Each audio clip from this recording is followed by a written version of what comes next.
running out of squares for my knight as well. Like, I don't have any forward momentum at all. And I still have not accomplished pushing this pawn in the center, which is what I want to do because he is probably just going to push his pawn in the center. So maybe even like launching over here. This is the part of the game where you actually got to come up with a halfway decent plan. I mean, stepping over here to go like this does not seem too promising. And then this is defended by my rook, so potentially I could like bring my... You know what? I know that I just put the queen here, but we're going to just slide over. We're going to just slide over. That kind of allowed his knight to get in. Man, he is just fighting for this square in the center. Or not in the center, but in front of my king. And I don't think we're going to allow that to happen. I just don't think we're going to allow that to happen. How are we going to not allow that to happen? You know what? I'm sensing a little bit of stuff happening over here, so maybe bringing my king up so my rooks can access the defense of all of this. But I have completely given up on the idea of saving this bishop. I'm almost guaranteed I'm just going to sacrifice, not sacrifice, but I'm going to capture whatever comes to this square. And I'm just unsure what is the correct plan. I'm literally just making some waiting moves. Does pushing in the center accomplish anything for me? He doesn't even need to take. But let's just do it. Let's just do it. So he's coming in. Man, he's attacking a lot of squares. I think that just taking it is not the greatest idea. Whoa. So we're going to just step up. He has like slowly just started bringing every single piece to where my king is, and my pieces are not like the best defensive pieces over here. The reason I'm bringing the king up like this is so I can push this pawn and the knight can't take. But this pawn, my g2 pawn, is doing a very important job of defending this knight. If you take a gander, that's the only thing defending my knight. Bro, are you dead serious right now? Are you dead serious? I think I can win this pawn. I mean, this is obviously very scary. Bringing the rook.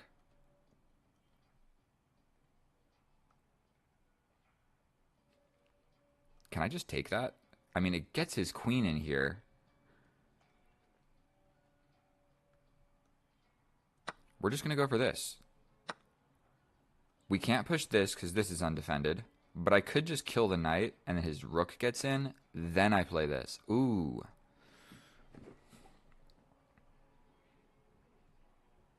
Like capture, capture. This just wins on the spot. So you have to capture back with your queen. So boom, boom. You have to do that.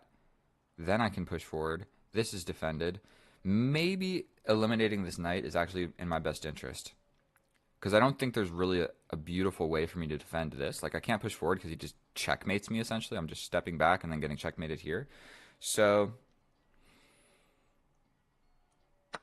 we're just clearing the position, bro. Did that walk just into a simple fork? Am I ridiculous? Or did that just walk into a fork? 5 minutes on the clock? Dude is playing quite quickly. I feel like that was a very important move, and he just blitzed it out. Sometimes when you got 10 minutes, bro, you can just yap. Bro, I got 5 minutes. I am very confident in my bullet playing skills. Okay, so I push forward. You hit me with...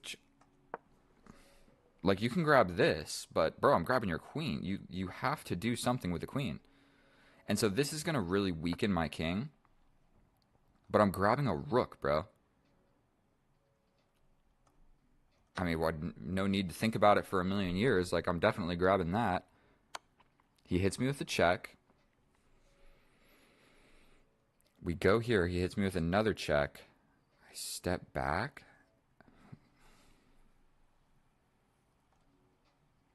Got a lot of options here for moves. So this just walks into this. So I think we want to go here, here. Then we step back because there's no more good checks. So we're going for this, hoping he hits us here, then only, and then we step back to this corner square so he doesn't have this check. Because we got to be a little bit cautious about completely getting Okay, so obviously going here just walks into this, so we're going to step to the corner. He's probably going to attack this pawn, but in that amount of time, I can step forward with the queen defending laterally across the entire rank. There's also this. What's the most important thing here? Stepping forward seems to make a lot of sense. Also stepping over, attacking the queen.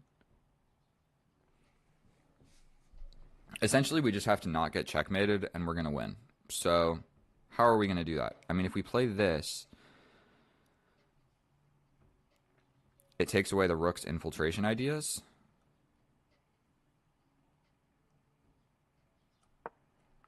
We're going to just go ahead and play that. So he's got this with his rook, but we could maybe step forward. Maybe we just sacrifice a pawn at this point. He wants to come in, obviously, with the rook. That was the whole idea. If we step forward, we just walk into this and step back, and he comes back. So that's not going to work. Pushing forward walks into this check, where I just step over, and he can just get a draw. So what if we go here? We allow this. Oh, bro, did I completely... We step in. Hear me out. You step forward. Did I completely just choke this? What if I push here? Does that give me time? I step in. If you take with the rook, I think this is the move.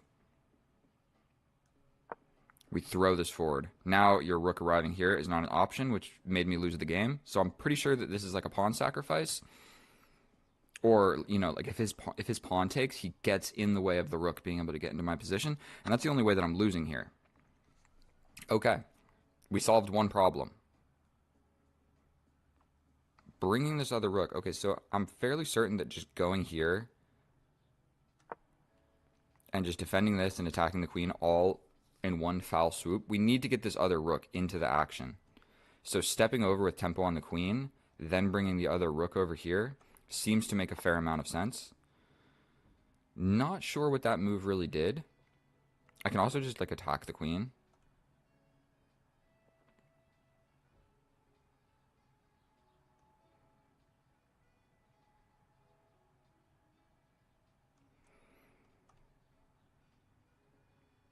I mean, is it ridiculous to play like this?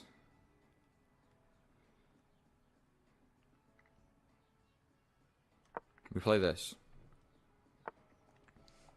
Right. I mean, opening up the position. I don't think that I hate it. Closing the position. Let's just take. Not really sure what was supposed to be played there. But now I have this.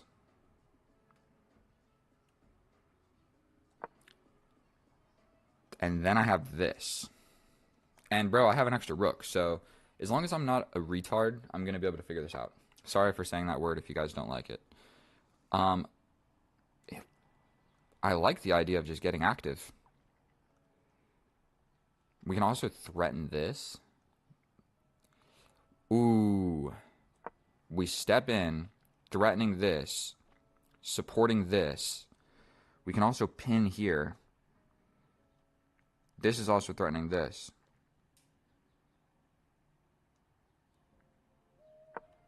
We're stepping into the position. We're threatening this. Not really sure that that's like the most important thing in the world, but this square has been covered twice, but we've got this open file. So he steps over.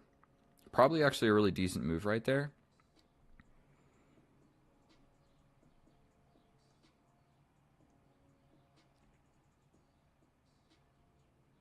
And just calm, cool, and collected, we're playing like this. All right, I really need to start playing a little bit faster. We're going like this. He can't really come in. We're stepping and attacking the queen. What are you going to do about this checkmate, bro? The answer is you're going to hang it in one move. So, that's how you beat a 1900 on chess.com. You let them attack you a little bit, and then they just crumble under the weight of their own. They made the game complicated, bro. I didn't even make the game complicated. They did. And then they simply walked into a fork from a more or less crushing position. Like, if we go back, If we go back to this, super standard opening, all of this is nonsense, but I got the dark square bishop, and I did all of that work just to trade my dark square bishop later. Now, in this position right here, he needed to take with the queen. How long did he spend on this move? 2 seconds, bro. This was the most important position in the entire game, and he played it in 2 seconds and loses the game. Bro had 9 minutes. He spent 1 minute and 3 seconds out of a 10-minute game. And that is just not how you play a rapid game of chess, bro. If you want to play a 1-minute game of chess, you know what I mean? All of the time was spent on me yapping. And then here, this was a crucial moment, deciding what to do. This supports the infiltration of my position, and not only that, it cuts off the defense of this. And once the rook arrives, it attacks and defends, and I'm just getting checkmated here. Like, if he plays this move, I mean, I essentially take, and then I'm still actually probably doing quite all right. No, I'm not, because it's check, and he wins this pawn, and then he can... I got 2 rooks for the queen, but let's check with the computer. How accurate was that? I don't know. I feel pretty good about it, so let's go check it and see how it was. And here we are in the analysis, and I cannot believe that I took a 1950, whatever this guy's rating was, 1926. Bro, I took him down without even breaking a sweat. I didn't even have to think very hard in that position. He definitely had an attack, and there was a sacrifice that neither of us really considered. I guess I thought about like the prospects of it happening in some positions, but I didn't actually calculate anything because I was just confident in my play. Take a look at this graph. We destroyed this dude. We destroyed. There was never a moment. Just this one moment of the sacrifice that neither of us saw. Whenever you see a big spike like this, that means, oh no, you blundered, but it must have been a complicated blunder because neither of us saw it. So ultimately, if it goes from here and then 2 seconds later, it's right here, it never happened. Pretend like it never happened. This is different, where there's a spike and it does not come back down. It stays up.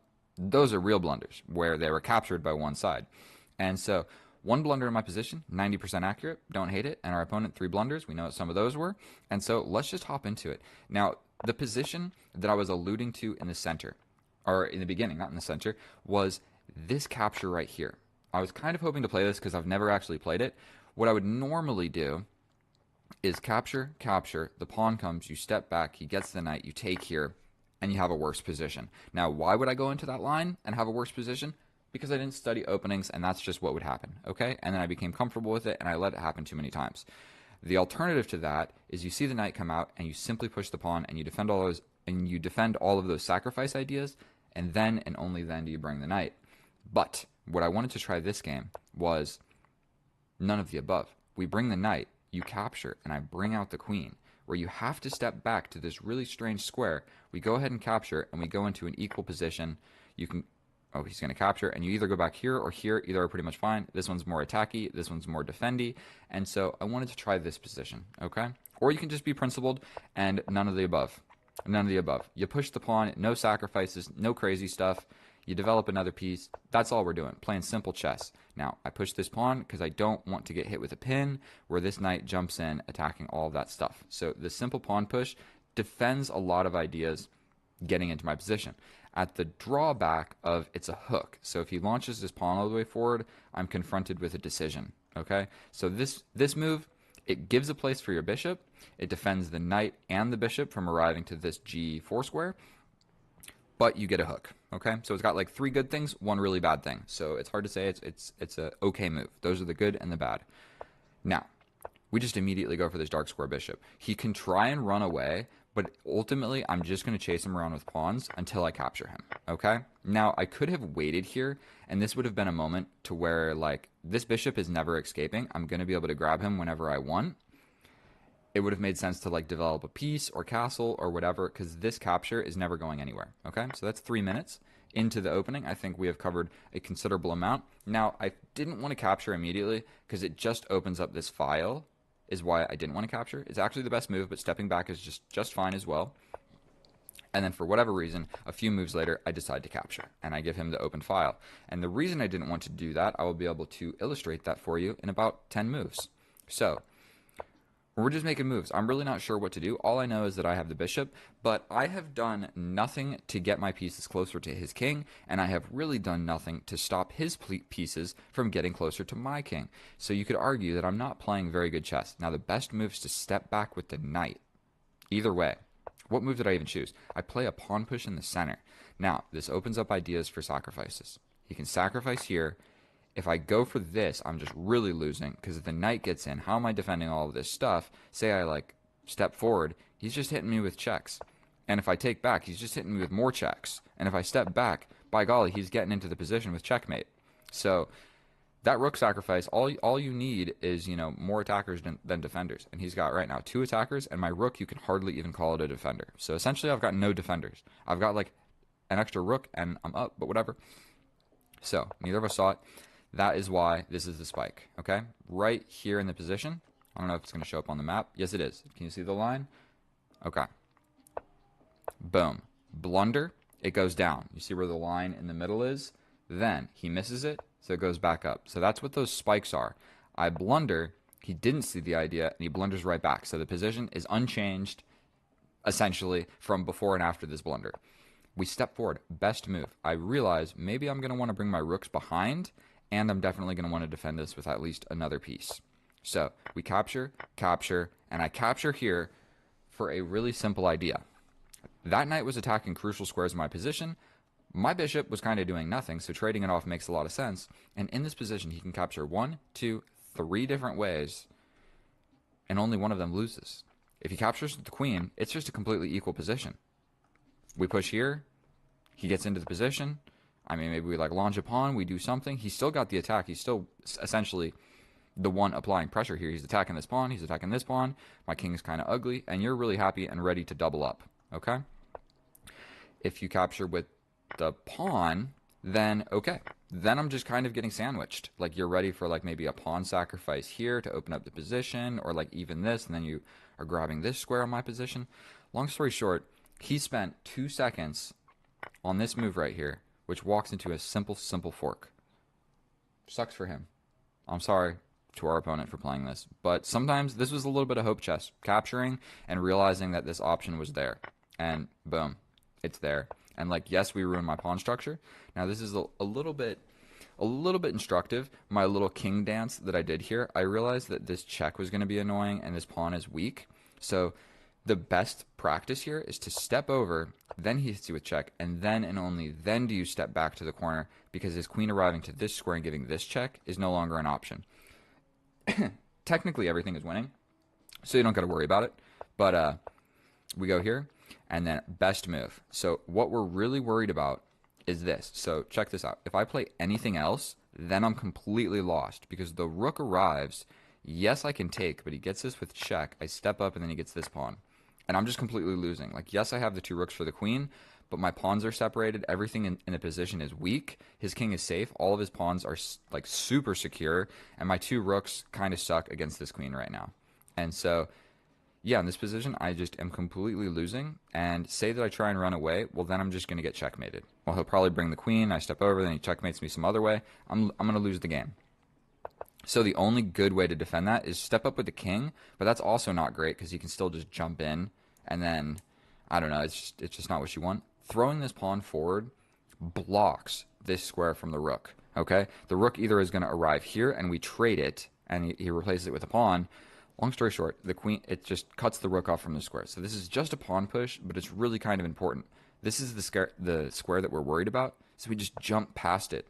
And all of a sudden, it's blocked. The rook is not arriving to the square, at least not immediately. We trade. We step over. Now we're confronting the queen. We're attacking this. He has to step over.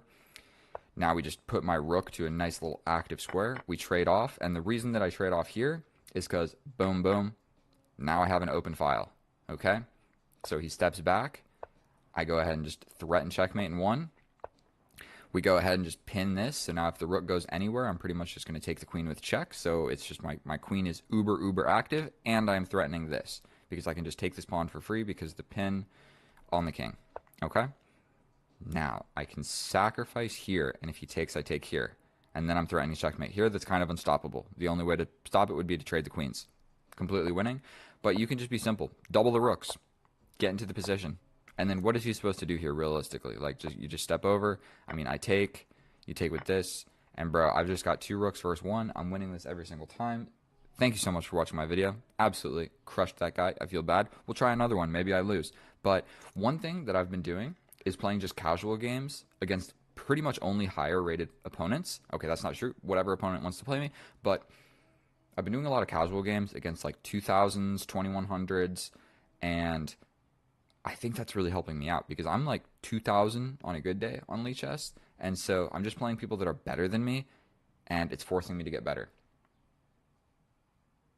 And so I don't play on chess.com very often. So when I do, I get on here and I feel like I just crush people. Yesterday I played Bullet. I won like 10 games in a row on my phone parked outside of the gym. So just play a lot of casual games and you don't have to worry about the elo or whatever.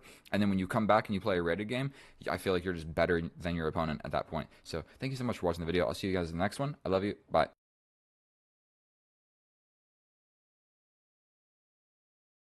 Oh, hello, my fellow chess enthusiasts. We are back at it again with another epic and educational day of chess. And in today's episode, I'm going to show you what opening to play when you are not that great at chess openings. So, he said, hello, good luck. Hello, and good luck to yourself.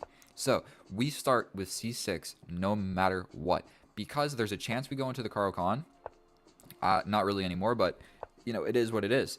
And so what we're generally going to do here is play just a super safe and easy to play opening, where the general idea is put my pawns. I think it's called the Slav defense.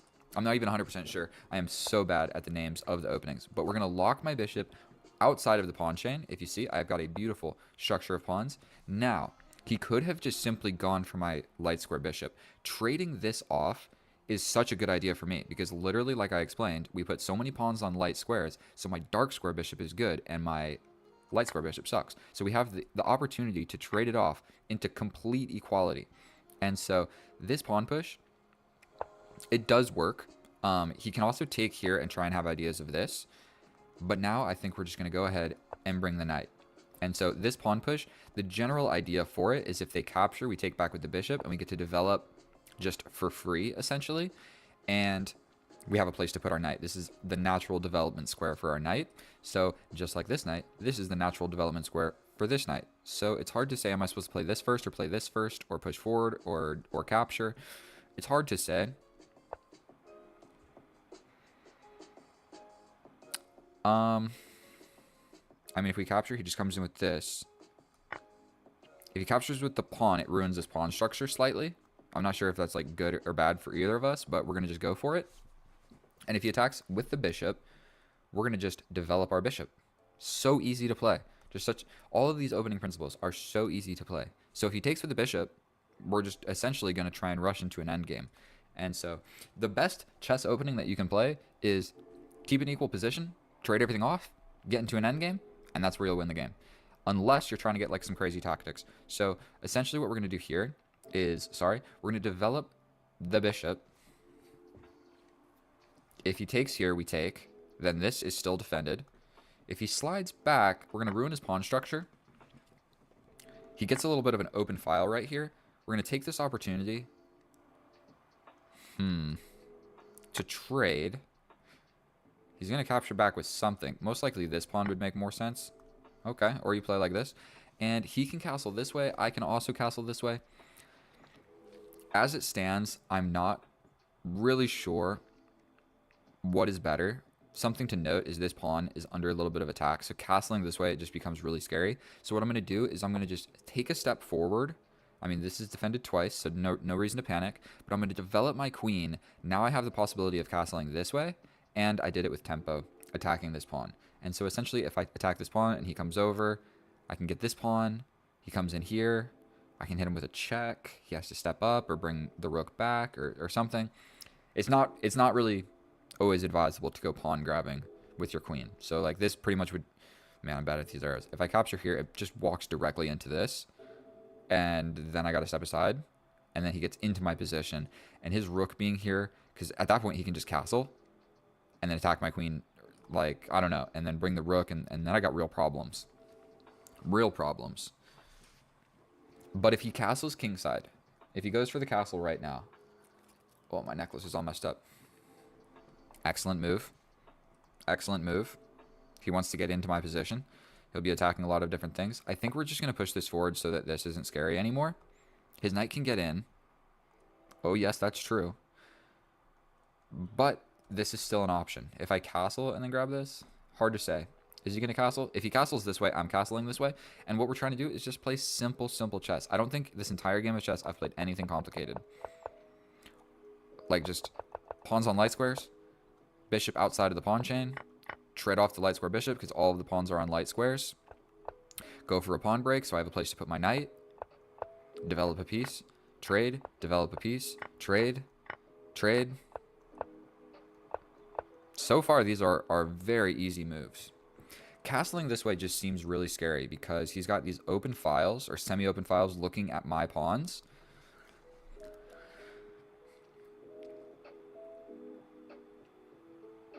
I somewhat like the idea of stepping back, guarding his knight infiltration. And then just same side castling. Because I don't think my attack is all that great. Is it? I think we're going to just go with simple chess. We're going to step back. What you need to be worried about, yes, I can jump into his position. Actually, this comes with an immediate threat. It stops this, and it threatens this. That's probably the most reasonable move that we can play here. I'm not sure if that was a complicated move, but it does the same job of stepping back. That was the whole idea, was to guard this square from this knight jumping in, because once this knight jumps in, then I don't know, I just don't love it. But now I'm threatening this. And he can defend it. Now, how does he defend it? He defends it like this. But then I maybe bring my rook and I do castle this way. Because all of a sudden I have created a threat. This is a very, very real threat. Look at that. Everything, bro. We get the knight here, it's pretty much game over. There's no real reasonable way to get out of that. And then this seems actually fairly decent.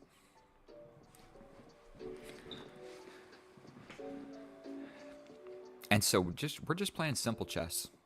Simple chess. So far, nothing super complicated. None of these moves. Oh, sorry, my back hurts. I don't know if I already mentioned this. I went to the gym yesterday and I did 275 for squat. And the time before that, I did 315 for my first time ever. And now my back hurts. That's how you know you're getting old. Okay. I think that this is the best move. Or this. Or this. This seems a little bit sketchy. He could kick me out. And my king is still in the center. And this doesn't work because I still hit you with a fork. So he has to defend this, essentially. And he can do it all of those different ways. Yeah. Yep, those are all the different ways he can do it. And so all that I don't like is I have not castled. And so once he does defend this and kicks my knight out, then all of a sudden this square becomes available for his knight. Okay, so he defends it like that. Very, very reasonable.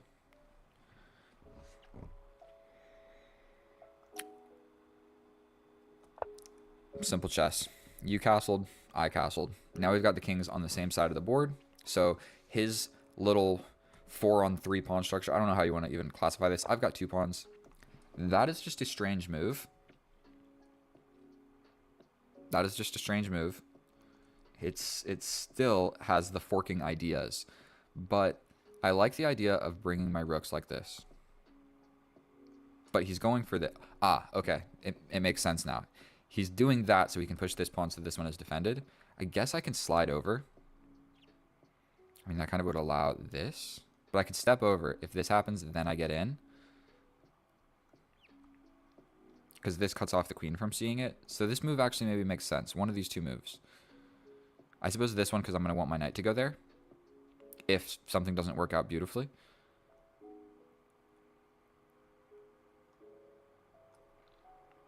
So we're playing this. If he plays this, we take. If he pushes again, we come back to this square, and I'm cool with all that. And if we can grab a pawn, then we instantly try to trade everything in the position and go into an endgame and just win the endgame. My knight coming here is kind of the new idea. This fork is still not great. But essentially his rook on this square is a very weird, not great square for his rook.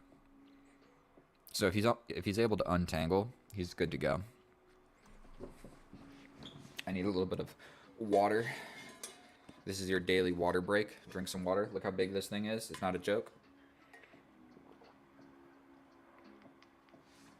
And I put I put creatine in this thing. You want to trade off.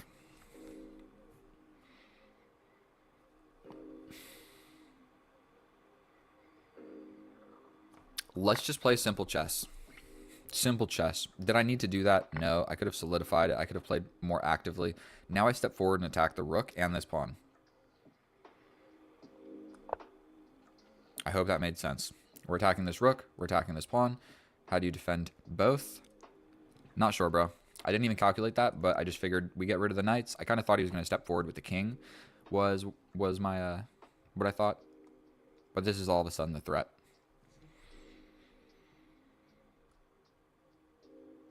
And so what's probably going to happen is he does something with the rook. Probably this idea would become the next best thing. But once I grab this pawn, bro. Once I grab that pawn, like I said, we grab a pawn and we trade everything off and we just win in the end game. And so we're also pressuring him a little bit on time. So I really like this. He had to waste a move. Now this rook is defended, but we're going to grab this pawn. If he tries to do something fancy, we're going to go into an endgame. If he steps forward, we get out of it with a check. If he... Okay, so he attacks this. This is under threat. Pushing this forward makes this pawn on the open file weak, so we're not going to do that. This is my least active piece. Like, this rook is kind of ready to participate. So we're going to just defend with this over here. And he can kind of, like, come forward with an idea like this. So pushing this pawn is probably going to make sense, because when the king moves and this happens, I'm going to have to move my queen, and I don't want to lose this pawn. Also with the idea of his rook getting into my 7th rank. Okay, so that is exactly what he's going for. We're going to give a check. So he moves. What if I just push forward? I can get out like this. So we push forward first. Check first. I mean, he can block like this, then this check, then he steps forward. Then I'm getting really close to getting trapped. So I think we're just going to push this forward. The rook is going to come. I'm going to slide out to the only available square. And we're going to play a game of chess from there. And he can't push this pawn to trap me in here. So definitely this is what's going to happen. We're going to slide out to the only move. Now this file is a little bit scary, but pushing that pawn made sense. Because his rook getting in to my 7th rank like that, I pretty much just lose the game. I can also step forward like this. Have ideas on this. I also have this check. Potentially. He could centralize his queen. Would probably be a great idea. Threatening this. And this. So if he does play this, I probably have to step over. Okay.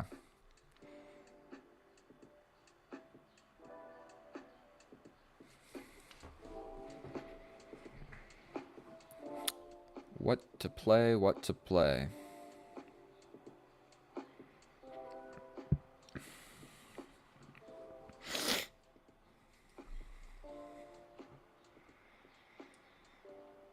I think we're just going to kind of whittle. We're going to just whittle around. If his king goes this way, I'm going to also go this way. Is kind of what I'm thinking. Because it would make sense to move his king and bring this rook to support this pawn break to have this pin going on. I could also just move aside. But yeah, if he moves his king to the center, I'll just move my king to the center. Okay, so he wants something like this.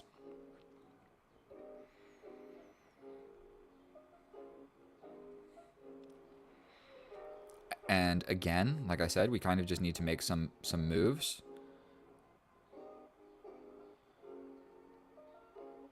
So I think I'm okay with this. 2 minutes against 4. As long as I don't make any crazy blunders, I'm just up a pawn. We trade off the queens. Rook gets active. Cool. And it's not so clear to me how I like push forward into the position. So we're just going to play a move. Probably this is going to be his idea, but I step forward with my king, bring my rook, and then push.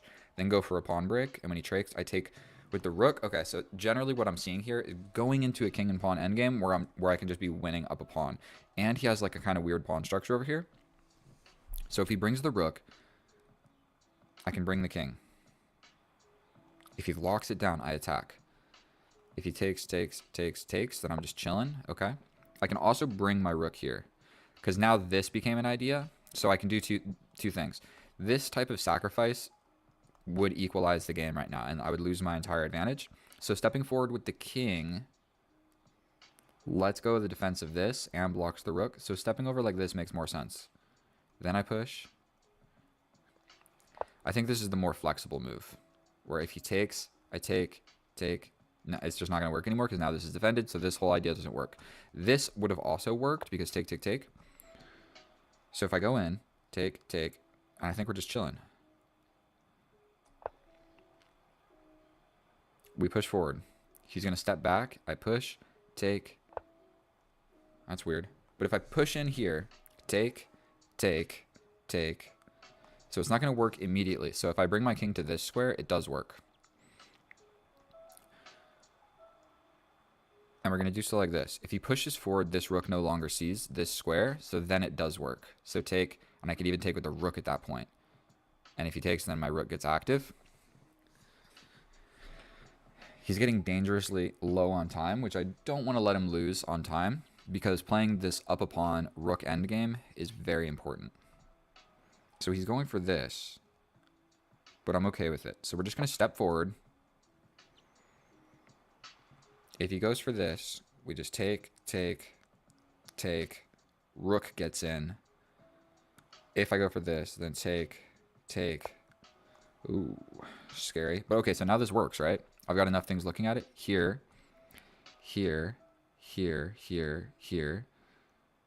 No more calculation. We're going for it.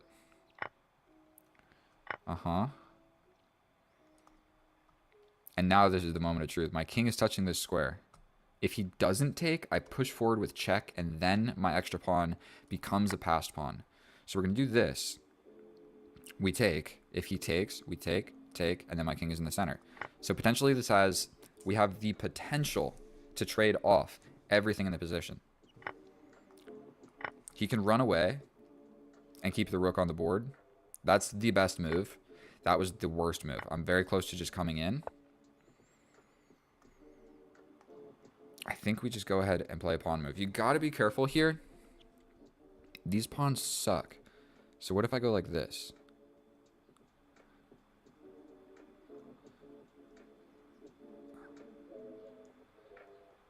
We play this first to take away this idea. Don't worry, I won't let him lose on time. But I do want him to play quickly. 2. Okay, he played a move.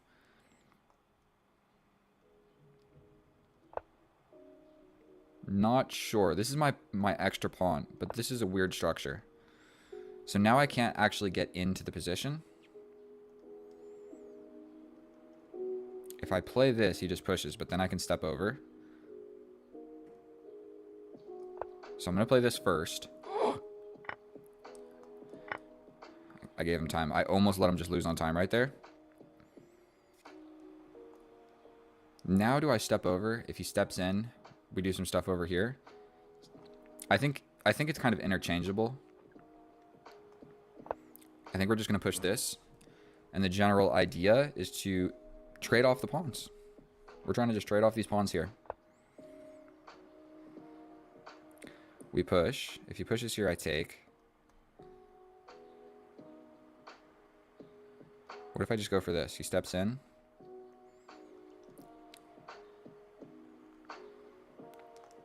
I think we go for this.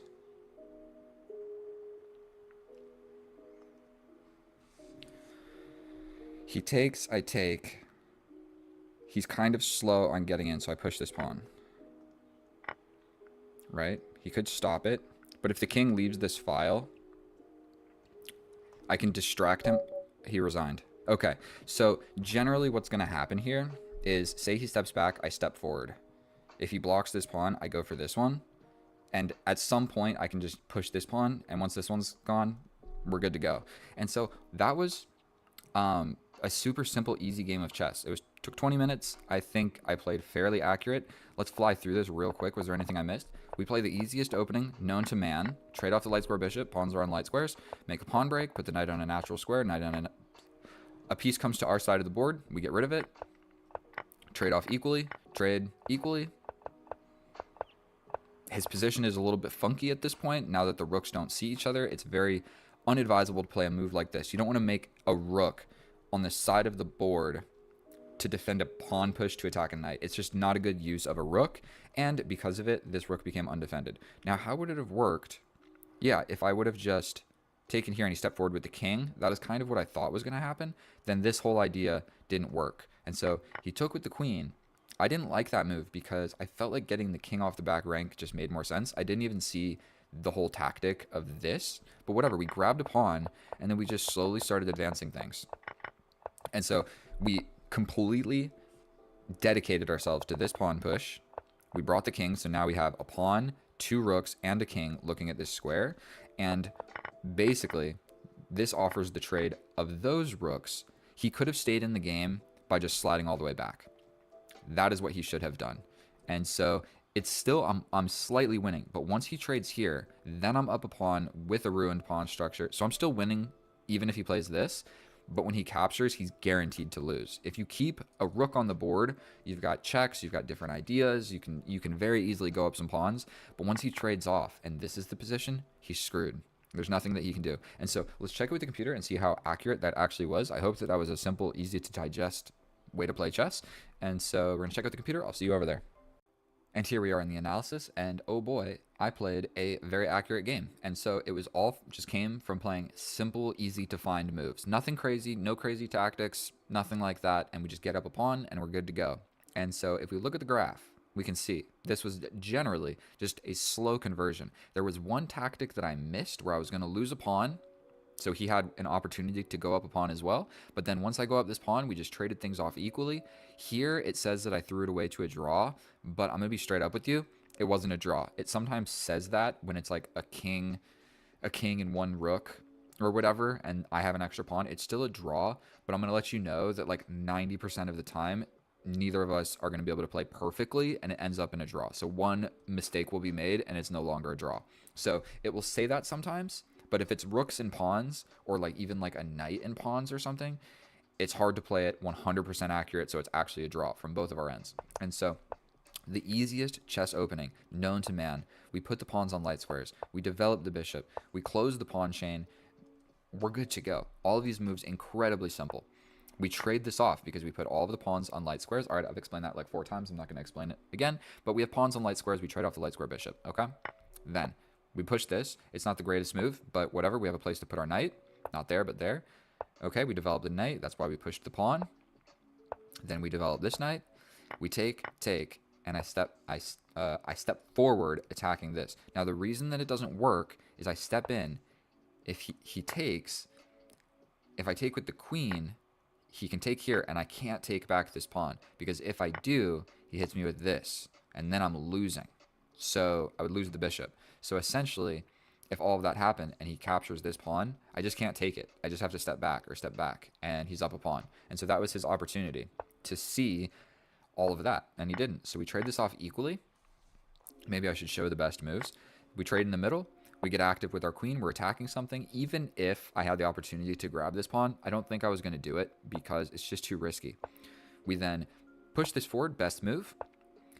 I'm supposed to castle this way and just be brave, but I don't. I jump my knight into the middle of the board. Probably a strong second for the best moves. Okay, now it is the best move. It's just directly threatening something. He defends like he has to. And now his rook is kind of passive, and this rook is kind of silly as well. And so we castle this way.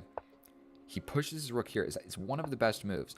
But from a human standpoint, it's weird to use your rook to defend this pawn so that you can push this pawn. It's just a strange setup. This rook is not very well defended. This rook is not very well defended. The whole setup, like all of this is trying to deal with one knight. Okay, so that sucks. He literally has 13 points of material over here fighting against my 3. So that sucks. So he steps back and I take. And if he would have just taken with the king, it's completely equal. But if he takes with the king, it's equal. If he takes with the queen, he loses a pawn. And so I would have just played this because we're going into an endgame, and so at this point, you probably want to start bringing your king to the middle of the board and just like, whatever. The king is doing nothing over here, And you probably want it out of the way so that the rooks can come over behind your pawns, okay? He takes like this, and how long did this take? It took me 6 seconds to find this move. Now, did I calculate that? No, but I figured this is an equal trade, whatever. And that he takes with the wrong piece, and there we go. We have a tactic. We attack 2 things at once. He's got to do something about it. We grab the pawn. He gets active, plain and simple. We defend our weakness that's being attacked. He steps forward. Now, I could have played a multitude of different moves, and they are all still -1 for the opponent. So I push this pawn first, allowing this attack to step out, but now this is defended by the other pawn. Putting his queen in the middle of the board was guaranteed the best move, because I can't really push this, so this is undefended. I'd have to step back over and defend this. That would have been the best move. He's still losing, but it would have been the best move. We then defend this. Why is she trading off pieces, bro? Something that you don't want to do. You're down a pawn. Don't trade off your most powerful piece. Try to keep it on the board. If anything, trade off the rooks and keep the queens, because then you're more likely to get a draw. Like a queen down a pawn, you're good to go. But like a rook down a pawn, it's harder to play. The queen is harder to play, so it's harder to play by both, so it's less likely to be a draw. The rooks are a little bit easier to play, so it's more likely to be a draw, but it's still probably not going to be a draw. So we play all these moves. We step forward. My whole idea is just put everything in my position to make this pawn push a possibility, so we trade some stuff off. So we make it happen. Now, it says I'm throwing it away to a draw because take, and he has this pawn push, where I push this forward with check, the king blocks, then I have to do this.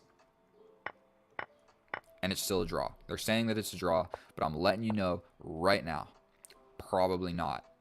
Probably not, because he has to play 100% perfectly, and it's still 0.2, okay? So it's just not going to happen. I'm up a pawn, and it's a supported, defended, passed pawn. So his king has to stay here, or, like, whatever. So the computer says all of that was not a great idea. The reason that I'm playing this is because everything that happened is what happened. Because I'm not playing against a computer, I'm playing against a human, and I know how humans are going to play, and I can anticipate what's going to happen. So we take. Boom, boom, and this is the moment of truth. You keep the rook on the board. Trading the rooks means that he loses the game. Plain and simple. You trade the rooks, you lose the game. Now you have a ruined pawn structure against my okay pawn structure. Against this is equal, but I have an extra pawn. So we're in a king and pawn endgame where I'm up a pawn and you have a bad pawn structure and you're losing. Every time you're losing. If you run away, you're still probably losing, but you have a better chance at not losing. That's all there is to it. Like, you keep the rook on the board. So all that happens, he trades off. We're in this position. Now, this is something instructive here. The reason we're pushing here and playing a5 is to stop his advancements of this, okay? So imagine if I play this. Then he gets to play this, locking down my whole position. I can't push this anymore, he just takes. So his one pawn is stopping my 2 pawns. It's called a deep freeze, and that sucks. So we don't want this to happen. Because if you see the valuation here, -4, if I play this and he gets this move, it's -1.8. So kind of a little bit in depth, but we play this first so that we can play other moves and not get stuck in this deep freeze. We trade off some pawns, we push this, and I'm pretty much ready to just launch forward. We go ahead and do it. Now it's completely equal here, it's completely equal here. All that's left is I have a passed pawn. And so at some point, I can abandon my passed pawn and let him capture it and go for one of these guys. So most likely what's going to happen here, he resigned, but most likely what's going to happen, we push our passed pawn. If he steps over, we step here. He's got to make a move. We just come back. He's got to make a move. If he steps in, we're going like this, and the pawn is passed. If he steps back, we step in. If he blocks, we push again. If he steps back, we step in. If he goes here, we go here. He's got to do something. If he goes here, we're just going to make a pass pawn. So even if there was a way for, like, I don't know how to explain this. Say it was my move. Say it was my move in this position. I just run. And he grabs this, but I get this. And then this is my new passed pawn. So that's like a distraction pawn tactic. You can always do that in king and pawn endgames because the king can only do so much. So if there's pawns far away like this and one passed pawn, it's like you just push the passed pawn, push your passed pawn over here, the king goes over to take it, and then you push this one and you're good to go and you win the game of chess. And I hope that was super simple and educational for everybody. That was fun to play. I don't know if I went through the accuracy, but I made 1 inaccuracy, 1 mistake, 95% accurate, and our opponent played 87% accurate. So that's the easiest opening you can possibly ever play in chess, and that's how it works and wins. So just play simple, Simple c6, bro. c6, and you'll win every game. So thank you so much for watching. If you haven't subscribed, please subscribe. I love you. I'll see you guys next time. And I've scheduled a bunch of videos for this week, so stay tuned. This pawn attacking his queen. He doesn't know what to do. He's frizzly frazzled. Does he step back or does he try and get fancy with it? That would be the only option. Okay, now I like the idea of taking with the rook because I'm not going to castle that way. We've got a completely equal position. Completely equal. I have the only bishop on the board, so kudos to me for making that happen. And I'm going to promptly do something with it on my next move, essentially. So this kind of just walks directly into a pawn hitting me in the face. And my other options don't make a whole lot of sense. I don't need to put it here because I'm never going to get pinned. So we put it on the more active square. The only reason I would ever put it here is to break a pin from another dark square bishop. But I'm the only one with a dark square bishop. So watch this game unfold. And this... I traded off. Just kidding. This dark square bishop is going to come in clutch. And when I say clutch, I mean it in the most... I don't even know what I'm trying to say. I'm going to clutch out this bishop. Okay. Stepping back seems like a little bit of a beta move. This pawn move greatly weakened his king. But... this kind of has two purposes. I want my queen to assist in this side because he can quite quickly bring his forces. Not like this. The knight could come here. He can quite quickly bring his forces to this side of the board, which I just don't love. And pawn advancements over here. Like, what am I chasing, bro? There's nothing over here. The king's on this side. So that doesn't make a whole lot of sense. So this weird little stepping back move. If he takes, I get to take. So we are going to play this stepping back move. And if he locks it in, I'm going to kick him out because this pawn is not going to be weak on an open file. In many lines, pushing this pawn is difficult to do because this is the open file. And yes, I see. So I push this pawn. He will either take my knight or he will step back to here and get in the way of this knight. Those are his options. Take or retreat. And which one's better? Hard to say. I think I actually like retreating. I somewhat favor that move.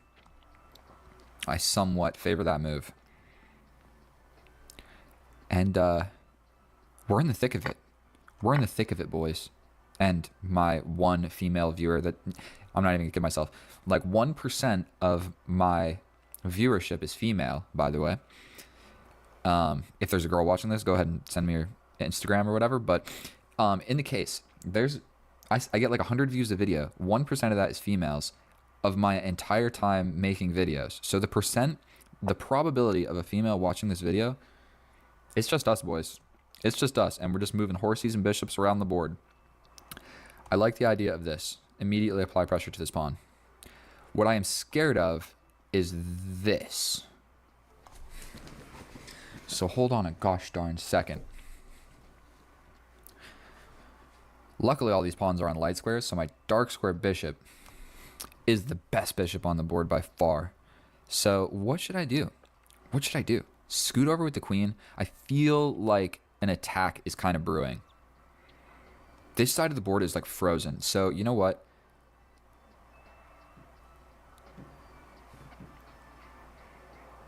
Does this move make any sense?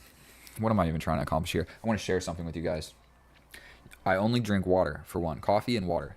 This is my... look, I put a little ledger sticker on here. This is my water bottle. But it doesn't hold that much water. So every day I run out of water. I'm like, drink, run out of water. I bring it to the gym. I fill it up. I come home and I'm out of water. Always out of water. Are you ready to see something?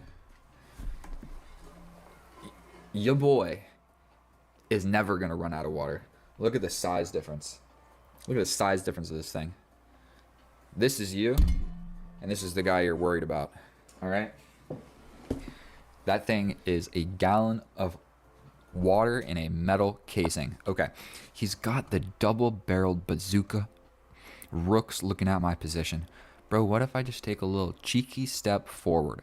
You gonna break? I definitely destabilized my pawn structure. I don't really... I'm just like not enamored with the idea of this double bazooka looking at my queen.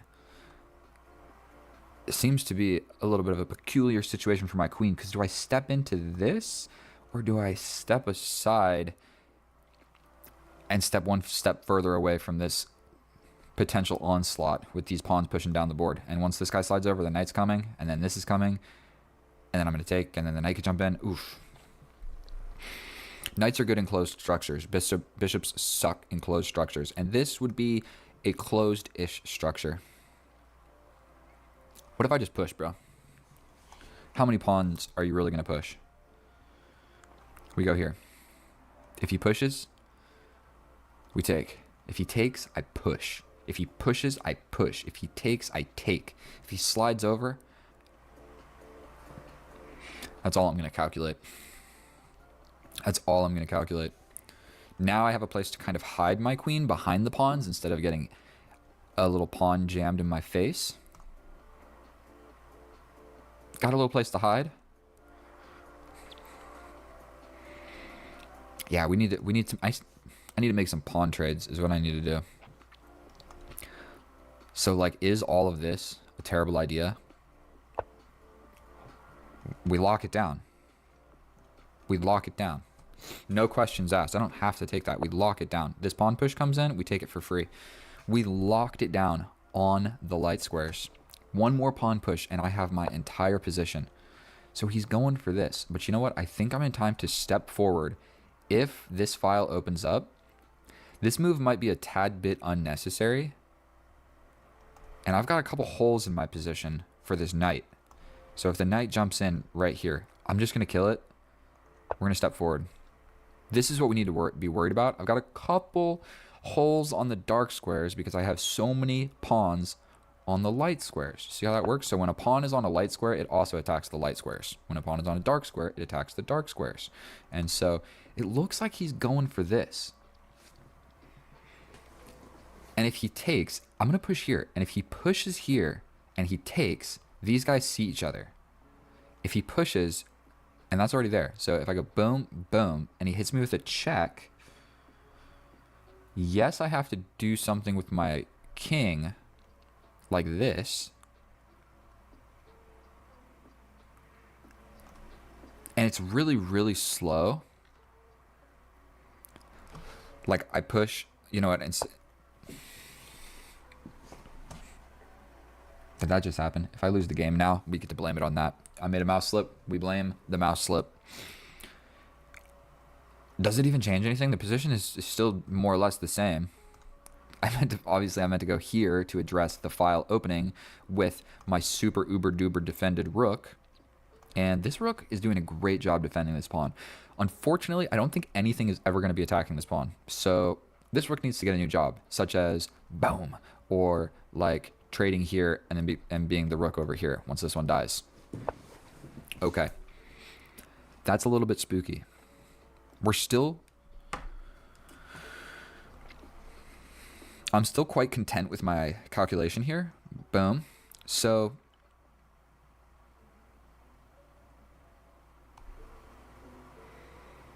queen here. Potentially we have ideas of harassing this side of the board. I don't think I'm scared because we've got this absolute locked position. So I want to actually trade my bishop for this knight unless we're going to be entering an endgame. I'm just going to slide over here. I'm not even going to think about it. He wants to go for this. I'm going to put my rook here. If he pushes this, I don't need to take. Don't need to take. I can just chill. Go up here. Okay, so he wants to go for it immediately.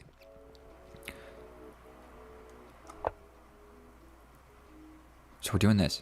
If he pushes forward, then this pawn becomes a huge liability. He has sandwiched me. Absolutely. Not even a sandwich. He has turned me into a panini. But take. Take,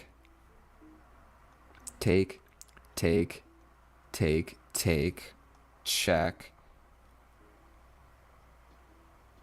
Here. Check. Here. Hold your gosh darn horses. I think I blundered. Boom. Boom. Boom. Boom. Boom. Boom. Yeah, there's this check. I step over. He slides in. I defend.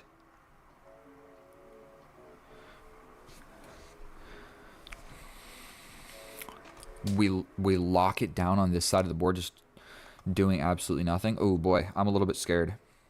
What do I play here? Do I bring my other rook over here? Really kind of hoping he plays this. I might just move my rook here, because in some lines my queen might be hanging. So here, here, here. Boom, boom, boom, boom. Check. I step over here so that this isn't a check. I slide over. If he takes, I take. And then we begin. So I am kind of just wasting a move here. But I think the key of this is once all of this happens and the queen slides over.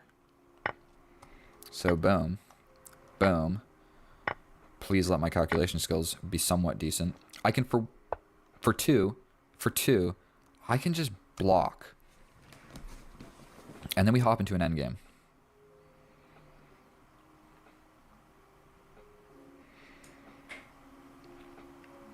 I think my bishop sucks in this endgame. So we step over. He comes in. I come in. He'll probably take, but at least I took one step closer. We step here. He comes in. I come over. Going for this. I would prefer that if all of this happens, my king is here on g7 instead of h7. Is my logic here. So if I just slid over and he took, my king would be over here. And then I would have to play another move to be here. And it looks like we're going to have ourselves an absolute endgame. Complete endgame battle. Where, yeah, so he slides in. I have to play this. Not a whole lot of other options. Jesus is just absolutely displaying terrific chess skills. I don't know if there was any moment in this game where I was actually winning. I think it's just been equal or I'm losing the entire time. And so that's what happens. The rigmarole, bro. So he steps up. You want to keep the queens on the board now, do you?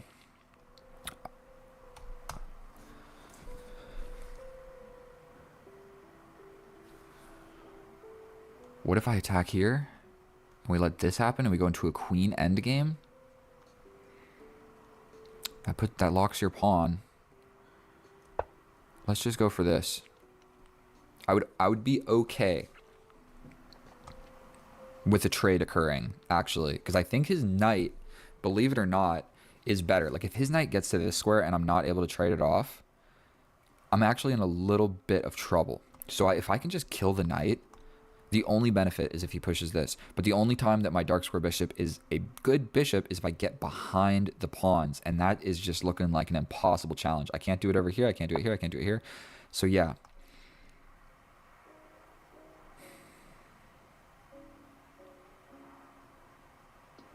Don't want to go.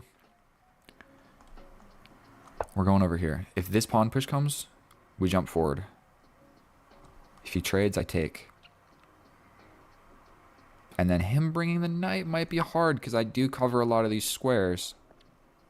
My bishop sucks, but I don't hate him. Please jump in like this. Who is even winning this endgame? I'm pretty sure it's just a draw, if anything. What is his idea? Here.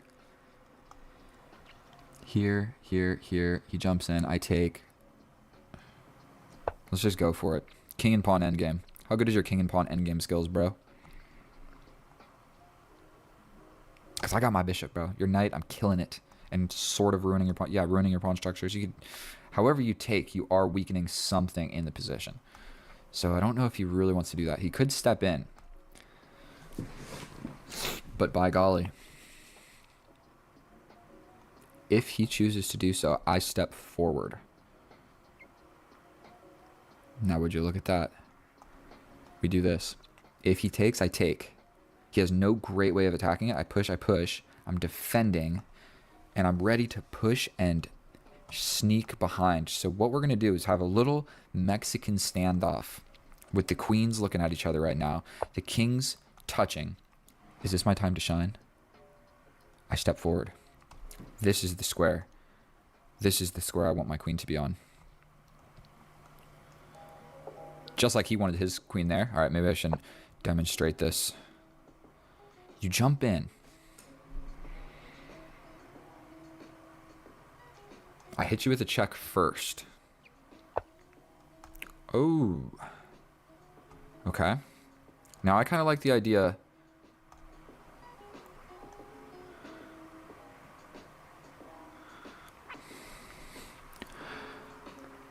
We're stepping forward. If this does happen, we trade it off. We still also do have this check where, unfortunately, I don't think anybody is winning. He could try and do something like this. But I'm still kind of okay with making that my plan. Although his king is here, so I don't think that it's actually going to work out in my favor. I also have this pawn pushing idea. Like boom, boom, boom. Take, take. And then all of a sudden, check. Take another step closer.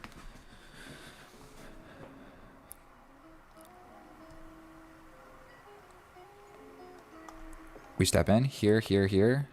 Launch. He can just push. I launch. We're giving this check.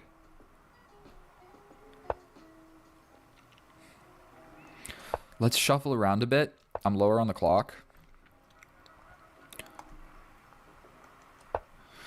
Ooh, maybe that was kind of a committal move. He could probably just push here on this light square.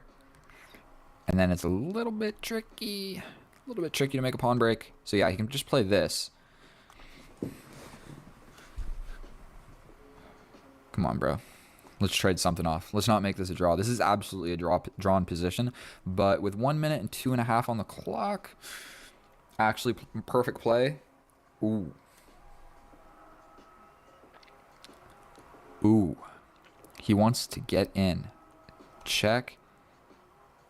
Here.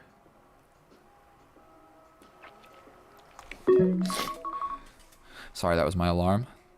Bro, I do not want to run away. Check here. And what am I doing? Stepping here? I don't have any checks. I don't have anything. I can't take...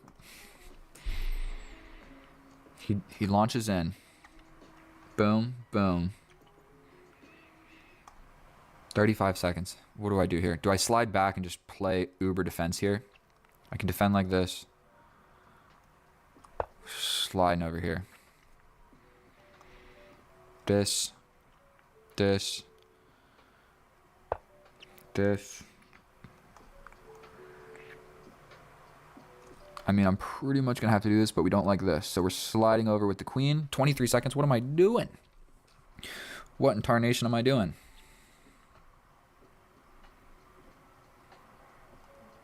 This is my next immediate idea.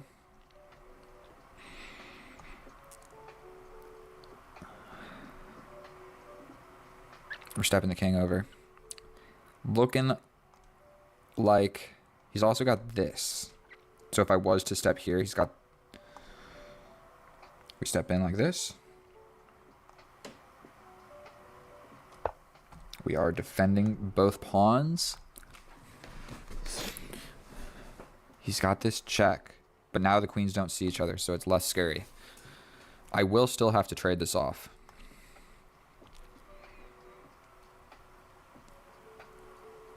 I step this way.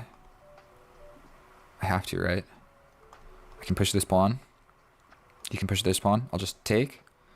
Take. Allow it. He takes here. Defending, attacking my bishop. Oh boy. I hit him with a check. I slide back. Oh boy, it's going to get complicated in this endgame.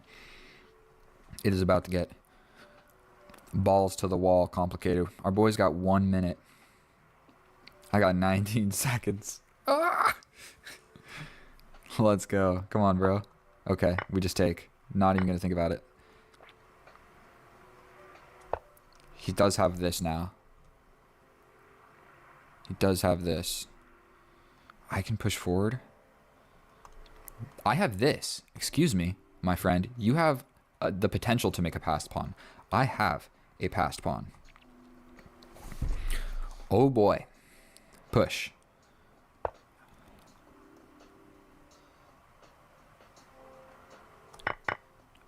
Push.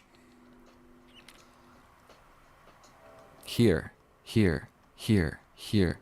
Bro, I pushed my pass pawn. Whoa, why did I take so long thinking about that? That was obviously the move that needed to be played for me. He can go here, but I take. The check is defended. I will take that. He goes here. You're going to have a hard time stopping my little pawn, bro. We step forward.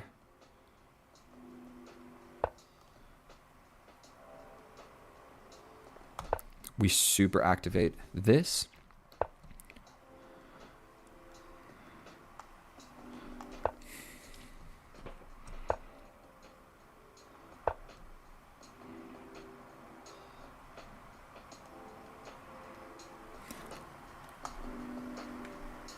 I'm literally going to run in on these light squares.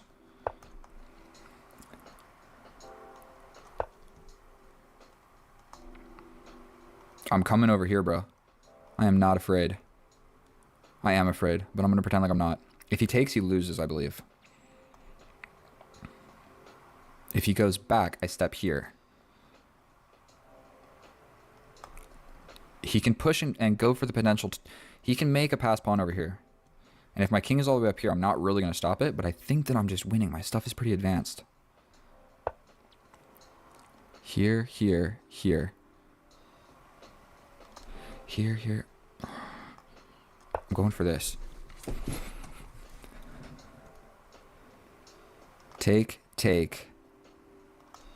Take, take. Here. What am I doing? I was supposed to do that. Here, here. Yeah, yeah, yeah. Here. That's a wrap. Queen is coming. That's with check.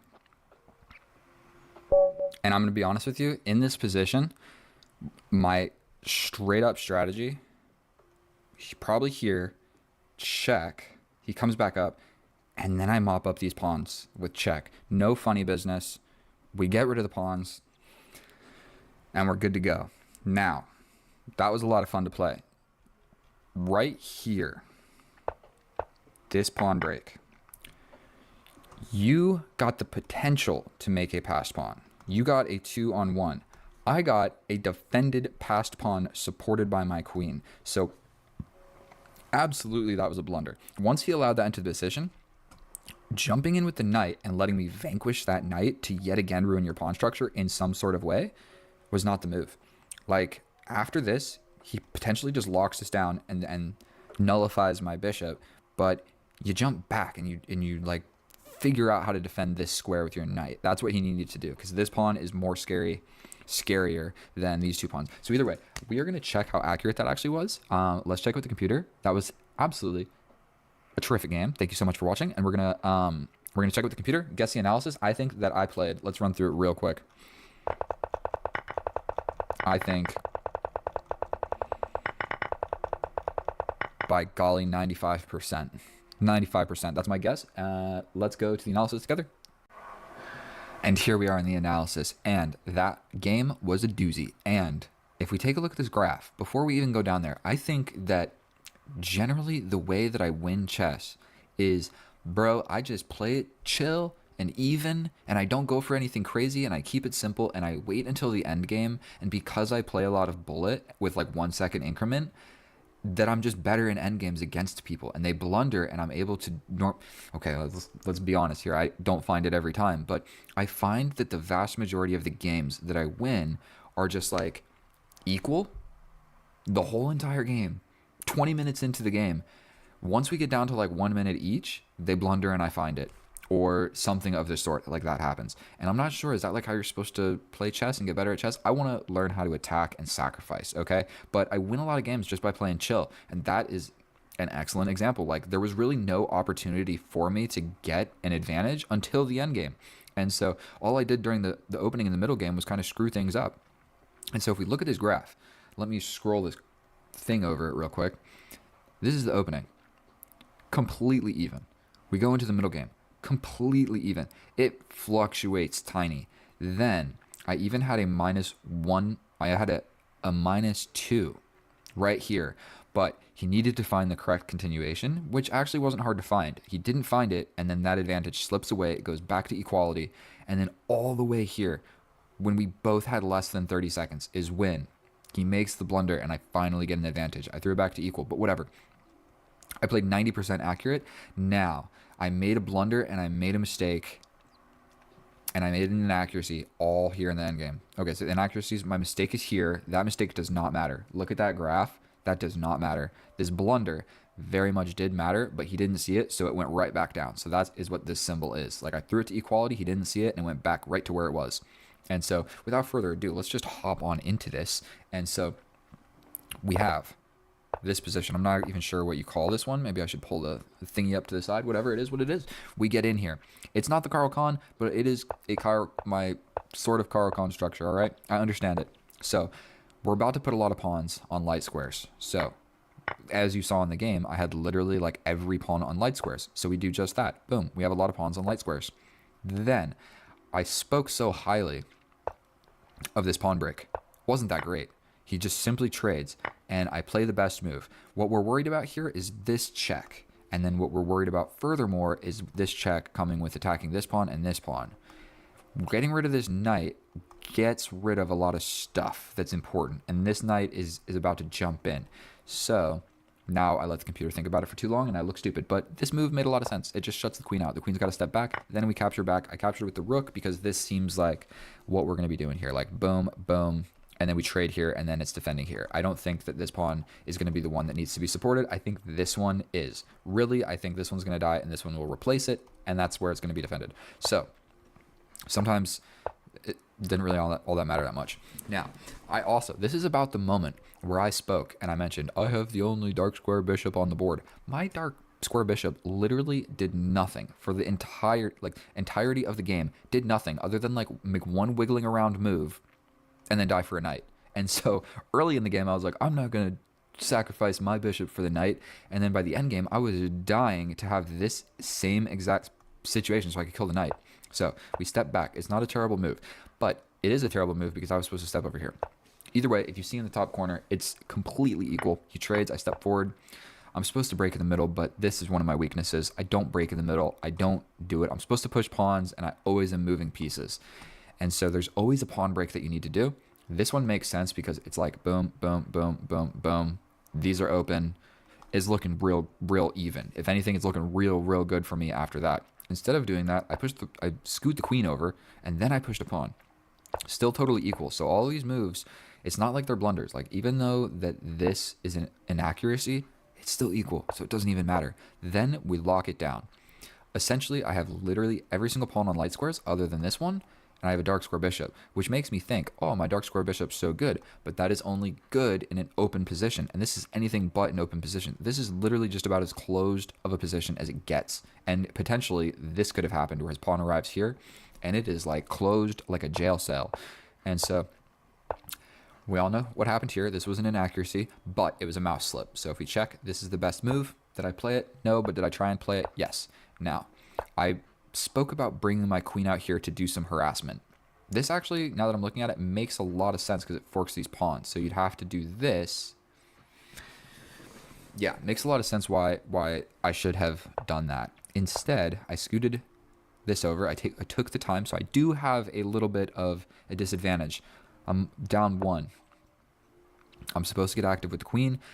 If I wasn't going to get active with queen, then going here made a lot more sense. So the bishop at least defended me. Here I'm undefended. So I scoot the rook over to defend the queen. But if I was going to leave my queen back here, I could have just gone here, and it kind of served the same purpose. What we're doing is looking at the back rank with ideas of going in. None of that happened. We trade. Then this is the moment. This is our opponent's biggest moment in the game, in my opinion. He could have locked his bishop on my side of the board. The same thing that I was doing here with the queen, where it was like, all right, take me on my terms. He could have done the same thing with the rook. And I'm going to let you know, if he put the rook here, then we have a very different situation because my king is guarded to this rook. My other rook is guarded to this rook. I can't really very well move, or he's got this check to win my queen. And it just gets real spicy real quick. And his knight can get in quite easily. I would have to trade off, but then even then I'm not sure it's great because it would just open up more squares. If he played this move, I think he would have won the game. Instead, he traded everything off and it went straight back to equality. And one more thing, like if he goes here and I take, then he hits me with a check with a passed pawn. I have to step over. This is super weak. My king is what's blockading the pawn, so that's never what you want to do, because definitely not with a lot of pieces. If it's just like just pawns, it's all right. But okay, so if we look at the example, +2, +2 here. He didn't do any of the right stuff. Didn't do any of the right stuff. Check. I step over. I come back, defend the pawn. I slide in here. I don't know if this move made any sense, but we slide back to the best. It's equal. It's completely equal. He's got 4 minutes. I've got 2 minutes. Now, same idea. Now, it's like, all right, well, if you're going to take me, you're going to give me this pass pawn, and my king is pretty close to figuring some good stuff out with that. So I scoot my king to the middle. I don't hate it. I scoot in with a check. I'm supposed to take, but I know that if I take, it's a draw. Like, if I do take here, I know the game is going to end in a draw, because kind of hard to screw this up. Even if he jumps in and I take and he ruins his pawn structure, this entire side of the board, like all of this, is not moving. The kings are just going to run over here, and then straight up, it's going to trade off just equally over here or get locked over here. And so I knew if I traded here with my 1 minute on the clock, I took 1 second to decide, no, I don't want to draw. Move your knight somewhere so I can get into the position, take it, whatever. None of it happens. So here, I was worried about his queen arriving here to attack this pawn. I can simply push a pawn and take that square away. And the queen can't get in. The queen's on this light diagonal. So that move would have made a lot more sense. Defend this, get the idea of this. Even if he pushes in like this, then I come over and support it and get my queen over here doing more damage than yours. Okay, made a lot of sense. But we slide over. This was my idea. It still works, but I'm slightly losing again. But only if he plays all the best moves, and he's not going to do it because nobody ever does. Not in endgames like this. And here, it's still equal. But he gave me the passed pawn, and I, straight up with you, did not even realize it. I did not even realize it. I was worried about his 2 and this weak and his queen coming in, so I thought the knight can check me here. If I step here, I'm defending this. I'm 1 step closer to having something going on here. I don't even think I realized that I had a passed pawn until my next move. Now I realize I have a passed pawn. What he was supposed to do is, there's really 2 different ways, but either way, he can jump here, then go here, or he can jump here, get attacked, and then go here and defend it and go like this. And so there's probably even another way. You could probably go this way, and then this way. Yeah, so there's 3 different ways that would work to get his knight on any one of these 3 squares. Any one of them works, whatever. He jumps in and I kill that knight. And you do not want to trade the knight, because the knight's job was to get in front of this pawn. Because I'm going to let you know, this king is not doing it. And this queen is having a real hard time getting behind.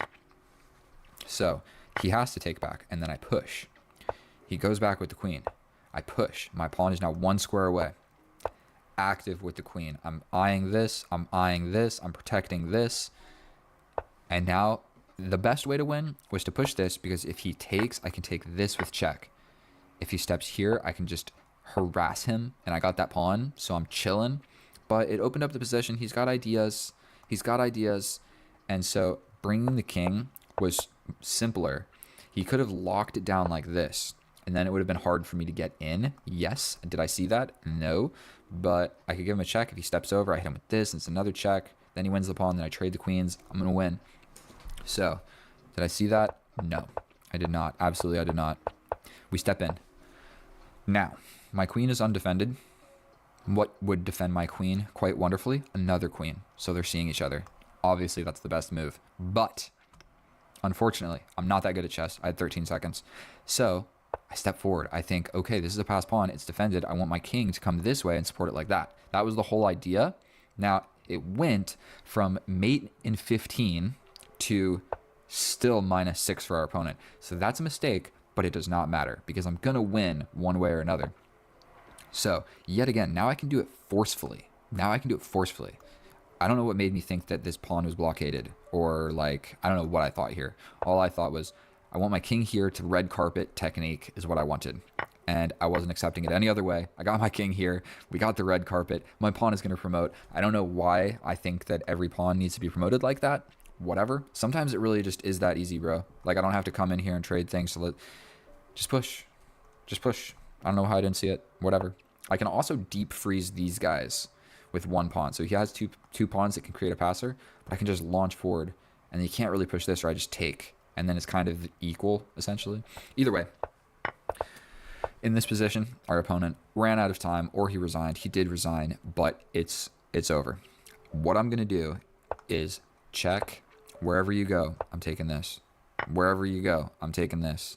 Then I'm bringing my king or my queen and I'm taking these. I'm taking this. I'm just kidding. I would probably just make a new queen or checkmate with these guys, or I'd still make the game and it would end and you guys would have never saw it because I wouldn't post that. So if you made it this far, thank you so much. If this is your first time seeing one of my videos, let me know how you like it. Leave it in the comments. If you are a returning viewer, you guys are literally the best. Thank you so much. That was a good game. I'm happy with that one. Sometimes I record a game and I'm like, ah, that sucked, and maybe I was tired and my personality wasn't that great. This one, I feel quite strongly about. So this is one of my favorite videos so far. Not the game of chess, but the video, my personality with it. So either way, thank you guys so much for watching. I love you. I'll see you in the next one. And today, it's the April 12th. This probably won't even post until like April 20th or something. So thank you so much. Get out of here. I love you. Oh, hello and welcome back. And thank you so much for clicking on my video. In today's episode, what we're going to be doing is trying to play an attacking, vicious game of chess. Today we're facing an 1850. Let's check the profile real quick. E4, E5 on the board. He's quite good at bullet. He's okay. He's got comparable ratings to me, to be fair. And so what we're going to try and get in this game of chess, unfortunately, I explained this in my last video. When you have this structure, you can't bring the knight because they can sacrifice. You take back. They push this pawn that's defended by the queen. You have to step back. They take the knight. You take the pawn. They can hit you. A lot of things can happen. Long story short, you got to push this pawn. Okay, so this is one of the drawbacks of the bishop's opening, and we're just going to go right on into it. And instead of stepping forward to where I'm just going to get hit, I'm going to put my knight on this less optimal square, then develop my other knight in a way where my pieces are developed. So I just simply replaced this. I'm ready to castle. We're going to break this pin. He castles. And you know what? You know what? You know what? I mean, if I play this, you can kind of just... We're doing it anyway. We are doing it anyway. And we castle opposite. I didn't calculate anything, but we're castling opposite. And we're going to have an attacking game of chess. So a simple capture, of course. That hangs this pawn. Yes, indeed. But I'm just going to step over. You grab this pawn. And I'm not convinced, without any calculation, I'm not convinced that grabbing that pawn is what he wanted to do. I can also have a tempo winning move. What about a sacrifice? Check.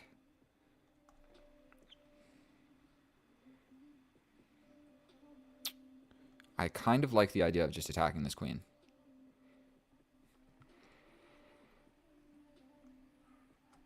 I mean, we're doing something. We're definitely doing something. We are trying to absolutely attack. Yes, we're down a pawn, but I don't know if that pawn was super important.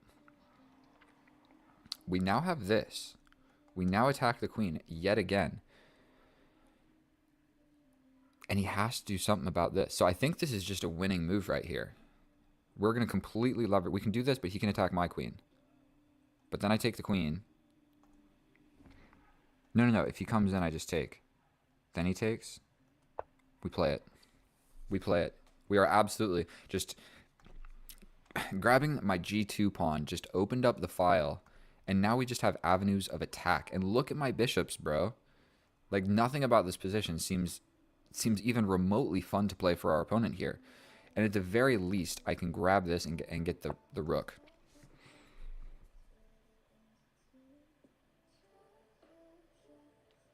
I mean, this is pretty forcing. Do I win the game after that? So one thing to note is I can't take with the rook first. Sometimes you want to do that. But I feel, I mean, like, you know, an attack... I'll give him the take back. I'll give him the take back. Okay.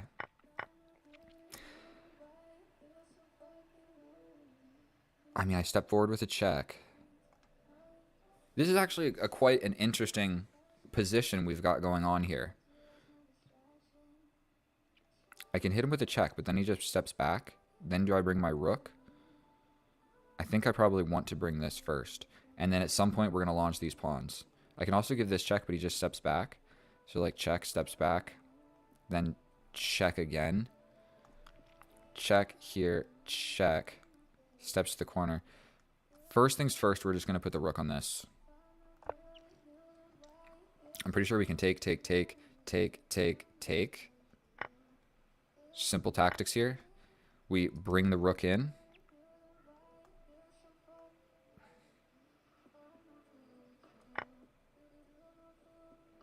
I mean, he can try and hang on to it. We grab this. There's no discovery check. And now this is just completely a rough situation. It might even be worth it to, like, scoot my king over a tiny little bit just to avoid all the nonsense. So he's going for this, but when he does, I'm going to hit him with this check. So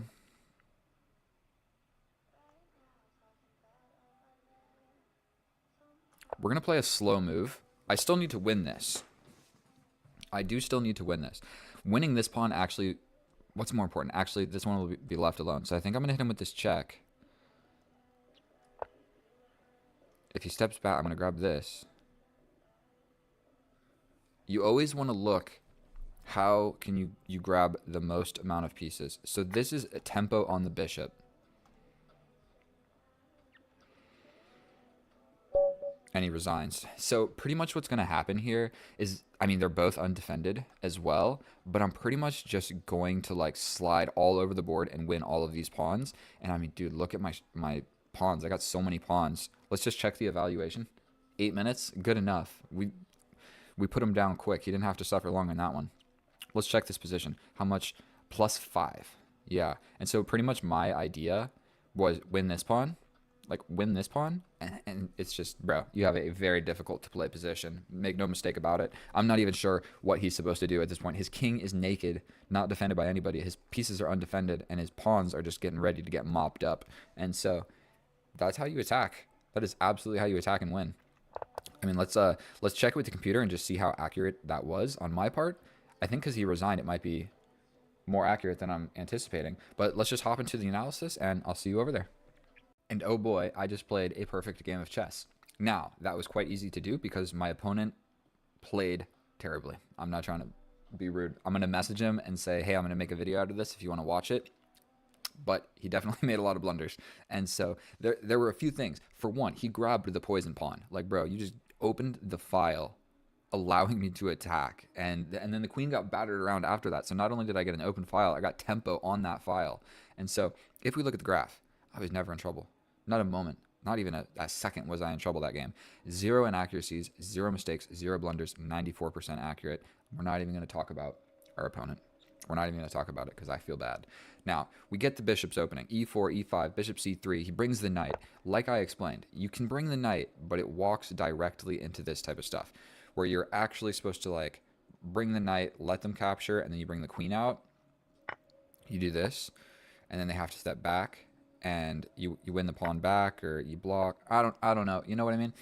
It gets complicated. So push the pawn. Now the center is fortified. You capture this. I bring my knight here. It is a less optimal move. The best move is to bring the knight out here. But my general plan is to break opening theory and not play completely like openings that everybody knows. So this is by far, like, if we look down here, how often are these moves played? It is played 4% of the time. So simply by playing a move like this, you avoid 96% of all of the opening theory. Boom. Done. There you go. Make a move like this, you're good to go. Like, not like this. Okay, this one is really the only realistic move. We bring the knight, trade. We just replace it. We break the pin. We bring the queen up with the simple idea of castling. He could have just jumped forward, and it's actually not so great for me. I didn't actually look at that, but whatever, we castle.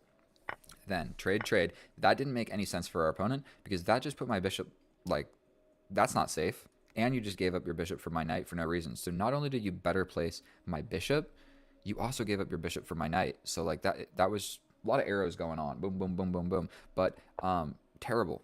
We step over with the king. Best move. And grabbing this pawn is just straight up a mistake. What's funny is he's going up 1 point of material, but he's going down more than a point positionally because look what that did. Tempo on the open file, like, that is the most important file to keep closed. The one with your king and your queen. And he opened it up. So I bring my rook. Basically, we have the idea of this. He scoots up here, and yet again, another tempo. He could have gone somewhere else, but I'm essentially either going for this or this. Probably not this because the bishop would come in, so I'd probably, like, after this, I'd scoot the rook over. Or bust open with a pawn. That was the best move. I'd probably play this. And we still got a great... He pushes this, then he's got weaknesses on the dark squares. So he comes up, basically a one-move blunder. This square is very important. He had already scooted the rook over. If you don't scoot the rook over, this is less of a threat. But the rook does not defend this pawn. And that pawn is being looked at, definitely by my bishop. So we attack the queen. Queen's got to go somewhere. We take. He actually blundered, and I gave him the take back. But still, after this, it's just not great. And so you can be slightly more ambitious and step forward with a check. He basically has to step back, but then you bring the rook. Then you've got ideas of like getting in. Oh, never mind. If I play this, he has to stay guarding the rook. Oh, man. So it would get a little bit dicey for our opponent. Whatever. Putting the rook here is quite simple. Then here is just a tactic. Just a game-winning tactic. There's better things that can be played. Absolutely. But this is the easiest. You get rid of the knight. You sacrifice the rook because if he lets go of the rook, then simply I take it. So if he plays something like this, I mean... What if he does play this? I can just force it. You have to take it. Or if you move out of the way, then I'm going to win your rook for free. So you have to take it. But now I get this with check. So I could have just really forced it and been like, you're taking this rook, buddy. We get this. I understand the idea here. You got to move. That's the only thing you can do is you can't move this or this hangs. So you got to push this pawn to do this. So this is defended. But in that time, I make a little square. So no back rank checkmate ideas later in the game. And what's unfortunate is, I mean, you attack my queen, but I'm just going to step over here.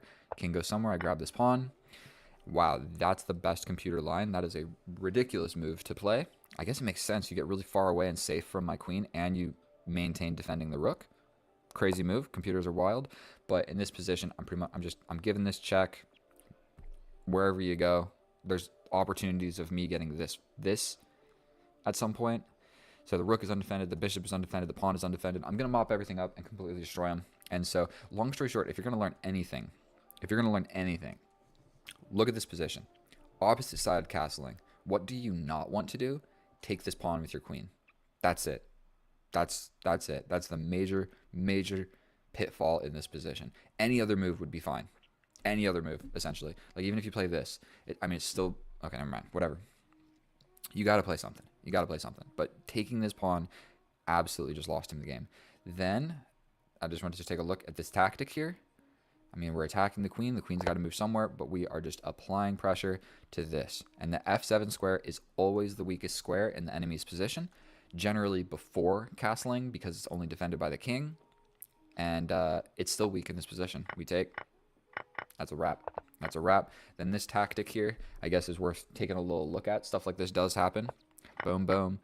Then you sacrifice the rook. Basically, for a pawn.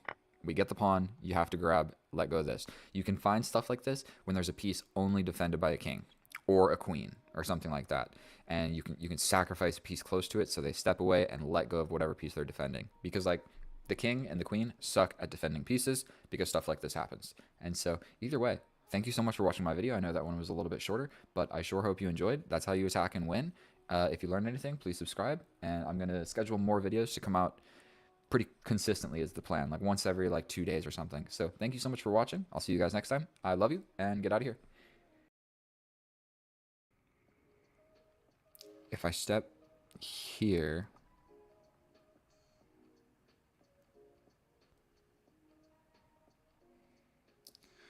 Oh boy, this is probably a really important decision in this endgame. I step back.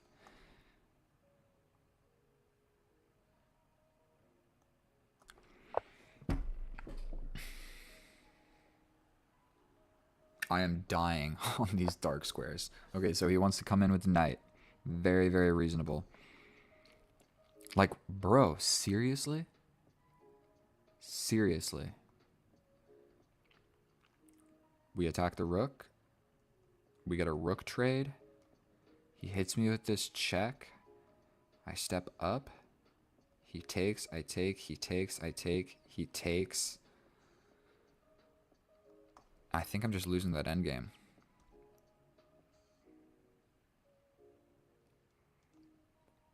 I think I go for this defense. We step in, add a defender to this because my king will be stepping away. My queen is hanging on to the knight. I hang a fork. Like, bro, really? Really, bro? He grabs this and I'm cooked. Awesome. Awesome.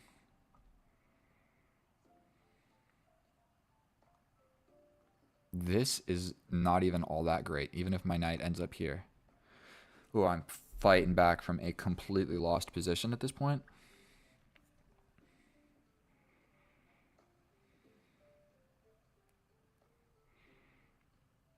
And our opponent has spent no time. 3 minutes. But I need to get away from the habit of just accusing every single person that beats me that they're cheating. Sometimes I just suck at chess. And whatever I was trying to do in this game did not happen. And so we're still praying. We're hoping and praying. Dude's got to actually beat me to beat me.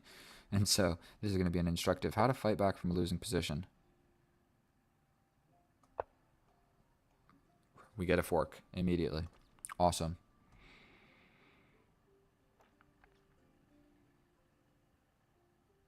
I mean, I think that doesn't level the playing fields at all. Okay. I mean, we're going to grab that. That is what has to happen.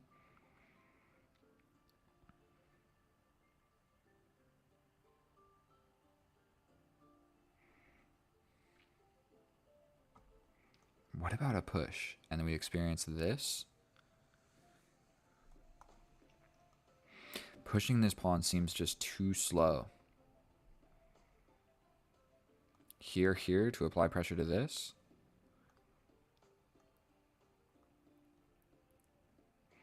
Oh boy. He's yet again only up a pawn.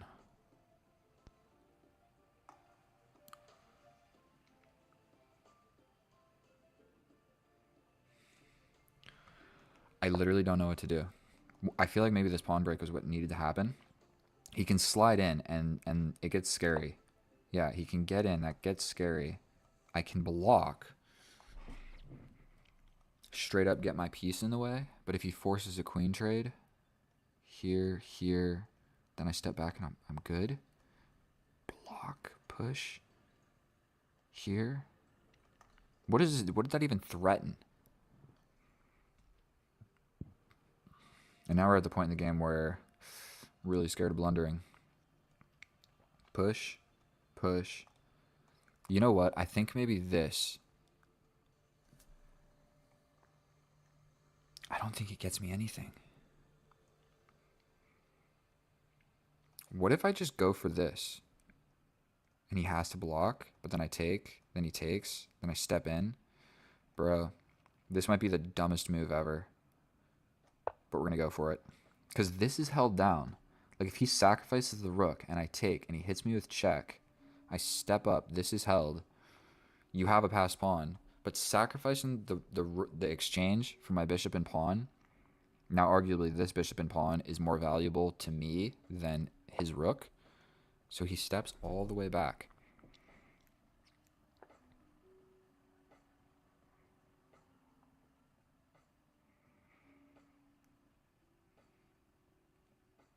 Is this? No, the bishop's hanging. We step like this. We're just straight up attacking this. He defends. Okay. He's still up a pawn. I have no good way of infiltrating. We push this forward. If he comes over, dear God. I'm playing it. He can get in here. Okay, so he's got this on the board.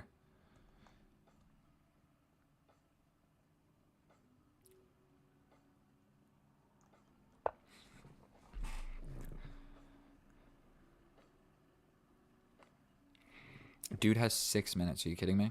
If he just locks it down like this, oof, that's scary. Okay.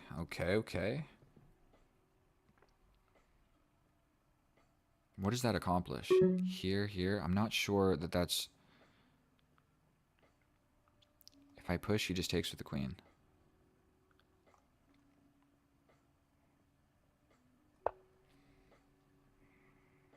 He could force the queen trade. But I've got... Ooh, yikes. Straight up. Only one move in the position. Yikes. That is a big yikes. Now my rook is not over here. What is my rook doing on this side of the board? Is this check going to win me the game? Probably not.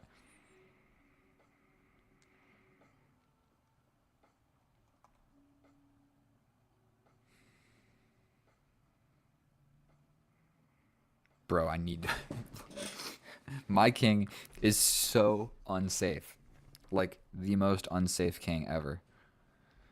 Something like this would be actually just terrifying.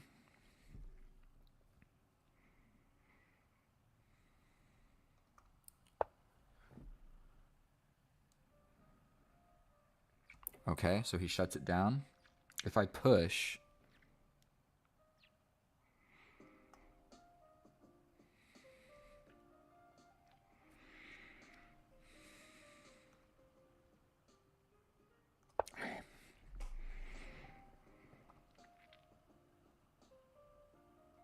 This check is obviously very scary. Then there's this. And I've got 35 seconds to counter this. The only thing I've got going is his pawn is kind of weak, but his bishop is there. I've straight up got nothing. Scooting over like this wins immediately, but he just shuts the door. But then I push, then he pushes, then I take. Probably he would take. I'm not even convinced.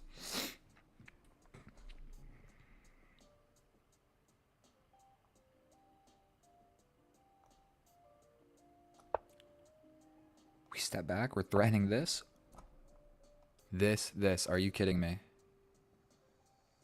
Check. King here. I mean, I have to play it. I got 22 seconds. He steps over.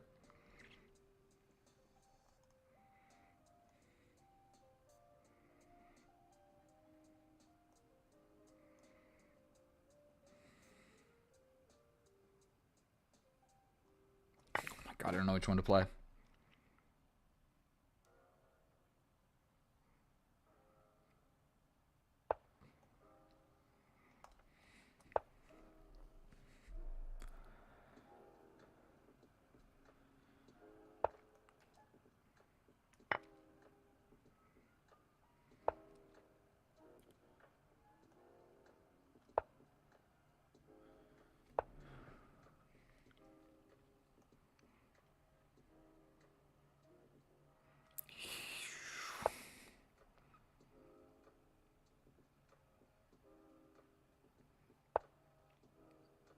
Yeah, right, bro.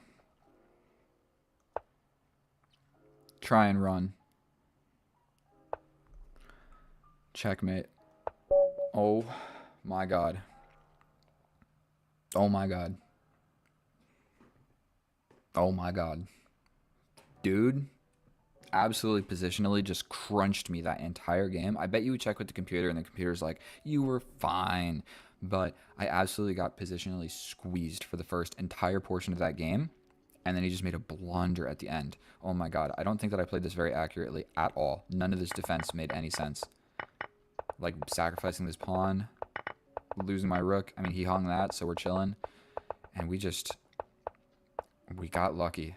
This silent king step to the back. He pins the rook, but we still had this. Okay, we're going to check it with the computer. I hope you guys learned something, and we're going to learn some more with the analysis. So I will see you guys over there.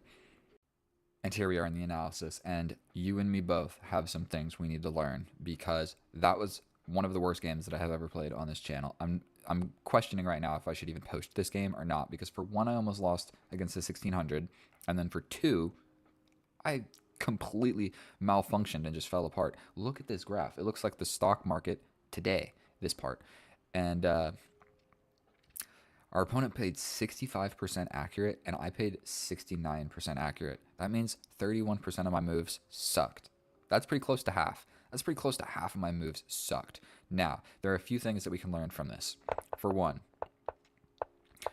we get this. Great moves. this. My queen is attacked immediately. I know that bringing my queen out to b6 is a great idea because we are attacking this pawn, we are attacking this bishop, and we are getting out of all of this nonsense. And sometimes what the opponent will play is here, and you bring the queen out here anyway to support this. So if they capture, you can take back, and he can't move this immediately because the bishop. So when he moved the bishop twice, I should have taken that. That should have been my key to like, okay, the bishop's normally here, bring the queen somewhere else, because it ended up being a problem and I needed to get my pieces active and I just did not. So I pin this piece. This is actually the best move. Then this is the best move. Then that is not a great move. We can go ahead and turn this computer on. Okay, everything's working out. We trade. Now, I know this. Pushing the pawn 2 squares generally does better than pushing the pawn 1 square when you're in these types of structures. Instead, I felt like I needed to break out, which is not the most straightforward blunder of all, but he can just castle, and then long story short, his king is safe and mine is not. And so here, I take a step back. I could have stepped forward and he could have taken with his knight, and it's not great for me, but it's not terrible. And so if we would have gone ahead and tried this, he's going to take. If I take, his knight has to do something, or he goes for the pawn break. I'm attacking this, though. He's for sure going to move that. Then I can defend. If he takes, I defend like this. And we got the weirdest pawn structure in the world. If he ever captures, I can take the queen. And, of course, it's defended. But, long story short, I'm making a lot of step-and-back type moves. I'm making a lot of step-and-back type moves. Every single move we're making is a blunder. I throw my king in the center of the board, which is the biggest blunder of the game so far. Okay? Biggest blunder of the game so far. I officially have a minus 3.7 position. Then we push this pawn. It's still one of the best moves, and it's considered a mistake. The reason for this is I just didn't want this capture, and then that's what I was thinking. We take, jumps in, and now I lose a pawn. And I lose more than a pawn. I can't castle. I lose my bishop for the knight, and then this is a situation right here. He can trade the knight for the bishop, which is an equal trade, but you might think, okay, I'm getting the bishop, or he can get a pawn for free and also still get this bishop. So whenever you're in a situation like that, you got to think to yourself, what's better, trading the knight for the bishop or just outright winning a pawn for free? It's always winning the pawn, like 99% of the time. So we give a little pawn sacrifice so that I'm able to grab this pawn with my knight, so that I can make this run with my king so I don't have to step back into this terrible, terrible pin. Then I get the right idea. We need to prevent this pawn push, and my bishop needs to be here defending this because this is the open file, and my king is next to it, my queen is next to it, and this is where my bishop belongs. So it's actually a pretty good idea. He's lining up this, and for whatever reason, I bring my queen over here. I could have ran away with my king earlier on, but this opens sacrificing ideas, and his knight is still going to arrive here no matter what I do. So like a good chess boy, I step back with the king. This was actually, for the record, the better move, but the difference is they're about the same. So didn't need to spend that long. They were about the same. I thought it would be like a huge difference. Then we have a very simple fork, but I have been getting sandwiched for so long in this game that I'm simply just feeling like I'm lost. Like, look where his pieces are in comparison to mine. Like, my pieces suck. Every single one of my pieces is a defensive piece right now. Like, and this one is not even doing anything. And my king is naked. And his pieces are amazing. This is a great square for his bishop. This is a great square for his knight. This is a great square for his queen. This is the best square for this rook. And so, look at his king. So, I have been getting sandwiched so long that that's my excuse why I simply missed this fork. We miss it. And then he hops right back into a fork of his own. We get it. We push a pawn. And now, something to note when he brings the rook down to see my king. This bishop is only defended by my queen because the pawn cannot take. Neither of us saw that. And so now the queen can simply grab this bishop and I cannot take back because the rook will be able to see my king. I can't move this pawn, okay? Didn't see that. I needed to stay here defending. I was supposed to run with the king, and it's actually our opponent. If we go back through these handful of moves, he has a +3 advantage, but he just doesn't play it right. One move later, he throws away his advantage. We trade it off, and now we have an equal position, but it's hard for me to accept that it's equal now. So we come over here. We hung the bishop, but he didn't see it. That's why both of those are blunders. Still, he can hit me with something vicious where I would take back, then he would take, and I'm just going to get cooked. So he could sacrifice here. I take back. Then he takes with check. I step somewhere. And essentially he's got a passed pawn. And he's still going to win the game. Or he's not going to win the game, but he's going to do quite well. We push these pawns. And now I come forward. I'm defending a little bit of everything. I'm defending this check. So I'll trade off and I'll win this pawn, which would be quite nice. He brings the bishop back, which didn't do a whole lot. I do put my rook on the best file. This is the open file. He hits me with the check. Only move, I assume. I can no longer get in. And now I did need to make this pawn break. And I am finally winning. For my first time of the game, officially, I'm winning if I play this move. Because he can't push. Because I simply get in with checkmate. So he would have to take. But then still I'm getting in with check. And it's not even a perfect plan. He's going to get mated, okay? He's going to get mated. So long story short, that pawn push was right. He's going to have to sacrifice some stuff or he's going to lose. So, finally, he makes a blunder. It's an even position, and he makes a blunder. Yes, this attacks the rook. The rook is the defender of my queen, but we can slide in. The king can still not take. And now I needed to find the checkmating sequence here, which I just failed to do. He stepped forward. I grabbed the right pawn. This was the more active, more in the middle pawn, so that's why I grabbed that one first. And I have a pretty good idea that I'm going to be able to grab this one later. So he steps over, and I had mate in 2. Here, here, here.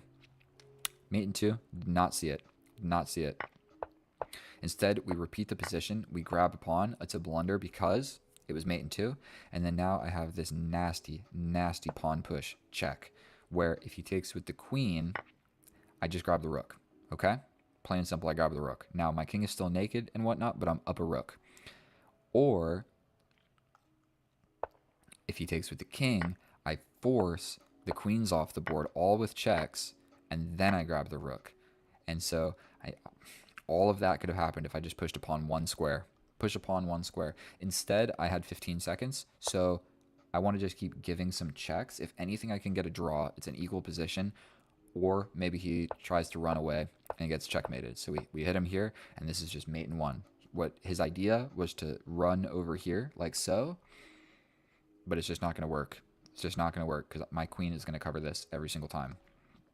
And even if you get here, it's still checkmate. So this running away idea was never going to work. He should have tried to like shuffle around up here at some point. But that was a sloppy game. That was a sloppy game. I'm not proud of that. But you know what I am proud of? I gained 97 elo. You guys can't see it, but I got 97 elo. I'm officially 17, 20 something. And we're good to go. If you guys made it this far, if you learned something, please subscribe. Thank you so much for watching my videos. I love you guys. I'll see you guys next time. The next game will be better, I promise. Sorry for playing 60% accurate. I won't do it again. All right, thank you so much. Get out of here. Bye. Oh, hello and welcome back, and thank you so much for clicking on my video. In today's episode, what I'm going to show you is how you can farm elo on Lichess by playing 5-minute plus 5-second that counts as rapid. So I'm going to do a little bit of experimentation figuring out what is the lowest time control that you can play to have a rapid game of chess. And so, yes, 5 seconds for the increment is quite a bit of time. This is the fantasy variation. I believe taking is actually not so fun. And going for this super cagey structure is generally what we want to do because we don't have anywhere good to put our bishop. So we make this little cagey structure. We kind of hope that this happens so that my bishop has a life. And if not, we just play around this pyramid right here. And so what I want to figure out is like, what if you play 1 minute plus 10 seconds? Is that considered rapid? Because I feel like that can really put the pressure on some people because you'll need to accumulate the time. So if I bring the knight, I'm just going to get bonked on the head. If I go for this pawn push, we're just going to do it. I'm not even sure if that's correct or what. We're probably going to walk into this check, but now at least I have a square to put my knight. We bring the queen, defending this pawn. That is the idea. The queen is defending the pawn, and I'm also attacking this. Little defensive attack and maneuver going on by my queen. Queens can do that. Queens are very powerful. So he takes. If this happens, we step forward with a check. Now, I've studied this before. If I step here, I think I walk into this. So we step here. Because if we go here, we get hit with this, and the knight is defended by the queen if this pawn push comes into play attacking us. So it's a little bit of everything. So that hangs the bishop. We're playing a 21 100, almost a 2200. Extreme toaster. And so he just hung the bishop. Now, I don't have a lot of great squares for my queen. So we're stepping all the way back like so. This is my extra bishop. He is greatly extended onto the opponent's side of the board. Maybe like a capture would actually be in our opponent's best interest now that he's down a piece. This knight is weak, only defended by the queen. Yeah, so this capture actually makes a fair bit of sense. I might just... Because like if I take, then his queen gets in. And that's not something that I love. That's not something that I just am a huge, huge fan of. So, let's just take this knight. That was like, you know what I mean? Maybe it wasn't the best idea. I got both of his knights for one of my bishops. But now he can't castle that way. So it makes me feel a little bit safer. I can also throw in this check first. So we're going to go ahead and do that. Because the only way to block is with the bishop. Or you trade the queens. And if you trade the queens... But now I can step in here and win the pawn. This check doesn't save you. Okay. Now this is coming into play quite quickly. And what I really need to figure out here is how to castle. So we're gonna just play this. The rook is coming. The rook is coming. Make no mistake about it. But I have a lot of different squares that I can put my queen. And I'm happy with all of them, basically. Like I can step back. I can step over one. He steps in with the knight. The knight wants to take here. Is that really your genius idea? Threaten. Or do you want to just trade here? I might just tickle the knight.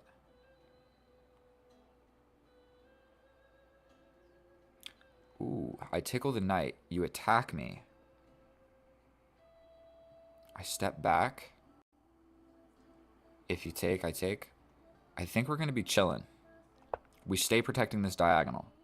Not sure if I even really need to be scared of his knight jumping in here. But now we just jump back. Defended by a bunch of different things, realistically. I'm also attacking the knight, so the knight does have to do something. Such as get in front of this powerful rook, or jump back here and die. Or try and come forward. Okay, or that move is actually probably the most principled.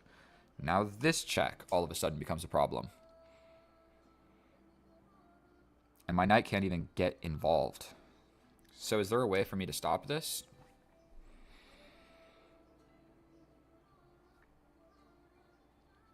I mean, maybe we just castle and we allow this check. And we just step forward. And then what?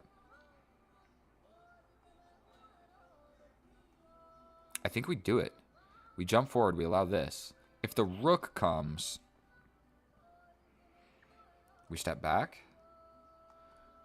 Is this safer? No, no, no. We're doing this. This is going to be the new square for my king. I don't know if I need to castle. He needs to basically do this or I'm going to be able to castle. Attacking with the rook probably is a good idea. But yeah, can I not just step forward?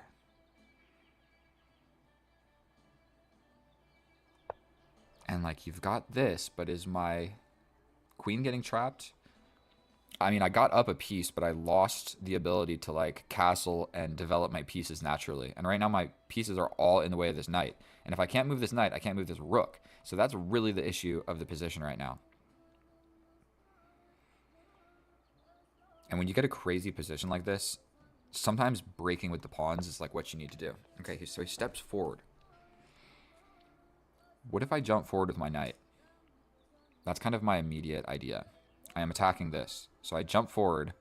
If you push forward, I take. Then you take, then I take. Don't love it. We need to do something about this knight. I think this makes sense. Also bringing my rook here makes sense. Bring the rook here and then step back this way.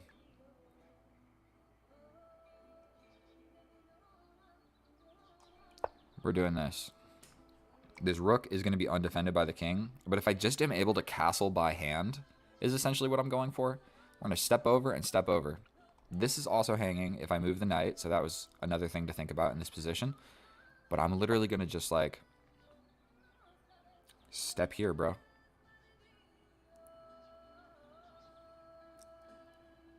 Or what if we step back? We step back. He doubles the rooks.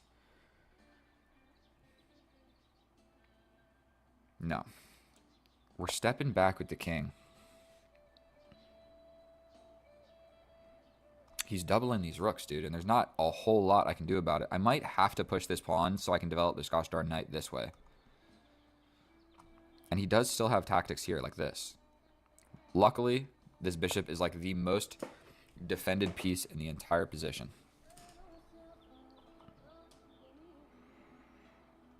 If we jump in with the knight, I'm literally just stepping over with the king, bro. Like, come and get me. Now I'm castled, essentially. Now I castled. And so because I'm up a piece, I can do that. But we're still fighting back. This might be an equal position, if anything. Something that I could do is just get my knight in the way. And if you attack, I take. Then you take, I take back. You get in. But at the cost of we traded off some pieces. So I think this move, now that it's not hanging this pawn from the queen, this is actually a really good move. Because I can just force the trade. Like, boom.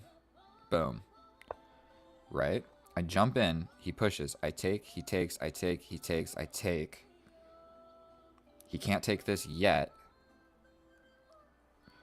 Am I winning that endgame?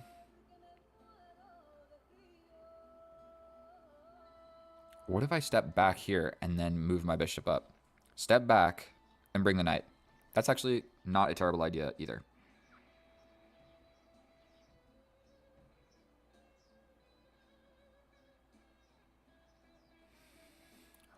We're stepping back. This might have been better.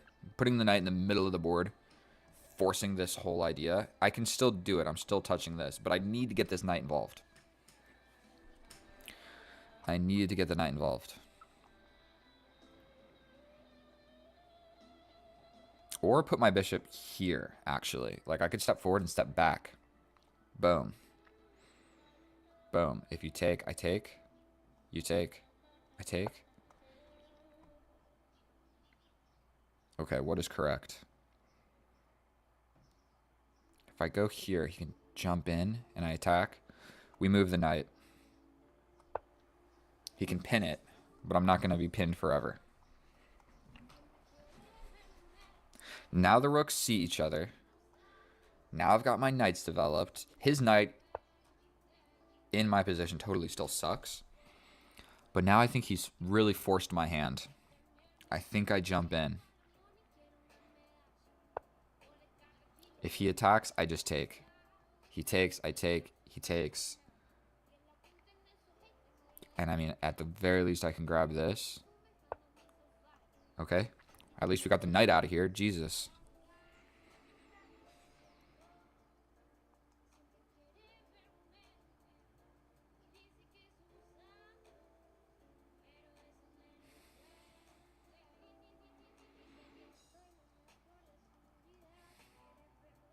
Bro, I don't know what to do.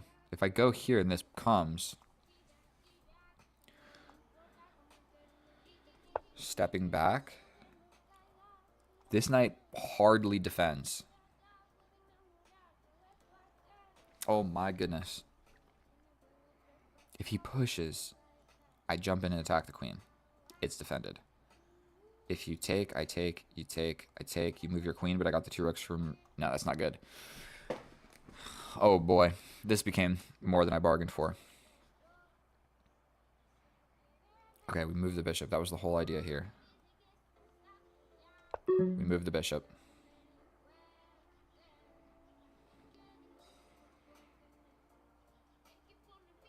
"42 seconds. Oh god, this is going to get into a complete crazy position. I'm going to step back, guard my knights like this. I should probably be figuring out how to move forward.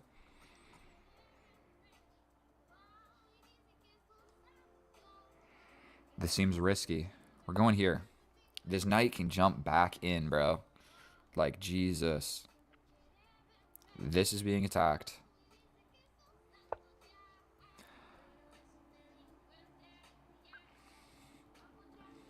What are we doing? Here, here.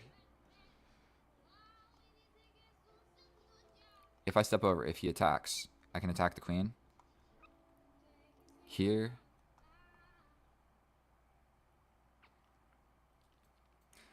Here, here, here, here, here, here, here. Bro, what do I do? Do we just make a random move? If this knight goes here, at least I'm defended from all that nonsense. Or he takes like this. Okay, cool. We take back. This is now hanging. Bro, how is he just positionally squeezing me down a piece? We step forward. Oh god, this is now hanging. This knight needs to do something better. This is scary. This is scary. I can get out of it with check. Check. Ay, ay, ay. We attack. What do I do, bro?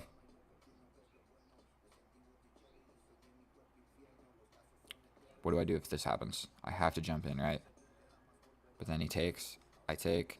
He takes. I take. He takes. Then it's completely even. This move is actually really scary, but I jump out of it with this. Now that's blocked. We step over. Now this. God damn it. He can just kind of check me into oblivion, I believe. Like, he could get a draw if he wants. But he doesn't want. We push this pawn forward.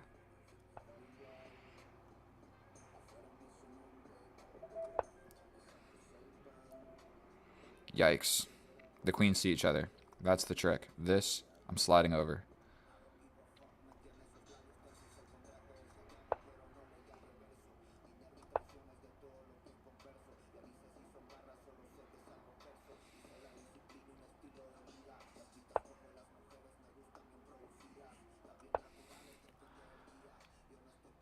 Jumping this knight over here.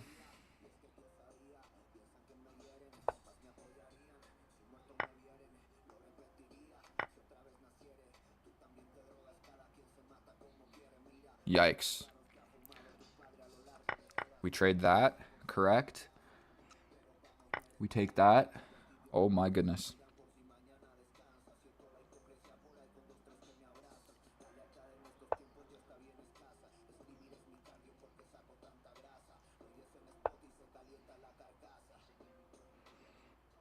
If he comes back with this check.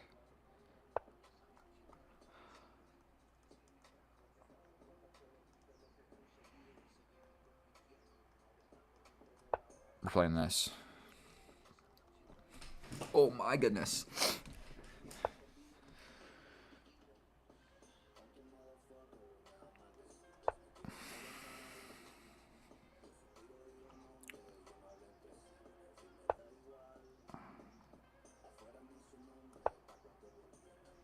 Yikes. This is terrifying, bro.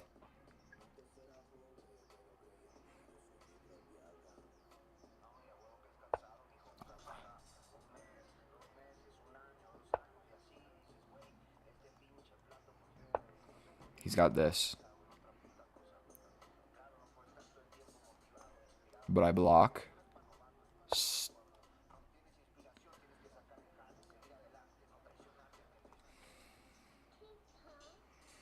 I step over.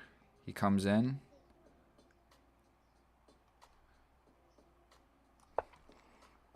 This I just take.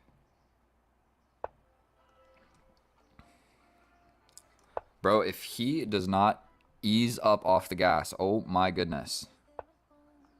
Uh-huh.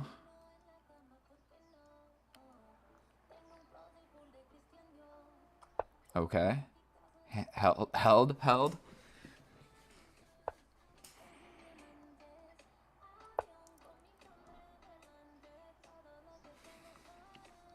This is ridiculous. Playing such a strong rated opponent. I won't...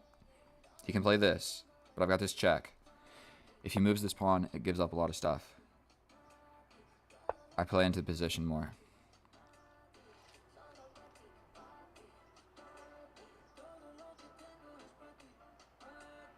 I can take this then. We give a check. Step back. I'm still able to win this.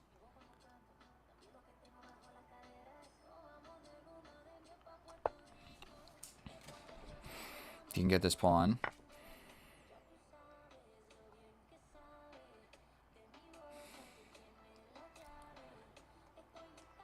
We take this. These guys are held. Now there's this. We give a check. Unbelievably, everything is held. Here.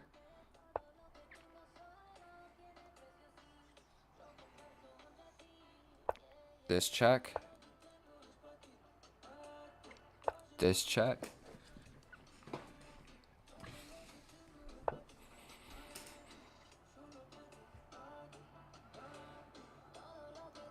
I grab this. He's got this. Oh my goodness, bro.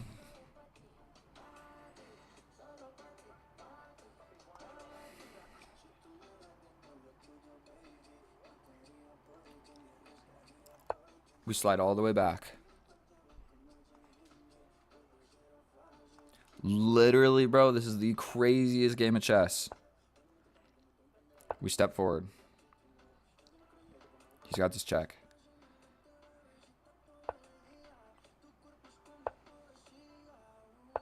I'm coming over for this dark square pawn, bro. I can take here. Defend. Here, here. Defend that. Take, take. He takes, but I defend. I defend. He's trying to go here. I double defend. I'm putting my bishop there. I don't know if that was necessary. I'm jumping in with this check and winning the pawn. Yes, we give a check. Oh my goodness. If he... We get the pawn. We got the pawn. I still need to hang on to a bishop and a knight. We're given this. I need to win his pawns now.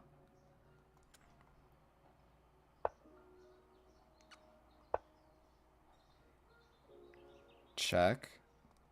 But we're held. He can get a pawn. What I want to do is not lose my pawns now.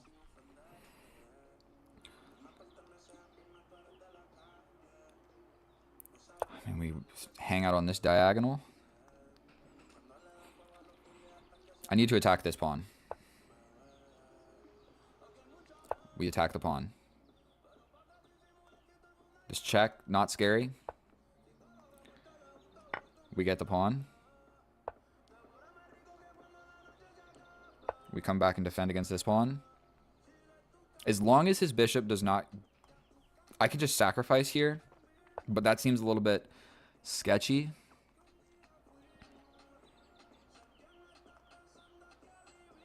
We step like this. He can step out of it.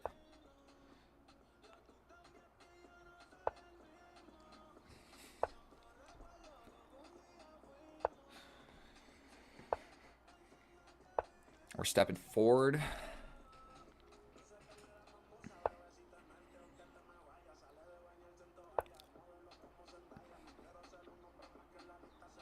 This is my idea.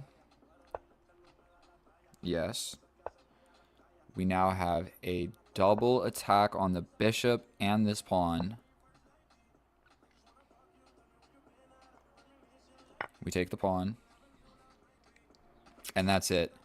We're going to figure out a way to just get rid of this last god darn bishop. How long of a game of chess was this? I see why they classify this as rapid. Dude, that was like a 20-minute game. Oh my god. He said good game. I'm going to let him know after this to come watch that game of chess on YouTube. But, Oh my god. Dude, that was actually so much fun because he essentially hung a piece. I was up a piece the entire game, and then he's just better at chess than me.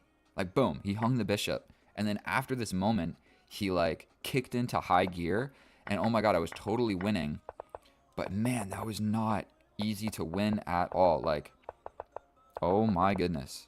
That was like playing night odds against somebody much better than you. And so look, I mean, he's like 2200, so I defeated a 2200, so that might be my highest rated victory ever, question mark. I don't know. Definitely on this account. So either way, we are going to check that with the computer. That was a lot of fun for me. I hope it's fun for you guys to watch. So we're going to go check it with the computer and see how accurate was it and how could I have done that better and what can we learn. And here we are in the analysis. And oh boy, forget everything that I said in the beginning about farming elo, playing less time, because that was the same amount of time as a 10 minute with no increment. That was like over 20 minutes, I feel like, the whole game.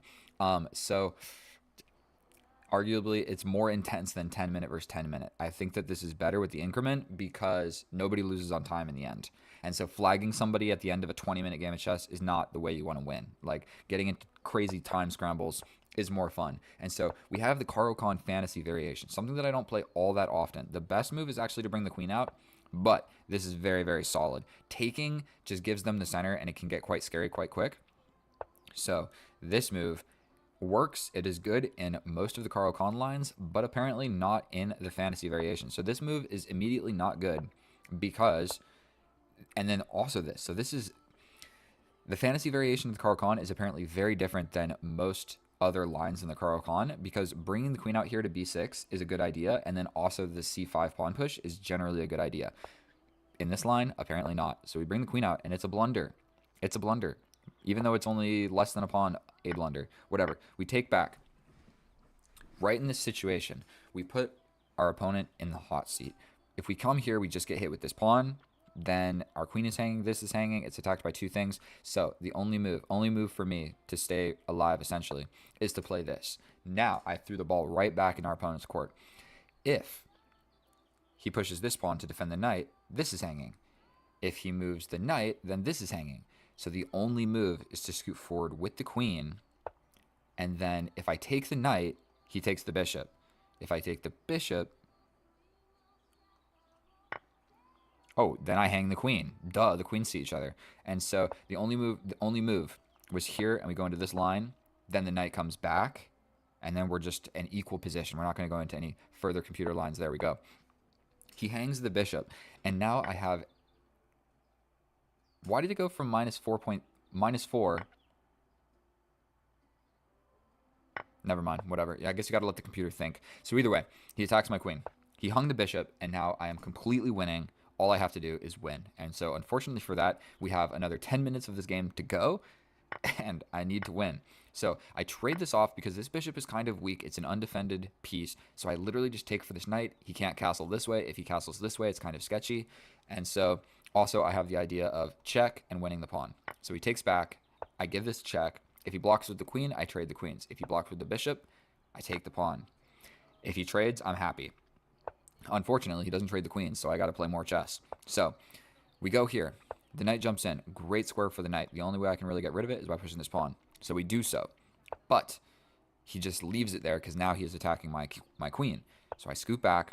Then the knight jumps back. Now I don't have a dark square bishop, and my knights aren't even developed. So his knight arriving here with check actually kind of sucks for me. And if you look in this position, he can push this pawn, and he's not even losing by that much anymore. He gives me the check. I step up. He steps his king up with the idea of bringing his other rook to the party, okay? So I bring my rook, and then I believe I ran. I did a little king runaway technique because I realized this pawn is hanging for the queen if I move my knight. So this whole idea of jumping here to attack this potentially didn't work because I might just get checked into oblivion. And so we scoot the king over. Now this pawn is defended. I have essentially castled by hand, although it took like 7 moves. And now my knight can go to the middle of the board if I so choose. So I don't so choose. I scoot my queen back. Now I have a square for my knight because my knight could not develop. And if my knight can't develop, the rook can't develop. So I'm just slow and steady, slowly trying to just get my pieces into the game. I know that I'm supposed to be like attacking and taking the initiative, but if I just slowly play and develop my pieces, I'm up a piece, so I know that I'm going to be able to win. And not only that, we have the same colored bishop, so it's easy to trade those off. If it's opposite colored bishops, I got to be a little bit worried because they're never going to trade. And so we jump in. He jumps back. For one, I just have this fork. It's not even the best move because there's all these different tactics going on here. So stepping back, mistake. You don't want to be taking stepping back moves, but I'm still winning, so it's actually okay. We reposition my bishop. Now it's on a good diagonal. It's out of the line of all this stuff. And this move was what I was scared of. He attacks this knight, and I jump back. Again, I'm supposed to jump into the middle of the board. Like, okay, either one is fine. Now the computer doesn't know which one's better, so we step back, fine. Putting my knight here would have made a lot of sense. It protects from all sorts of nonsense over here. But I, for no reason, throw this pawn to get rid of a pawn to open up my king. Why did I play that? I guess because I had 10 seconds on the clock when I played it. So that means I had 7 seconds when I played it. And if you look at this position, I have 12 seconds. Our opponent has 1 minute. And dude, we have a lot of moves left. So that 5-second increment just extended this game into infinity. So for one, he could have just taken, and all of this is still a very scary idea. Because if you see, he's got 3 pieces looking down here, and I've only got these 2 defenders. So we step up. These pawns are now defended by my king. He jumps back. I scoot my rook 1 square. This is now hanging because there is no king. The king is no longer there defending it. And he could have got a draw here. Is it easy to see? No, because normally you go back and forth on these 2 squares to get a draw, but he could have done it like this. And what am I going to do? I can't get in the way of anything, so he could have got the draw like this. If, after this check, if I step over, I'm going to lose. Because this knight is coming in, and I can't stop this checkmate. Other than giving up a knight, and then he takes, and then I can, like, wiggle away. But it's not good. So he could have got a draw like that. Maybe he didn't see it.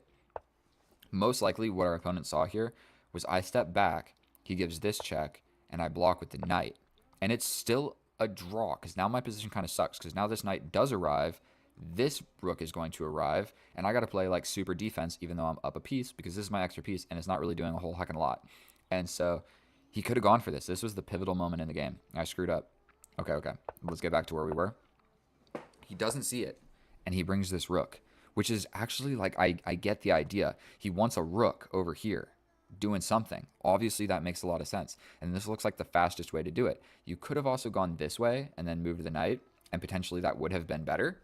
But either way, I see. He sees there's no checkmate like this, and he didn't see the back and forth draw like this. It's a little bit different. And he probably saw I get out of it. So either way, that's enough talking about that. We push this pawn because it prevents the rook from going to this square. It also prevents the queen from getting out. I don't know if I want to trap my queen 2 squares away from my king, but I sure did. But now we jump back with the knight. The queens see each other, so I was kind of hoping to get a queen trade in this position. The problem with what I play here next, for one, I can just grab a pawn and say, you're not checkmating anybody. Although this is coming next, I guess I jump back and defend. It wants me to just grab this pawn and be brave. There's not a chance that I play that. I guess it did defend this idea geometrically, but whatever. I'm not taking a pawn. I'm defending my king from getting checkmated. So I play this, and it's a blunder that draws the game, because after take, he hits me with this check, and no matter where I go, he gets the bishop. And now it's equal. Just everything is equal. I guess I can grab this pawn or trade this off or whatever, but he's got the bishop for my knight, so actually he's probably doing better in this endgame. Plus he already has a passed pawn. So none of that happens. None of that happens. He didn't see the tactic. He steps back. I bring a rook.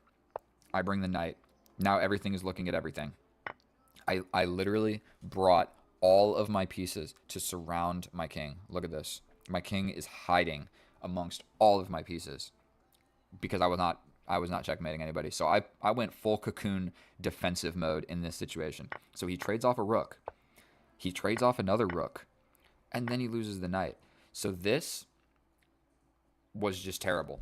If I was him, seeing that I had 20 seconds on the clock, I just play this and just like lose this instead of the rooks. I don't know. You know, the more pieces you trade off, the worse you are. So we trade off these pieces. Then in this situation, probably save the knight. Don't let the knights trade too.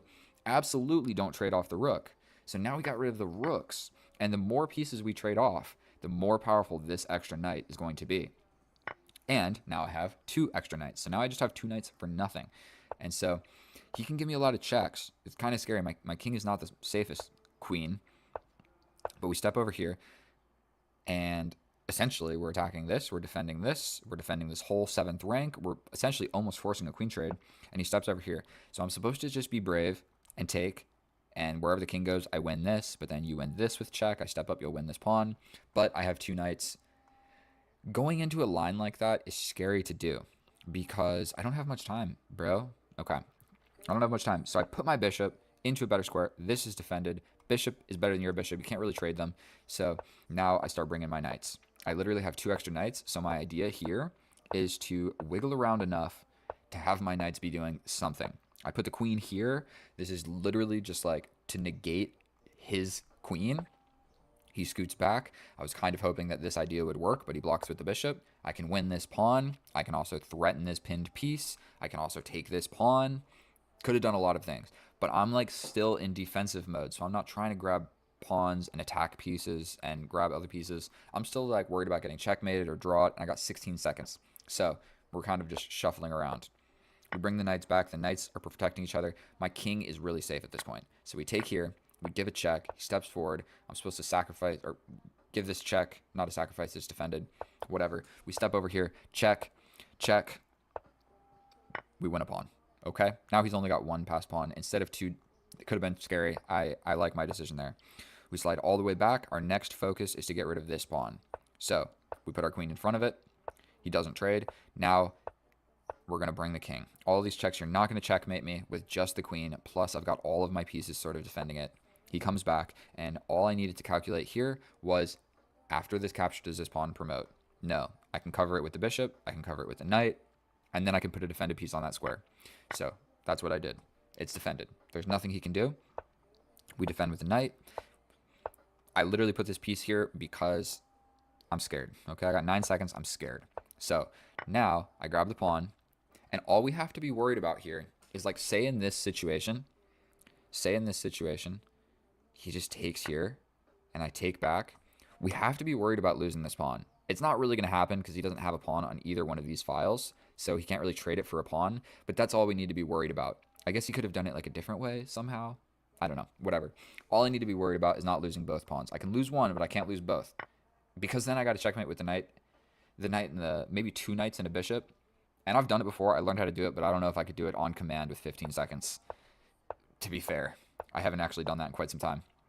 So we step forward. Finally, we attack a piece. We get the idea. We threaten this. Check. Here. Bro, I made this take way more moves than it needed to. Finally, we attack the bishop, and we are attacking this pawn. So, that was and then it's over. After this, it's over. He loses the pawn. He resigns. 84 moves. 84 moves. That is how many moves it took me to defeat a higher rated opponent with an extra piece. That was sensational. Thank you so much if you learned something. Thank you so much for watching my video. If you learned something, please subscribe. That was a blast. So now I beat a 2200. We'll round up. So thank you so much. Please subscribe. I'll see you in the next video. You guys are the best. I love you, and I'll see you next time. Bye. Oh, hello, and welcome back, and thank you so much for clicking on my video. In today's episode, what I'm going to be doing is destroying this 1837 from Algeria. All right. Doesn't matter where you're from, the Caro-Kann will destroy you in any position. And so we have the Caro-Kann advanced variation. Oh my god, and I misclick out of the opening. Well, I'm going to show you how to bounce back after you make a little mouse slip in the opening. And so now I'm basically just 1 step behind. I should not have played that. But we're going to be all right. And so what do I want to do here?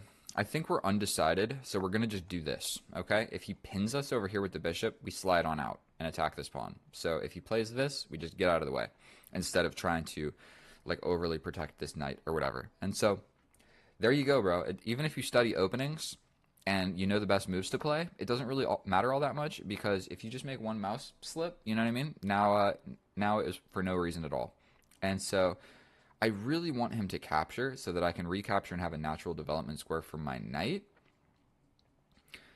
And we're somewhat worried about this. So let's just trade in the middle. I feel like that can't be a bad idea. Now I can develop my bishop with ease. I can bring the knight. And I think we're doing quite well. He's got the open file, but completely equal position. We're going to just castle.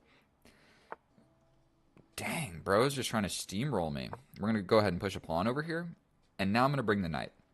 Obviously, he has understood that capturing here is probably bad for him because it just gets my knight into the game. Even a pawn push in the middle makes sense. But probably the best move for our opponent is to develop the knight to either one of those squares. I think I'm going to just develop my knight as well.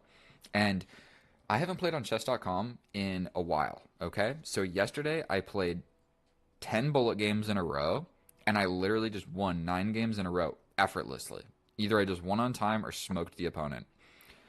Going over here. You put your rook there, I'm putting my rook there. You pushing forward, I'll capture. You capture, and then we fight along this open file. And this guy seems to be the most promising out of all of the players that I've faced so far. He seems to have a solid grasp of just everything going on. And so, arguably, he's got the better position. Man, I'm not going to mouse slip right now. So, what we're worried about is this queen move. So if I don't capture and his queen does arrive here, it's no good. But we have a more or less equal position. I have the bishop instead of the knight, but it's trapped behind this just incredibly dense structure of pawns in the middle. So I really kind of like the idea of take, and bringing my queen. And then I'm applying pressure before you are. So let's do that. His knight is going to step back. Ooh, he captures with the queen. But I think I'm pretty quick to step in. Question mark. We step in. New idea of bringing my bishop this way. The back rank checkmate idea is covered. Plus, I can cover it a bunch of different ways. So there's no huge reason to be scared of it. I'm attacking this pawn. I'm attacking this knight. And he's got the open file, but it's covered in a lot of different ways. Oh, dear Lord, what if he plays this? Do I really have to, like... Okay, I think this move actually would have made a huge amount of sense.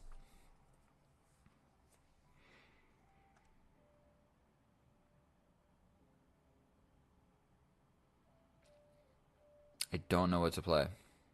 I think going for a pawn break might make some sense.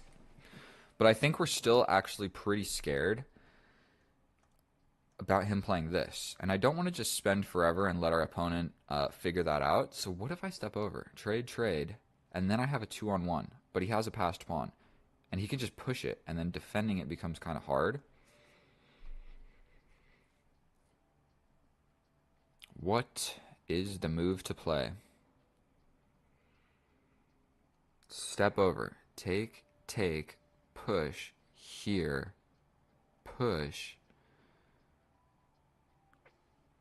We step back defending this, but I don't have a great way of attacking this. You probably bring the knight, I bring the king. Not convinced that that's going to work out in my favor. And we're still worried about this. I don't want to play this. I mean, that's so boring. But let's just do it. We're really fighting over this open file. And if I can figure out how to get my bishop in behind these pawns, maybe it's a good thing for me. But I think I probably have to, like, at least go for a little pawn break. And not go far below in the clock. And so we're going to be going for this pawn push. If he captures, then I think I'm okay with putting my bishop on this diagonal. Ideas of maybe bringing my knight this way.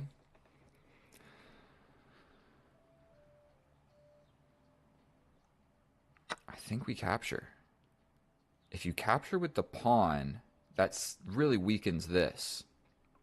If you capture with the knight, I can take, and that separates this. So all of a sudden, I'm thinking, we split the pawns. Now he has a weakness. He has 2 identifiable, really 3. He has 4. That simple trade right there definitely just gave my position new life. How do we immediately apply pressure to some of those pieces? The answer is I don't know. I could give a check, but then he just pushes a pawn. I think claiming this open file is probably the best move. And if he pushes, we don't even have to take. So I think coming over here and getting active on this open file. So he wants to step in. Probably that's a really great move.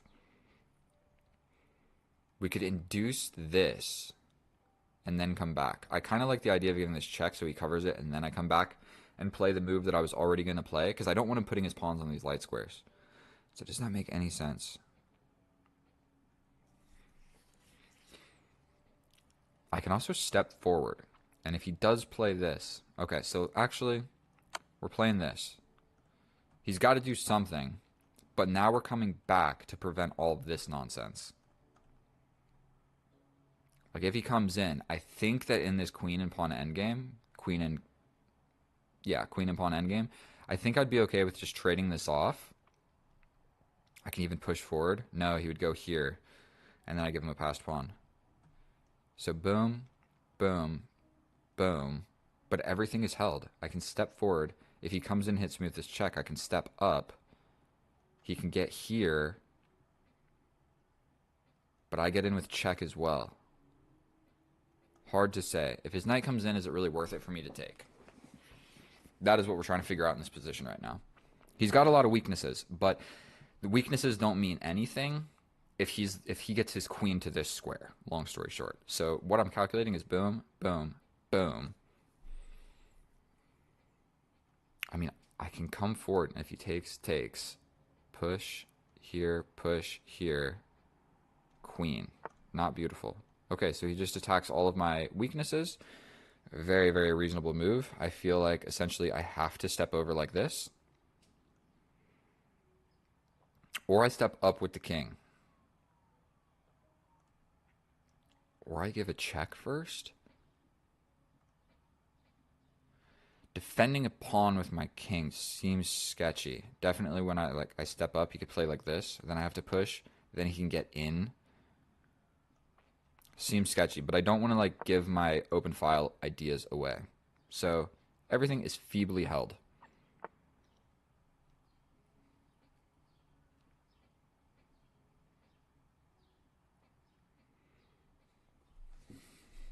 I mean, if I trade, he just solidifies this, and this is weak, and there's no way to defend it.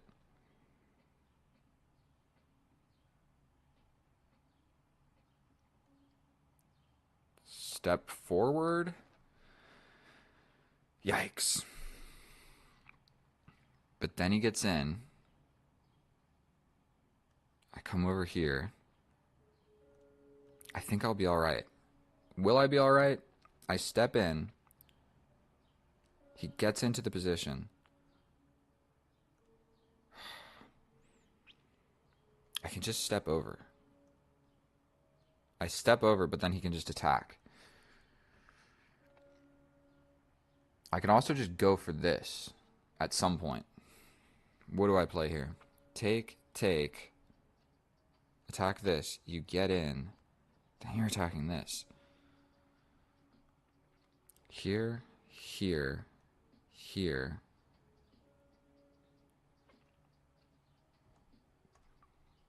If I do this, what is going to happen?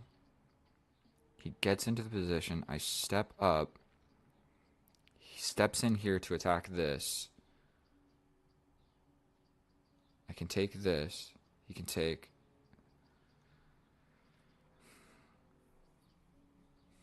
I don't actually know what the best move is. Please forgive me. I step in, but what if he just...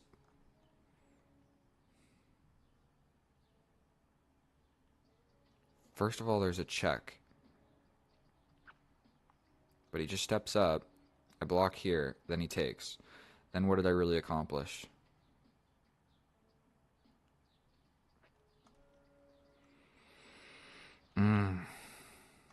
Here. I don't know what to play. Don't know what to play. He can just get in. And then I'm really scared. Really, really scared. And all of this is still being attacked by this knight. This knight is beautifully, beautifully placed. If I can just get in and kill that knight and fix his pawn structure, I mean, that sucks. Like, if I ever capture this knight with my bishop, his pawn just takes back, and he fixes the pawn structure, so that sucks. But okay, he gets in. I step back. He probably steps up.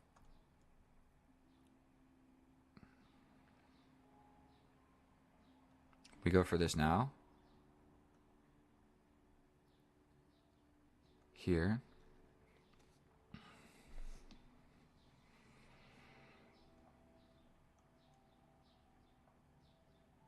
I think we go for this. We're going for this pawn. At least we're like applying pressure to stuff. And I need to be playing faster. This knight sucks. I hate this knight. He can get in, but I'm taking the pawn. So he has to at least like do something about that. So he defends.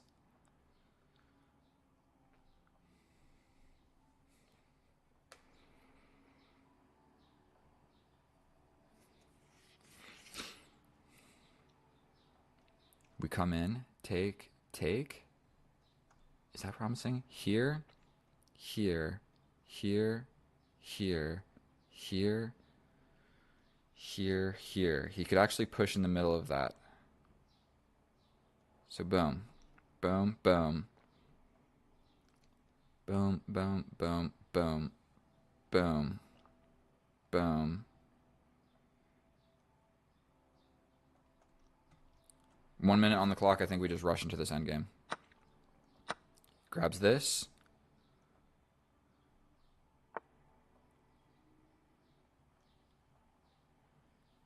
We have to grab that.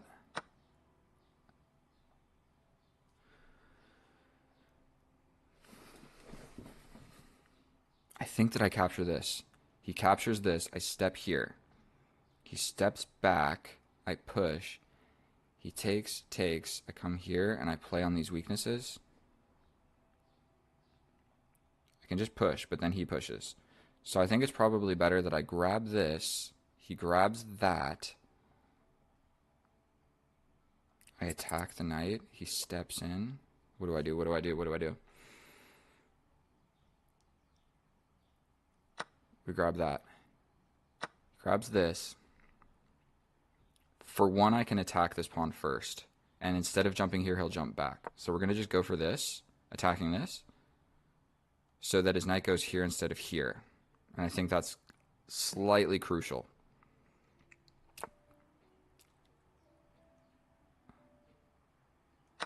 We grab this.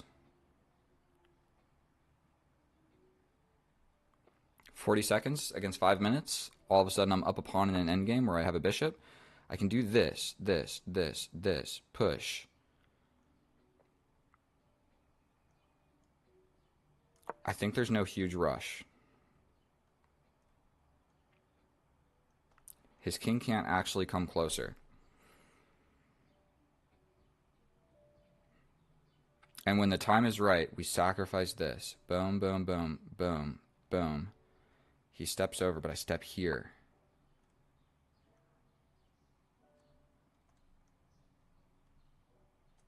Okay, we give a check. He steps back. 18 seconds. Oh my god, oh my god, oh my god. Ah! Okay, we step back. Yikes, there's this check. We're stepping in. He's got this. We're stepping in.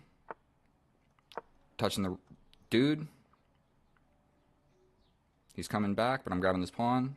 Yikes, 10 seconds. I hate chess. Plus, he's got this dude. We grab this.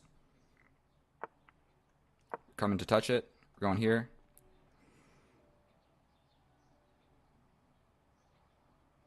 If he moves the knight, I grab this pawn.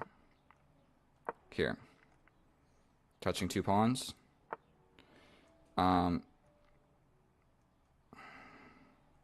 Fuck, dude, I just lost.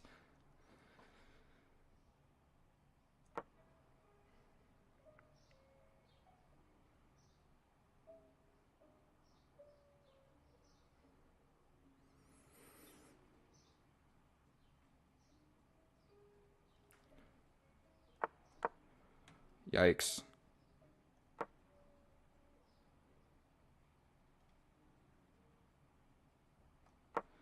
2 seconds.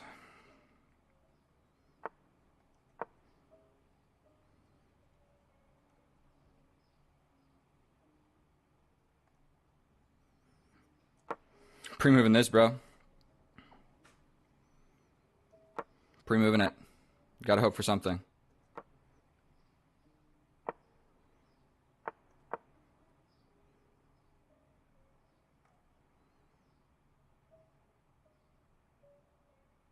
Pre-moving this.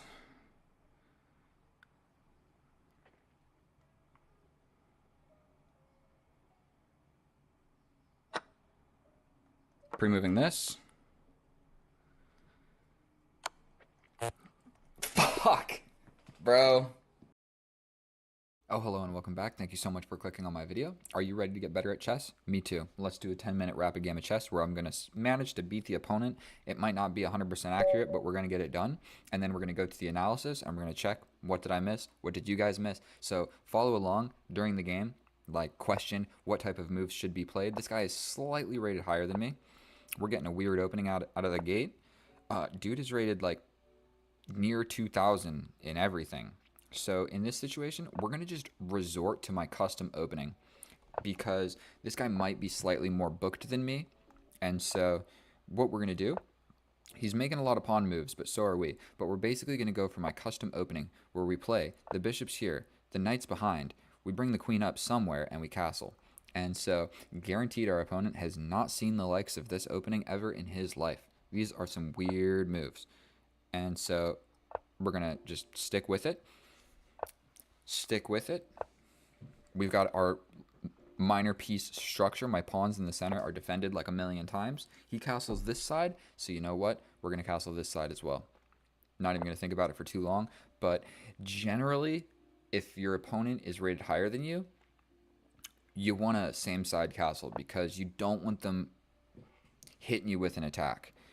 And so my pieces are developed, meagerly developed at that, but he has still yet to develop these three pieces. So taking in the center seems like something that I can get behind. Now, how do we move forward? You always got to check, how do I move forward? I mean, so potentially my knight getting giggity. Jiggity? How do you say it? We're going to go like this, I believe, because this square seems nice for my knight. Potentially jumping in and being able to do some damage later. He's got to develop like this or he's going to Fanketto. So he does want to just develop like that. Potentially we just jump on in.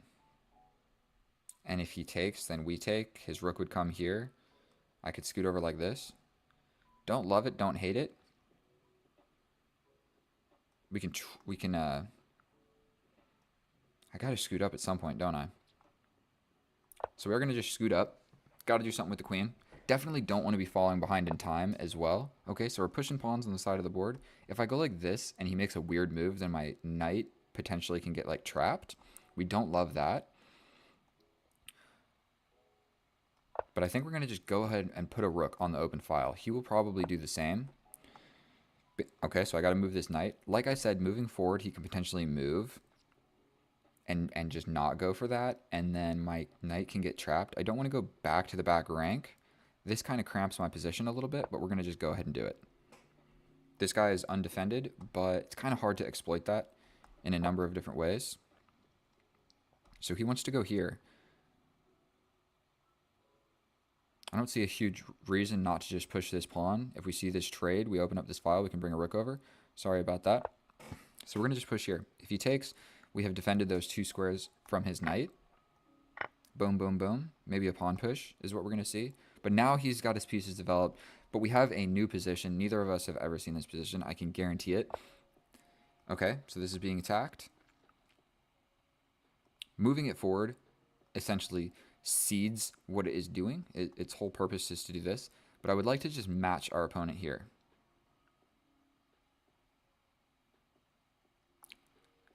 So we're going to go ahead and do that. We're going to go ahead and do that. I mean, if this is the open file, then next I'll replace that rook with this one for this open file. Okay, so we're going to play like this. He can potentially just challenge me, But then I could take, and that would cause his knight to step back. And you don't want to be making moves stepping back. And still, I got 1 minute down on the clock. So we are just going to trade this. He has to step back. We could then push forward. And if he takes, we take. If he takes, I get my knight in the middle. If he pushes forward, potentially we would see something like this.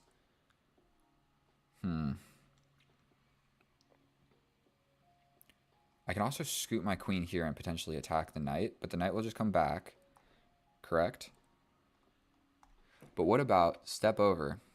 Knight comes back. I take it. He has to take. I slide in with check. He'd probably defend with the bishop. Does that do any good for me? I could just also push this forward. I do kind of like that, and then my knight has the idea of coming in like this. The only thing is his knight is coming straight back here to get into my position on these two squares. So pushing forward allows a good square for my knight. But I think... Does that do anything immediately? He just comes here, correct? I could pin the knight.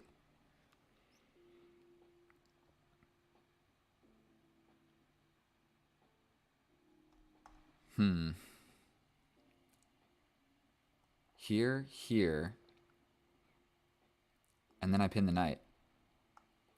Oh boy. We're going to do this. This pawn is definitely being pinned.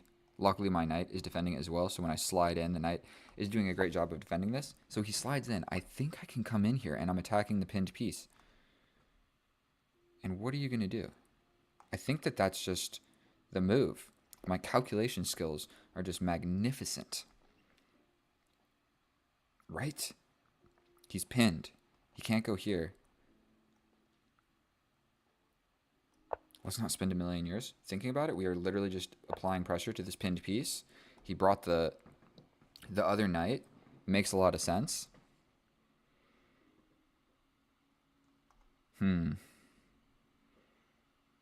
Now, how can I get to that knight? I push forward.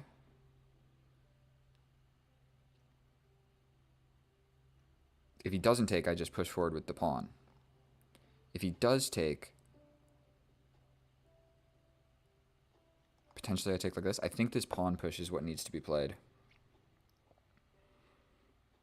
Because take, I really want to jump in with the knight, but I might challenge him. And we'd be able to get this, and then I can jump in. And if he doesn't do anything about it, I just push it forward. It's defended. I would win this guy, potentially. But just wait, this 1939 is about to uncork some computer-type moves, because whenever you feel like you're getting a winning or good position against a high-rated opponent, they just absolutely defend everything in the most resourceful way possible. And it's very disheartening when you feel like you're doing good and then you just like, it all slips away, and then you lose, and then you quit chess forever. Maybe I should be calculating, right? That's what we're supposed to do in chess. Okay, so if he takes... I'm going to take with the bishop. If he doesn't take...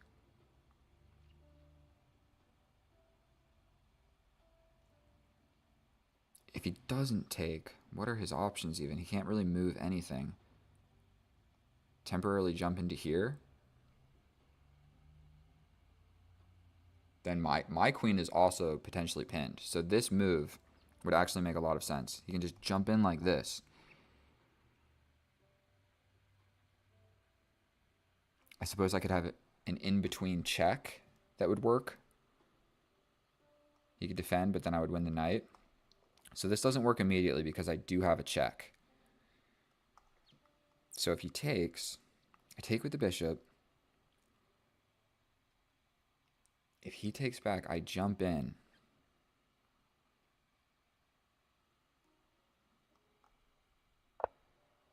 Now he has two things defending this.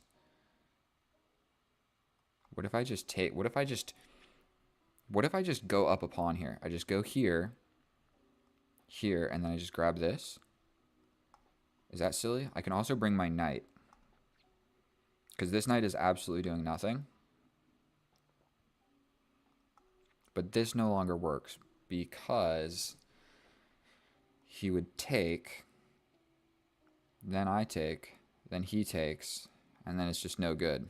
So bringing this knight, although I don't see like a direct win, I just feel like bringing this knight, I mean, I can take here and just get some stuff going. Also, I can just take. And if he takes back, I take. And then I would potentially just be up a pawn, correct? Boom, boom, boom. And I'm just up a pawn.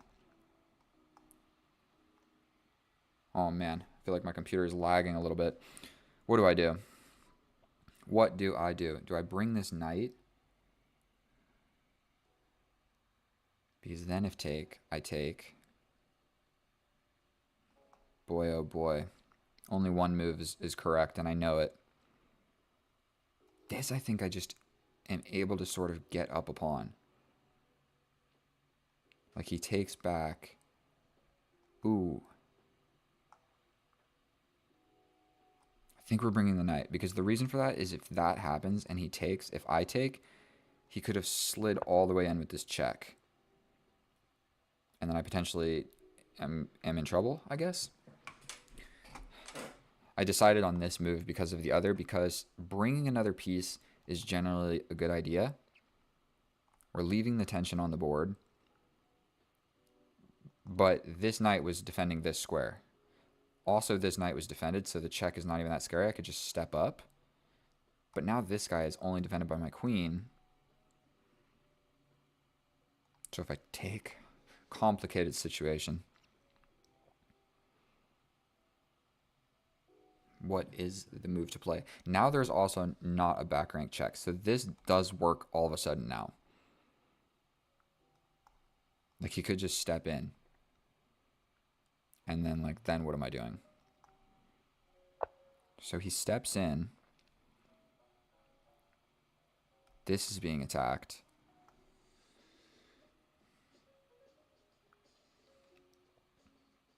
This is also kind of under threat. Oh boy. Here. What do I do? Just take this? No, that's not going to work. This guy is hanging. I got to do something about that. I can step back here. But then this capture, my knight comes in. I don't want to get rid of this. That's the piece that's attacking.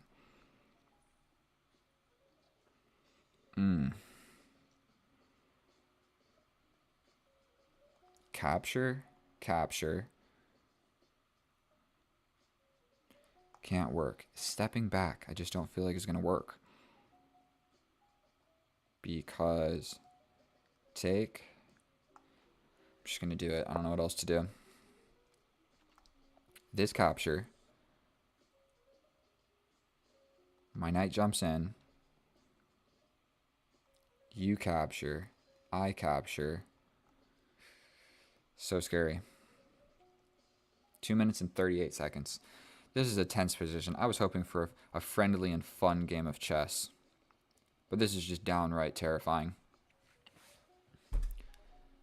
Where I'm having a tactical scrimmage with a 1950. What if he just pushes? Okay, he steps back and just hangs the queen in one move. I think the position just got too complicated for him. And we're going to grab the queen. Resign in 3, 2, 1. Unless there's something crazy I don't see. Okay, he does resign. What on earth? I think my accuracy for that game was potentially like 80%. Because I just feel like there was stuff going on that was beyond me. But same side castling against a higher rated player seems to make sense. Pressure the pinned piece. And it was complicated. In this position, what I was considering for our opponent here was, let's put this knight back. Potentially just capturing and also potentially just pushing. Those were kind of my two ideas, because if you push and I take, I'm walking into this discovery. And if you take, if I take, you take, I take, and potentially I would be able to go over here. So that might have been bad. So I think pushing would probably be the best idea to just alleviate this knight. Hard to say. I think 80% accurate. Let's go check it with the computer. I'll see you over there. And here we are in the analysis. And I should not have doubted myself. I played 93% accurate with only 3 inaccuracies. Basically a perfect game. I mean, it was a short and spicy game, but quite good nonetheless. And so my custom opening actually does have a name if black plays the exact correct corresponding black moves for my moves, because I have my little setup like this, if you can even see the board. Boom, boom, and put the knights. I've made other videos on this setup when you don't necessarily know the opening too well, and it is so good. It is like my favorite opening when I don't have any theory to throw at the opponent. And so if we look at the graph, I mean, just like completely even. Basically, I maintained the advantage that you start with. Middle game, still getting a little drawish, but really complicated. And then finally, just a one move blunder in the end, where it got too complicated. So our opponent, one blunder, we all know what that one was, and then one inaccuracy, 72% accurate. So that one blunder was like a 28% deficit, because other than that, it was a relatively, even position. So, like I said, this is kind of my custom opening that what I do when I don't know what the opponent is doing. And so we hop right on into it. We put the knights behind the bishops.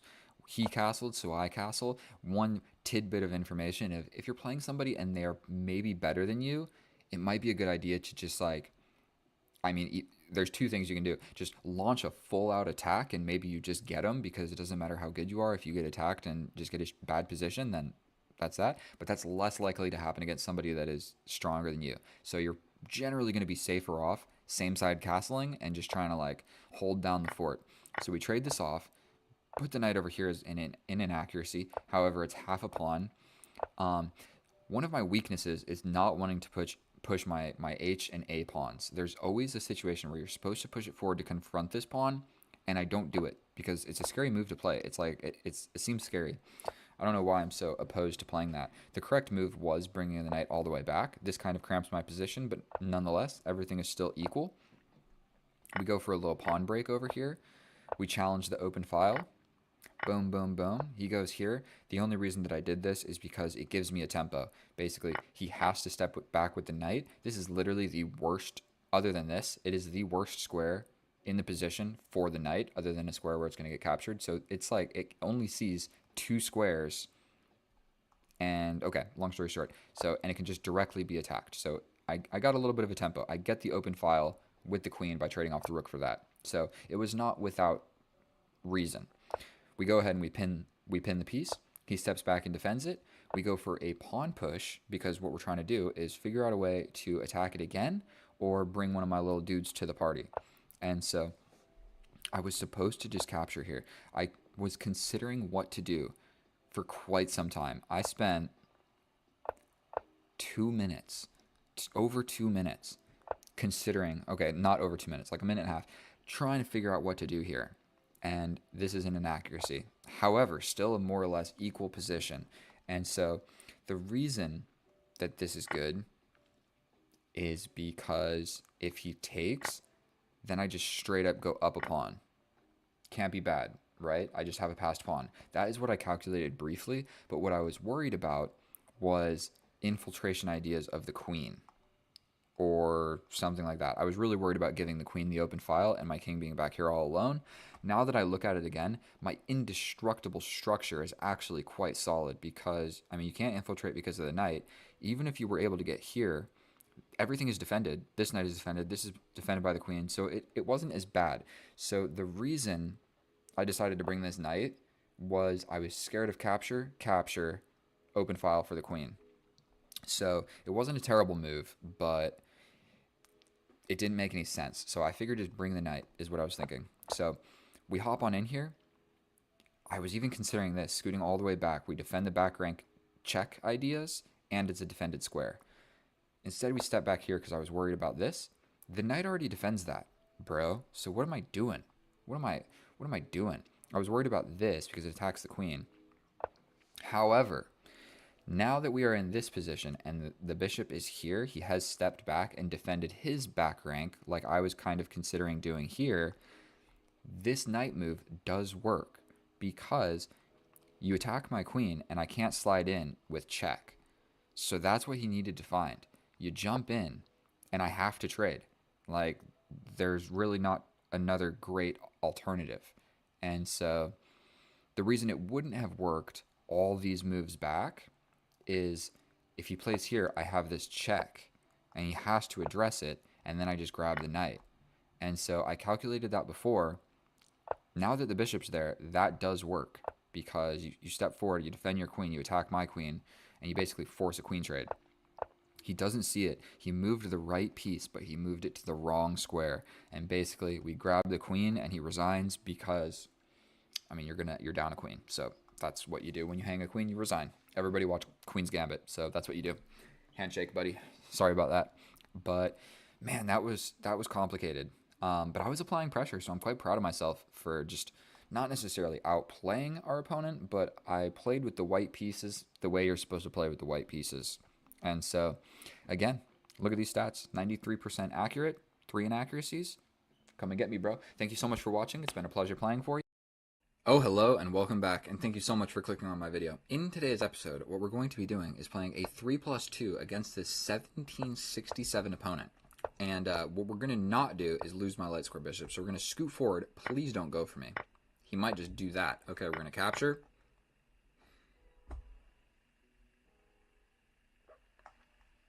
Step back. I want to preserve my bishop pair. And what we're going to do is the opening, like how many moves are we into the opening? And I already don't know what's going on. Like, boom. How many times have I seen this position? I don't know. Not that many. We could check after the game. But it's actually ridiculous how much people study openings, and it's like, you know, I feel like the amount of openings you would have to study to memorize and stuff, like, understand the general ideas. We're tickling this because the pin is scary and my bishop's outside of the pawn chain, and I don't have another knight to break the pin. So we're just going to chase this guy around the board. We're chasing him around the board. Okay, so we're going to go, no, we're not. That's gonna hang my knight in one move, so we're not going to go ahead and do that. I think I'm scared, so I mean, I could go for like this. Did my mouse just disconnect? Well, gosh darn it, I'm gonna need this mouse to play. You guys see this nonsense, bro? We're playing a blitz game and I'm getting 15-second. Okay, so what can I do? I can jump in and then he takes and then I take. I don't know if that's actually good for anybody. We're stepping forward. He can still kind of go for this light square bishop. And I really like having a bishop pair. So there's this, pin my queen. But let's just do it. Unafraid. We'll castle this way. We castle. Go ahead and attack my queen. I step over and attack your pawn. It's like we're playing a game of ping pong. You pass it to me, I pass it right back. Now I'm attacking your pawn. This bishop is doing a tremendous job defending the position over here. This is a safe and happy king. That is just about as safe and happy as a king gets. My king, in between jobs king, is what he's looking like. So I can grab that, correct? There's this fork, so he just defended that tactically. So instead of getting complicated, we're just going to trade that. Then we're going to step over. This is defended. We got a lot of action going on with these queens right now. Make no mistake about it. And this guy is kind of pinned. Okay. I can step forward and go for this. Now he's probably going to be a little inclined. I don't think there's anything fancy here. Bro, you better calm down. I can push this. No, I can't. Okay, what am I supposed to do? Oh, Jiminy Cricket. I think we got to go for this. But then he pushes here, but then I'm going to push again. Okay? I have too many games of chess I've lost by trading. So we're going to step back. I like maintaining this beautiful diagonal over here. Okay.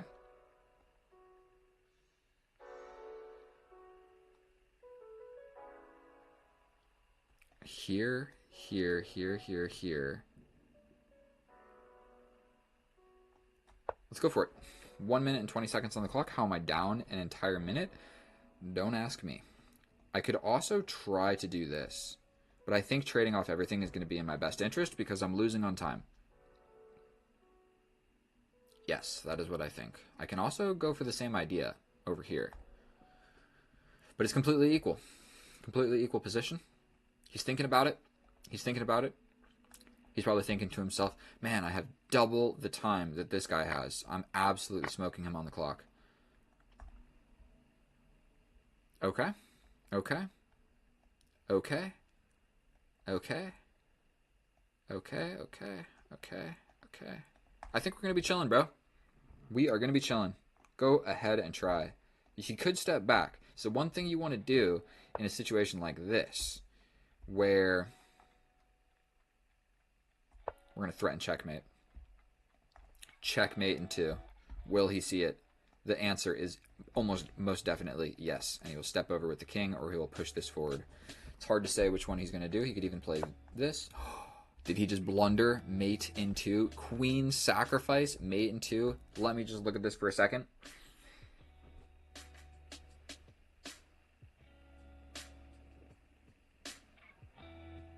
Do you think he noticed? I'm still flabbergasted. I'm unsure that this is actually going to win. Is there like some crazy way he's going to get out of this? You got me just absolutely shook. How many times do I get to sacrifice the queen for checkmate? I know this is the most common queen sacrifice out of every single queen sacrifice that there ever was, but you don't get to do it very often. So, very proud of myself for that one. We got it. 5 minutes and 50 seconds on the board. We'll call that a video. Thank you so much for watching. You guys are the best. Like, comment, subscribe, tell all your friends about me. Kip's the best chess YouTuber you've ever seen in your life. He's so good at 1900 level chess. So, and he picks on 1768s late at night when they're tired. So thank you so much for watching my video. I'll see you guys in another one, or I'll never see you again. It is what it is. Thank you so much for being here and having this moment with me and hanging out with me tonight. All right. I hope you guys have a wonderful night, day. I hope you get a beautiful girlfriend. I hope you hope that for me as well. And I'll see you in the next one. Bye. Oh, hello and welcome back, and thank you so much for clicking on my video. In today's episode, what I intend to show you is how to destroy a lower rated opponent, because that is who is sitting across the table from us, and we can see that he is not playing bullet like he should be. He is not playing blitz like he should be. He is only playing rapid, and I promise you, getting better at bullet and blitz is going to help you in rapid, because let's just see, how well does he even know his opening? If he brings the bishop out, he's in for a world of hurt. And so we were playing a 6 minute plus 3 second increment. That is just a straight up weak move on the side of the board. I think I can just go ahead and develop another minor piece. So now we've got 3 minor pieces and he's got 1. And so if he's not careful, he will just absolutely get steamrolled. So we want to be a little bit weary about pushing this and just letting him grab my my light square bishop. But what if I did something crazy like this and we just go for the attack? We just go for it. Probably that's not best practice. So we're going to go for this. Please don't capture my light square bishop, because this is looking at the weakest square in your position. So I really like this light square bishop. And we went with the bishop's opening. So I like to hang on to my bishop from the bishop's opening. And we'll see. Will he be a knight in shining armor in the end game? Or will he die early on in the opening for no avail, to ruin my pawn structure essentially? So he can just go for this. I'll maybe scoot forward and he'll go for this.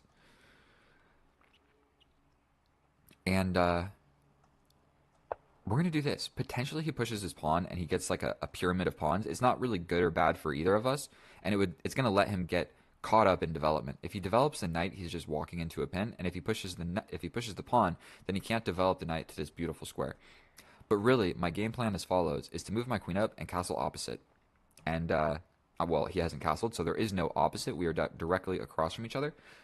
And also, look at my face. Look how sunburnt I am. Can you see that? For a better reference, take a look at my hand. Look at that line, bro. Not good. I was playing soccer. Oh, it worked there. Boom. Dang. Okay. Your boy's burnt, because I'm the whitest person anywhere I go. I am the whitest. It's not even a competition. Ooh, I like it. So we're going to stick with the plan of just scooting my little queen up and getting ready to castle. So if he castles, we're going to castle. And I kind of like my position. I like this game so far. It's completely equal, but if we castle opposite, one other tidbit of information. Do I step back? He'll probably just step forward, but if I go here, he probably chases me around with the pawn.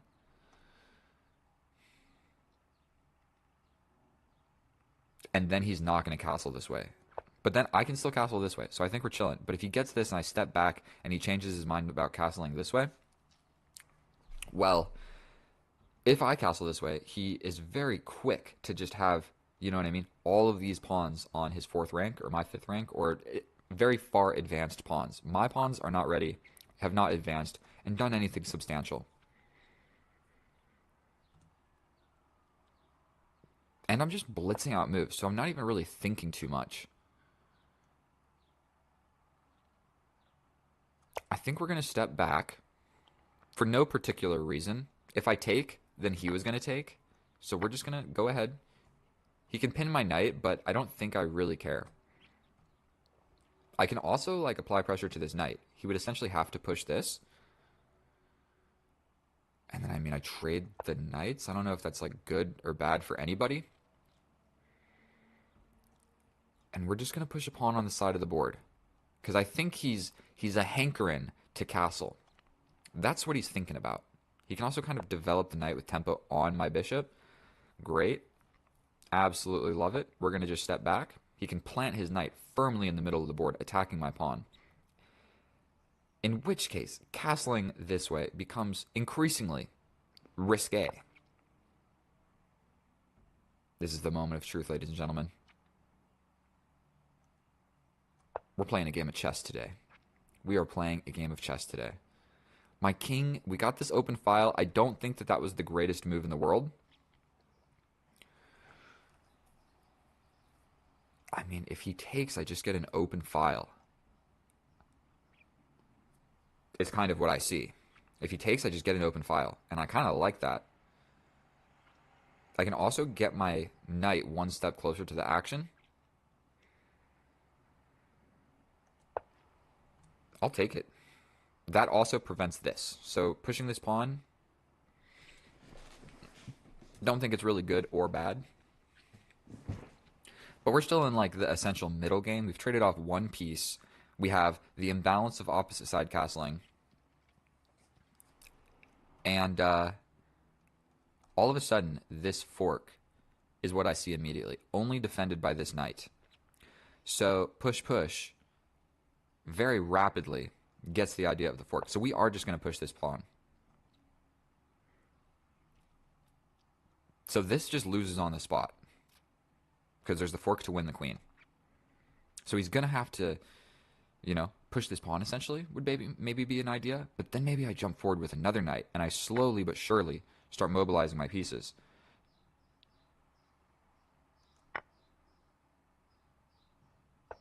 Why did I do that? Why did I do that?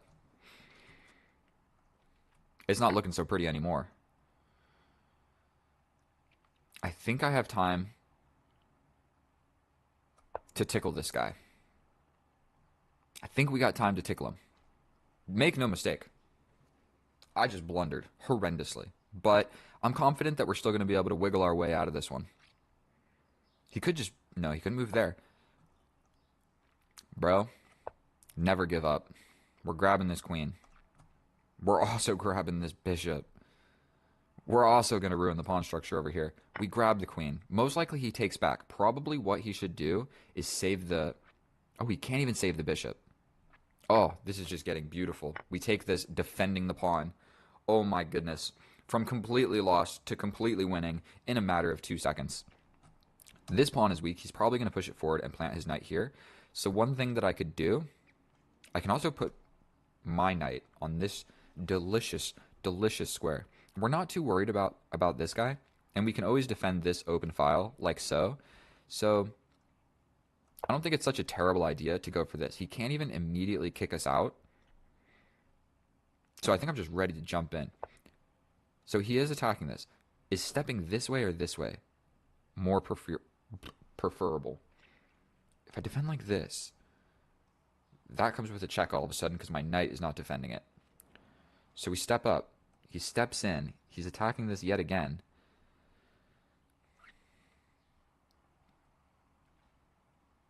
There's a chance that I just don't care. I mean, if I step up, the knight's getting in. I don't see a great way. I can counterattack this pawn. And if he pushes forward, I mean, I jump in. I think this pawn is stupid and ugly as it is, so I don't know if I really care. I can also, let's just put my knight in the middle of the board. I mean, like, come on. I'm going to make it work.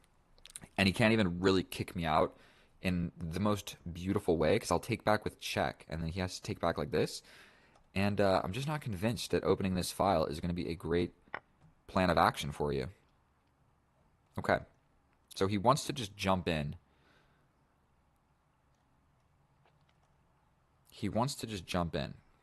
This rook's going to do a great job of just defending everything like that. So what if I try and break this side of the board?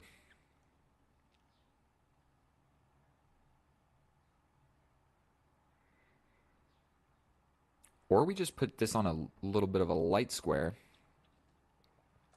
Not sure if that was great. Where did all my time go? I mean, I'm up a minor piece for Christ's sake, so I think that figuring this out is going to be all right. We definitely both blundered our queens. Let me... How stupid am I? For one, he sacrificed the knight for the queen. I have to take it. I did not even consider that. He pins my queen. I step over. Man, that's good. I'm pinned this way, but the check is this way. Okay, it's my move again. What did he do? He pushed this pawn forward. I mean, I can jump in to get my knight here, and we kind of just go into an endgame type situation. I really like that I'm holding off his knight, though. So I think we're going to step back like this. We're kind of guarding this square is what we're worried about. Push, push, push is also a tiny bit problematic. I could step forward. Yeah, so I think I'm going to step forward.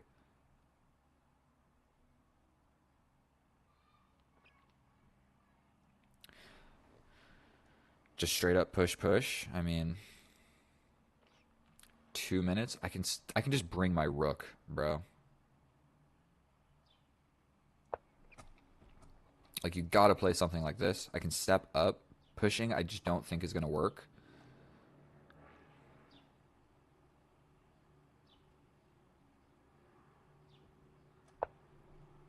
He can double up, but we're gonna trade off some of your powerful pieces. And I'm not convinced that that is what you need to be doing, my friend.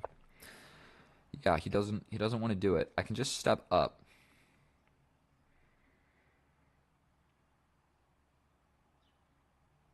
What about something like this?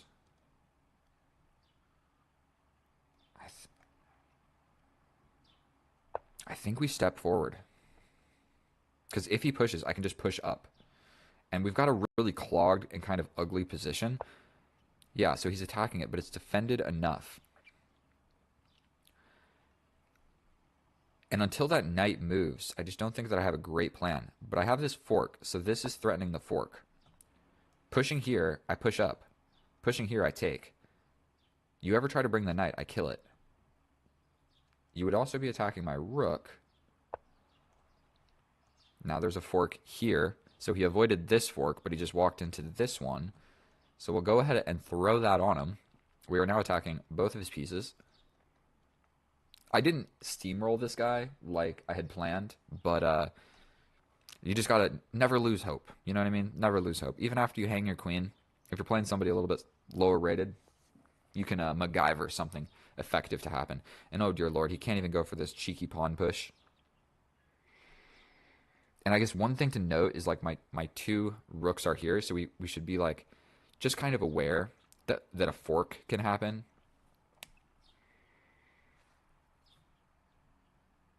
And man, even when I take this, he's just going to mobilize every single pawn in the position. And my attack never arrived. Like if he pushes this, we're going to go ahead and give him some time. So we are going to just take this. That was the whole idea all along. My rook is under attack.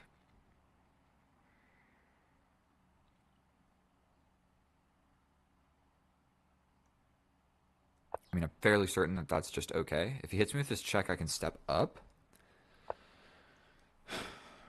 This knight is so annoying. How do I win this?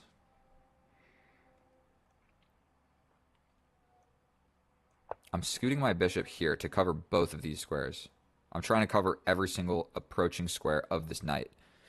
Because he's got two of my pawns. So I'm up a minor piece, or whatever you want to call it. I'm up 3 points of material. Let's put it like that. Can you guys see that little thing? I know it's pretty small. Sorry about that.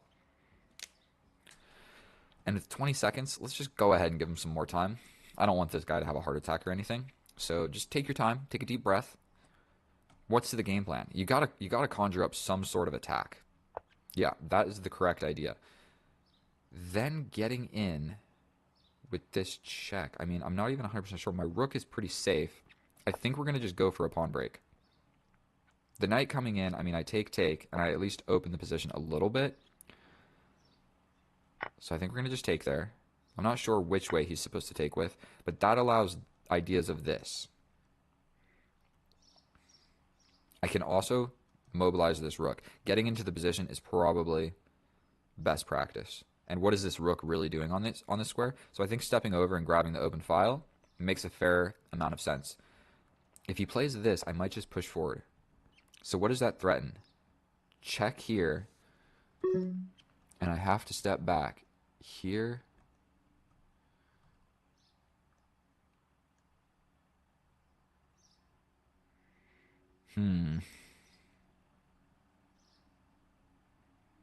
What if we just push forward?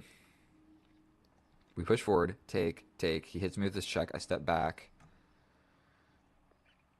That's risky. I kind of like the idea of like stepping back. What am I trying to do with this guy? I'm not even sure. So he pushes. I don't really want to take and just allow that check because that is a fork. So I think we're going to just push forward. He hits me with this check, but then I can take. If he hits me with this check, I step up. I'm not 100% sure. We step over. Dear Lord, this is getting scary. My rook is so trapped. We're going to attack this knight. He could go like here. We're going to take the knight. Defend like this. We hung the pawn, but we're going to step up. That's really what we're worried about here. We hung this pawn. I don't know if I care about it. We'll give him some time. We're going to step up here and grab that pawn. That was the threat. If he hits us with a check, we step back. If he hits us with this check, we block with the rook. We're going to give him some more time. We block with the rook. I think that was the worst idea ever. 16 seconds. I'll just give him some more time. Don't even really know what he should be trying to do. I can just mobilize my king. I can bring my rook. I think that I have a lot of winning options here. I have an extra bishop. Yeah, resigning is fair. There's really nothing that he can do. Because, I mean, once I attack this, what do? Push and give me a passed pawn? So my next move is essentially this. Even if he plays this, and then it can't even advance because my bishop is going to cover all of these squares. Advancing this doesn't make any sense. There's not too much that I need to explain about this. I'm up 2 pieces, so that is the end of the game. And so, yes, I definitely hung my queen, but we stayed optimistic, we stayed cheerful, we stayed active, you know what I mean? We continued to make threats. Like, man, did I see this? I didn't even consider this move. So, congratulations to the 17, we'll call him 1800. That's an 1800 level move right there. Bada boom, bada bing, bada bing. That is some calculation that I did not calculate. Now, I attack the knight. What do you do here? You're really just afraid of this fork. So I think you just give up the knight. I'm not 100% sure. I think maybe the best move is to like step forward and just go for this pawn. Or come all the way back with the bishop, but then I just take. I'm not actually sure. Maybe just getting out of the way with the queen. You're going to lose your knight. You're going to lose the bishop, but you keep your queen. So I think you'd be chilling. And so let's check it with the computer, and I will see you over there. And all right, here we are in the analysis, and I'm not quite sure how to feel about that game because I definitely hung my queen to an insane tactic that I did not even consider. And so we're going to go ahead and slide down here. I'm going to give you a look. There's a blunder. I got a red X on my resume. Big blunder. And the graph tells a tale of a boy who got lost in the woods, left for dead, eating insects, and then all of a sudden the hunters found him and he's going home. We played 90% accurate, our opponent 80% accurate, one blunder, six inaccuracies, one mistake, and that's all she wrote. And so there was really just one pivotal moment where he couldn't move that knight, and he definitely moved that knight.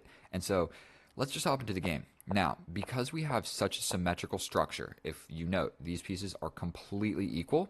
This is my lead in development. So this pawn move is not good, but it's only forfeiting a third of a pawn. So it's not the end of the world. So just because your opponent plays like a weird pawn move on the side of the board before he needed to, like now the bishop's got a place to go, so I'm not going to win the bishop. But he didn't need to rush into that.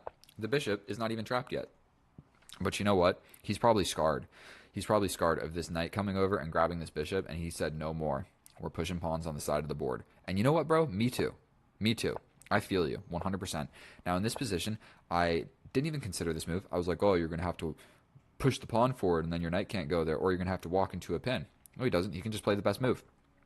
Kind of solves all the problems all at once. Now, I'm supposed to play a4. In this position, bro, not a chance that I'm playing that move. Sorry. Never in a million years. Maybe a3. But no. We scoot the queen up, which isn't a good move. But it comes with a simple idea of, if you castle this way, buddy, I'm going this way. So it looks like he's a fixin' on going this way, and I've already made up my mind that I'm going the opposite direction. So that's why we scoot the queen up.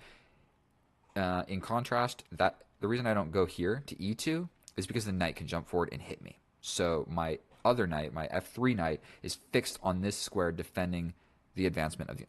Okay. Boom, boom, boom. My bishop gets hit, I step back. We look at each other, and I step back. He takes, I take. I'm supposed to grab the knight, but who cares? It's all completely equal. I'm still supposed to grab this knight because I'm basically just going to get battered around at some point. Like I did right here. I'm getting battered by this knight, so I step back. So I'm trading it on my terms is better than him like advancing his knight to better squares and attacking me, but whatever. It's totally equal, and we go ahead and we castle opposite. And so I did a lot of stepping back. I came into this game, pedal to the metal, and then all of a sudden he started making some moves, and I just undeveloped my entire lead in development, and now I'm actually losing, and then I castle opposite to the less safe side of the board. Like, this side of the board is safer. Look how safe his king is. He is surrounded by his armada. He's chilling in his mansion. My guy is behind a ruined pawn structure with my queen kind of feebly here on this crucial forking square, and I have an open file. So castling this way is just not good, but it definitely makes some more exciting chess. Now, here. Never in a million years did I consider this. Never in a, like, we step forward. He plays this mistake with an absolute diabolical, I'm trying to think of a good word to use. This is a diabolical move right here. He is lining up this sacrifice with a discovery check to win my queen. That, he is our arch nemesis right now. And so we can get rid of that. Boom. Just take the knight. The reason I don't do that is he can either just mobilize the pawn or mobilize the bishop. And so that seems scary. So instead, I go for what I want. And what I want is to move this knight to get this fork to get this queen. Okay? Kaboom. Have to take it. Completely losing in this position. That is why this idea in itself is good. Not defending against what the enemy wants is bad. And so he could even have a better advantage by bringing the bishop to attack the queen. Then I slide over, and he just starts bringing his pieces to the party. So, but this is a lot more straightforward. This is a positional thing. This is you're going to win my queen, taking with the knight. So taking with the knight is better for a human. I have to take. He hits me with this discovery, and I can't even block because my queen is pinned. Look, it's sacrificed 3 different ways. There might even be another way that I don't see because I'm not that good at chess. Boom, discovery, absolutely ridiculous. Boom, just look at that. How did he calculate that and wasn't able to calculate this next variation right here? Bro, if you were able to calculate everything that just happened, you can calculate that this is a one move fork that loses your queen. You just did like a 3 or 2 move discovery, sacrifice, double sacrifice. Bro, this is just a one move fork. Your knight is guarding this square. You can't let my knight go there, obviously. So I'm attacking the knight. All you got to do, there are a lot of moves here that are winning. He can put the bishop here and it's winning. He can put the bishop here and it's winning. He can defend the square with his rook. He can do it with the other rook. He can move out of the way with the king, even walking into this check. Literally everything in the position that he plays is good. He can literally do anything. What if he just steps back? Still winning. Still winning. He steps over with the king. Equal because it's a check. And then I get this. You're still probably winning because you have the queen versus all these minors. But whatever. There's a million things he can play in this position. The only thing that he can't play is moving the knight. Now I get the fork. And it's worse than that. I grab the queen, and my knight is guarding this bishop's escaping squares. So the bishop can't go anywhere, or he's just going to get captured. So he has to grab the knight. So that sucks for you. And then I grab your bishop. And yes, he can like step in and grab the pawn, but arguably that's pretty scary because you're going to just jump in and I'm going to attack you, and you go back here and I just take you, and I'm winning no matter what. So keeping the piece on the board is the correct idea. But now you're just down a minor piece. And so we put my knight on a good square. He grabs my pawn. Who cares? And I'm supposed to just go for a pawn break. But whatever. Everything is totally fine. He's got this huge structure, fixing on putting his knight in the middle of the board. So I kind of want to guard this square heavily. Right now my knight is doing it, but you can kind of kick me out at some point, and then your knight gets in, and then there's just nasty ideas with your knight being in the middle of the board there. I can't kick it out with the pawn, so I don't want that to happen. So I bring the bishop back. Now I'm looking at this square with 2 pieces, okay? I bring my rook because I figure I'm about to get attacked on this side of the board, so if we just bring my pieces over here to defend off the attack, I'll win in the endgame. We then threaten a trade of rooks. We step up with the king. Now we're not on this super scary file. We jump into the position. We are threatening this fork. Sorry, bad arrows. You can see it. There's this fork if my knight gets there. So what he does is he gets out of that fork and just goes into this fork. Now there's a simple fork on this square doing the same thing. Don't know how he didn't calculate that. I think he probably just doesn't play bullet. And I can't talk bad about the dude. I hung my queen to that crazy tactic. That was insane. We grab the rook. He gets a 2-on-1, and my king is on this side of the board, and the rook is looking at my king, and the knight is getting ready to at least come over and do some ideas. So we get out of the pawn attack. He pushes the pawn. Now he's got a very strong structure. My rooks are kind of negated here. We scoot up to prevent the knight from coming to either square. So essentially what I'm trying to do is trade this bishop for this knight in any possible way. Even if I lose a pawn, then I win guaranteed because I have an extra rook. So there's a crazy tactic here where I can go into an endgame like this. How are you guarding this pawn? You're not. I just go into an endgame where I have 2 rooks, but that's a little bit more complicated than it needs to be. I don't think I would ever play that. Instead, I just go for a pawn break. We trade. Now we have an open file. We put my rook on such said open file. He brings his knight. We step back with the king because I got a little bit scared. And all we really need to do here is not take. That's really all we need to do. If we take, he hits us with this fork, and then all of a sudden I'm still winning because I have an extra piece, but it's not as clear. I'm still winning, but he's got a lot of pawns, and my pawns are really sucking. And yeah, so long story short, that's all I have to not do. So I pushed forward. Now he pushes forward. I can just take it with the rook. It's just saying take with the rook, split the pawns. We're chilling. But I step over. Now we're guarding this square from the promotion. He pushes it forward. Simple idea. I'm attacking your knight. If you don't move your knight, I'm taking it. He attacks my pawn. I take the knight. He takes this. I step back. We are guarding this checkmate. That's not even checkmate. I could have just taken the pawn. So I guarded against nothing. I lose a pawn. I take this pawn. Now we don't have to worry as much about my king. He hits us with this check. Either move is fine. We step back, check, block with the rook, and it's over. Trading is the worst thing in the world. He could have kept it on the board. He could have just kept it on the board. Just boom. I mean, he's still going to lose, but if I can hang my queen with like 5 minutes on the board, I can definitely hang a rook or a bishop or something. Maybe all of them. and when I got 14 seconds. So don't trade off your last active piece. Just make your enemy prove that they are going to win the game. Okay? Um, you got a rook. And definitely, if there's no increment, then play on. Because if I have 14 seconds here, oh, did he ran out of time? No, he resigned. He resigned. But if there's no increment, bro, the rook is the most annoying piece in the world. The rook can literally make like 25 moves essentially very quickly and easily and very forcing scary moves. So like you just attack something and you have to respond, or you give a check and you have to respond. That was enough analysis. Talking for 10 minutes about hanging my queen twice. Thank you so much for watching the video. If you enjoyed it, or if you enjoyed it, please subscribe. That's all I got to say.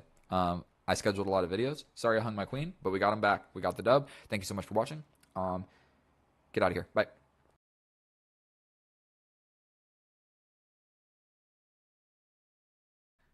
Hey YouTube, and thank you so much for clicking on my video. In today's episode, I'm doing an intro, which I never do. I don't think I've done it for any other videos, but this one is something special to me. You need to watch the entire video to get the entire like idea of everything going on, because there's stuff in the middle and in the end that you need to see. So if you don't have the 20 minutes or whatever it is to watch a video, just watch another video. This video, I want you to watch the entire thing, please. And so it's going to be one of my favorites. This was an epic game of chess for me. It was so cool, and there were some coincidences about studying stuff, and it just worked out perfectly. And I think my presentation and everything, and I show a picture of a pretty girl. So just keep watching. You'll see a pretty girl. You'll see some chess. That was like 35 seconds, something like that. Thank you so much. Let's get to the video. Oh, hello, and welcome back, and thank you so much for clicking on my video. In today's episode, what we're going to be doing is playing a chill game of chess with the Caro-Kann against a 1944. Before we get going, Caro-Kann is c6. Will we have the exchange or the advance? Or will he play something completely random? We have the fantasy variation, which is the least fun to play as black because it means we're going to be getting attacked, and we are not going to be having a chill game of chess like I had mentioned previously. You can't develop your bishop, so that sucks. You can't develop your knight because he pushes forward, and that sucks. You can't really jump over here because that sucks, and you can't get in the way of the bishop. So you know what you do? You make a concession, and you push a pawn in the middle of the board.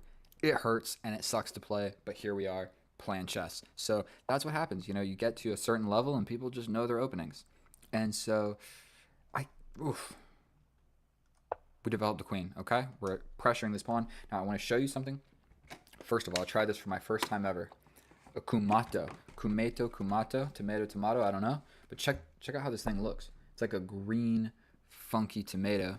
So what he just did is weakened the dark squares on the queen side of the board. So we're going to take note of that my dark square bishop can definitely maybe do some plundering over there in the near future. This pawn push is available as an option. The check is not too incredibly scary because we just jump out, and he does not have a knight that's going to jump. Bad arrows, bad arrows. He's not going to be able to do this because this pawn is here, and I have not captured. That is essentially the reason we are not going to be capturing there. You're going to push or capture. And then we have like a I don't know, weird Caro-Kann going on. So we're going for a pawn push. Then, in my personal life, is the audio and everything working? Oh, we're locked in, boys. First of all, no girls watch my videos because girls don't watch me play chess. The bros do. So there we go. So I shot a shot, right? So I've shot 2 shots. I started going to a new gym. I met one girl. She said, I'm only going on a date with you if you take me to this super expensive restaurant. So we went, okay? It was like $140, so not super expensive. But that's far more than you should spend on a first date for an average-looking girl. I did it. I'm a simp. Say what you want. And then I didn't want to take her on a second date to another expensive restaurant. She's like, I like men with houses, properties. And I was like, where is your property? What are you talking about? I like girls with, I'm going to show you in just a gosh darn second. So I think we're just going to snap capture back. I'm not sure what else I was supposed to do in that situation. This is a little scary, but now I can at least develop my light square bishop. So actually, I'm quite happy with this. So either way, that was shot number 1. Shot the shot, went on a date. It was a complete dud. Thing number 2, there's a girl that works at the gym. She's a Latina, and she's gorgeous. And we have had some good conversations. So we had 2 conversations, and at the last one, she kind of approached me and kind of solicited my Instagram. Okay, so we're waiting on a response. I'm not explaining anything about chess, but you know what? We're still going to win the game. Okay, check this out. Look at this picture. Get the chessboard out of the way. Sorry, what am I doing? Let me show you what we're looking at here.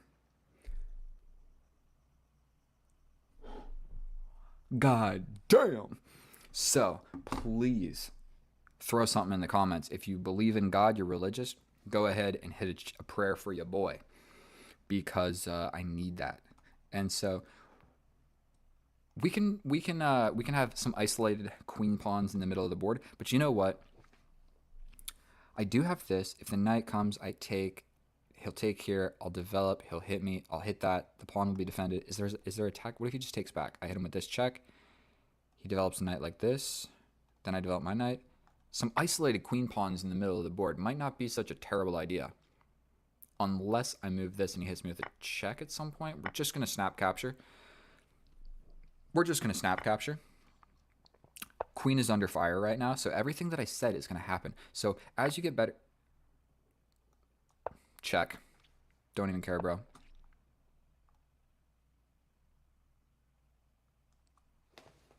Did I blunder or did he blunder?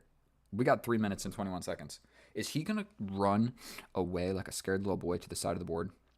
I don't want to let that happen. We can give this check. Then he steps here. Then we give this check. He can block. No, he can't. Well, take. My rook is hanging. That is for certain. So this check has to be like at least an okay type move. Then this is the next most practical move. Busting open and he just gets out of there. I don't like the looks of that. We're playing this. He can block, but then we go here. No, it's not. The knight's defending. Okay, he hides in the corner.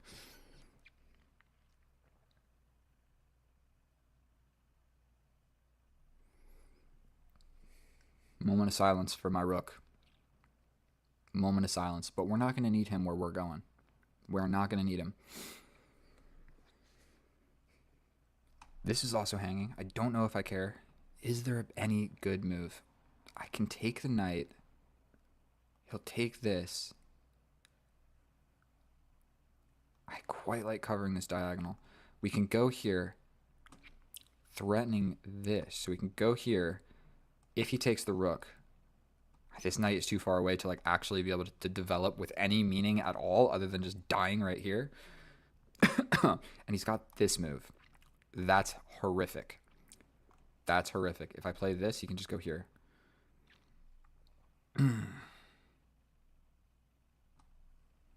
Here. Oh, I blundered. Blundered bad. Do we just push? We push, he gets out. Oh my god, this is defended by that bishop.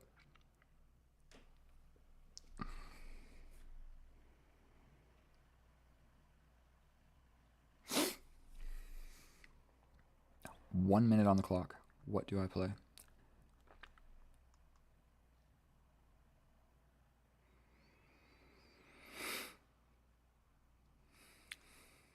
This might be one of those moments where I can't find a good move because there are no good moves. I'm about to go straight up a rook down and a pawn because on the way to kill my rook, he grabbed a pawn for free. I literally just hung my rook. In what position? That was my idea, bro. And you know what I was in the middle of saying while I played that? I was like, I know chess players, and I know chess players' intuitions. Because back in this position, I said, boom, boom, boom, boom, boom, boom, boom. And then the pawn is protected by the queen. Never in a million years did I care about this diagonal, which we should be worried about. So let's scoot forward. He gives me a little love check. Little love check. We block like this and block like this? No. Oh, if I play this, he takes and then comes back attacking it? Bro, are you serious? Do I just step up? Is that insane? Is that an insane maneuver? Just step up. Bring the knight. We're stepping up 38 seconds. I'm so cooked. I'm beyond cooked. There is no salvaging this. 1944, not a chance. Not a chance. It's rather unfortunate that I'm even recording right now. Okay. Thank you, clock, for letting me know I'm gonna lose. Um, bruh, he's just gonna play this, and I can't even get out of it. And he's coming back. He's forcing the trades. He was forcing the trades. That is what he plays. Man, this bishop did damage. He did damage, come back, and makes me trade off. This is so unfortunate and not fun to play. What did I say in the beginning of this video? We're gonna destroy someone with a chill game in the Carl Khan. Like, bro, could I be any more just incorrect about everything? Undeveloped.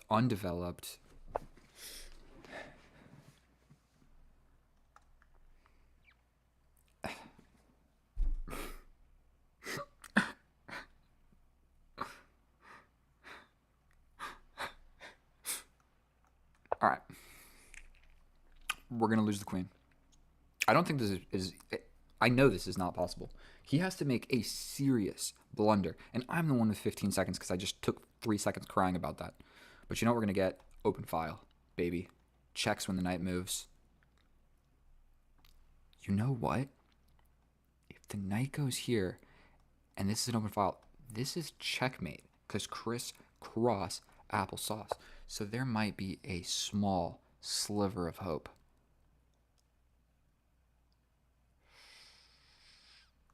Gotta just do something. If he plays this, we're so lost. He's jumping in. No, he's not. My pawn's there. He doesn't even want to trade the queens because obviously he's winning. This gives me an open file, but now this is checkmate.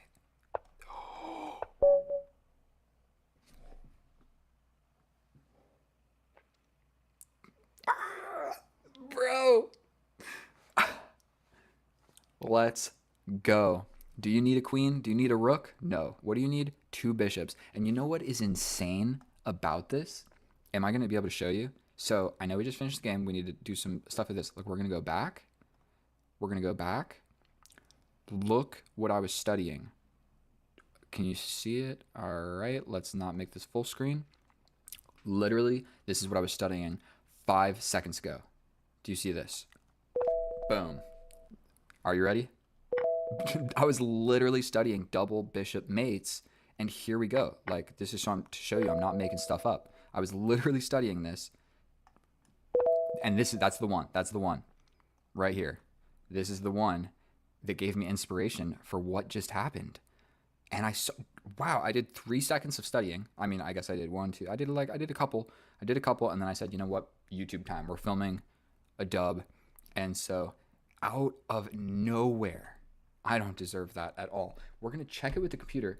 I obviously played like 60% accurate. The only good move I played was that one bishop move in the end that saved me. And if that wasn't there, there was no hope. Let's go to the analysis and see how bad that actually was. That was probably a minus like 9 position for me. So we're going to check it out.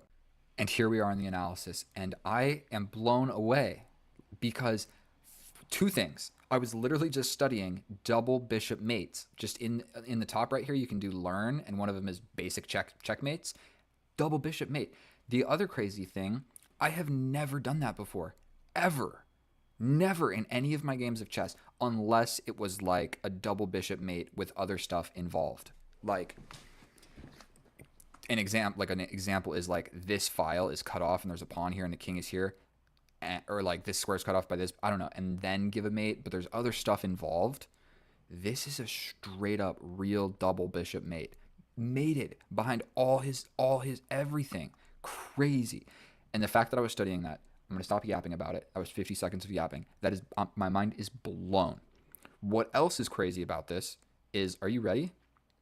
Dude, I played 80% accurate. That's not that bad. I've won games where I play like 65% accurate. So I made 1 blunder. What? Oh, yeah. So my blunder, him getting in. Remember I said in the video, I said, what did I say? I said, did he blunder or did I blunder? And nobody did. It was about even because yes, he was going to get my rook, but I was going to get a crazy attack. The idea behind all of it, I should probably start explaining stuff. Because I did play 80% accurate. The opponent, 43. That is the lowest I've ever seen. This game has so many new things. So many new things. And before we get started, should I show you one more picture of that girl? Just for good measure. Look at that. Unbelievable. I'm in love with her. I'll pull up her not right now. Okay, let's hop into it. Chess. Okay. So, I'm thinking these moves are a little bit interchangeable because we get to the same position. Okay, don't hate it. Best move. Uh, Not the best move, but everything's still equal, so I'm happy about it. Now, we trade back.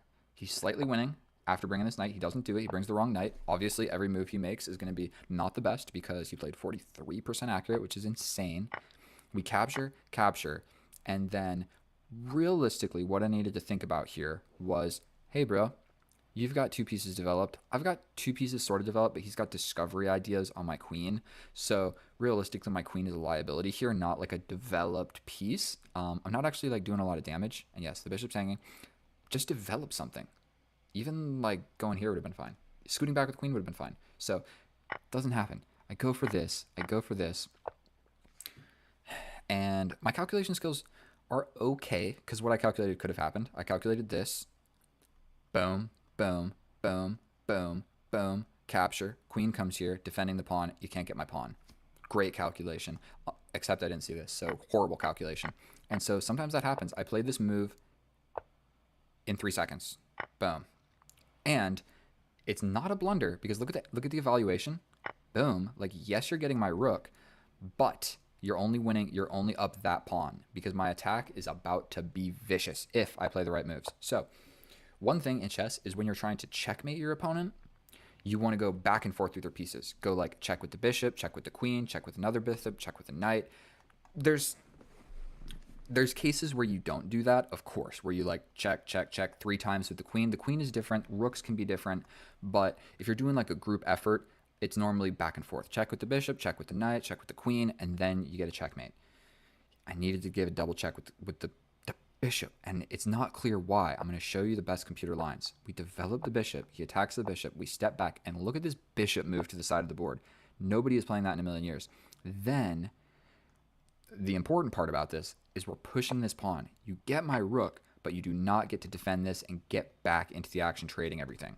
So this knight is hanging onto this pawn. You're trapped temporarily. I'm never going to actually kill you with anything because I have nothing that can get over here to attack you, but you are stuck. And so you killed a rook. You still have the bishop, but the bishop's not active. And if you look, the valuation is only +1. And so I'm stepping over with the king. You're coming over. Our computer's giving me different ideas. Before it was bring the rook. We're stepping back. We're going for this. You step away. We're coming in and just hanging this. Don't even care. We're taking this. And it's equal because my queen's doing damage. If your king really goes this way, we got ideas of this. We got this. We got this stuff. Can win a pawn. And this bishop is locked out of the game. All relying off of another bishop check. Now, can you blame me? I'm losing, in my mind. I'm losing, completely losing. So bring my most powerful piece to literally touch the king. Seems like a good idea to me. I guess not. He steps away. And not only that, it's a 2-move sequence. Check here. You got 1 move, and I get another check. Then he goes here, and that's about like where my calculation really was stopping. But, I mean, we definitely... Did you see my pieces mobilized? Like, we gave a check with this. Now we bring the queen. Now we bring another bishop. So I'm following my own chess principles. Nobody told me that. I just started doing that. And it makes sense most of the time. So now we've got, 3 pieces in the attack because we did a little back and forth action. So I need to get out of here with the queen because this is just an immediate trade the queens. So I undevelop my queen. And that's bad for a lot of reasons. For one, he can give this check. We go to the middle of the board. He gets the rook. And it's really bad because he's getting out to a defended square attacking both of my pieces. So even when this happens, like if I take, he just takes. And I hit him with a check and he just develops. Like he's not sad about that. That's for sure. He gets the queen trade. I step up and I noticed here, if the knight moves and he takes, this file opens up and this check with the bishop becomes possible. It's given a lot of other best moves. What did I play? I developed the knight because it leaves the option for this. Okay, you gotta hope for something. +5, capture, +4. He can literally do anything. not anything, but there are a lot of moves he can do. He can sacrifice the knight. He can shut the diagonal. He could defend like this, so it's just not an option. He could move the rook, and then it's not even a checkmate. He hides in the corner. There are a lot of things he could do. He could even step back with the knight, and that would save you. Because what am I going to do? Give this... No, never mind. Yeah, that would work. That would work. He steps back with the knight. I can't give this. He'll just take. So, look at that. I am blown away. Blown away. 7 minutes of analysis. That's all we really need. That is the craziest turn of events, and I remained optimistic. I knew it wasn't like possible to win that position without just something super lucky, and that is something super lucky. I studied double bishop mates, and now we get one. I don't know what else to say. Thank you so much for watching my video. It was a pleasure playing chess for you. I'm trying to get better at the commentating. I'm trying to get better at chess.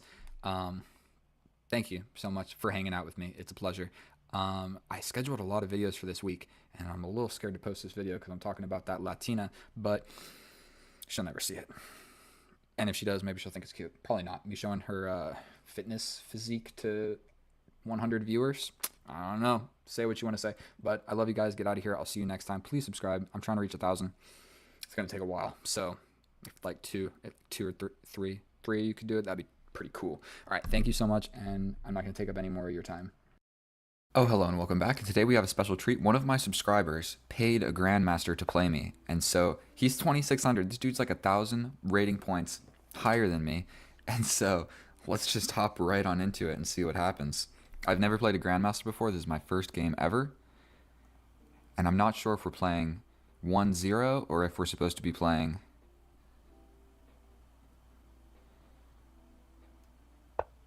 Oh boy, we are in it. Looks like we are playing 1-0.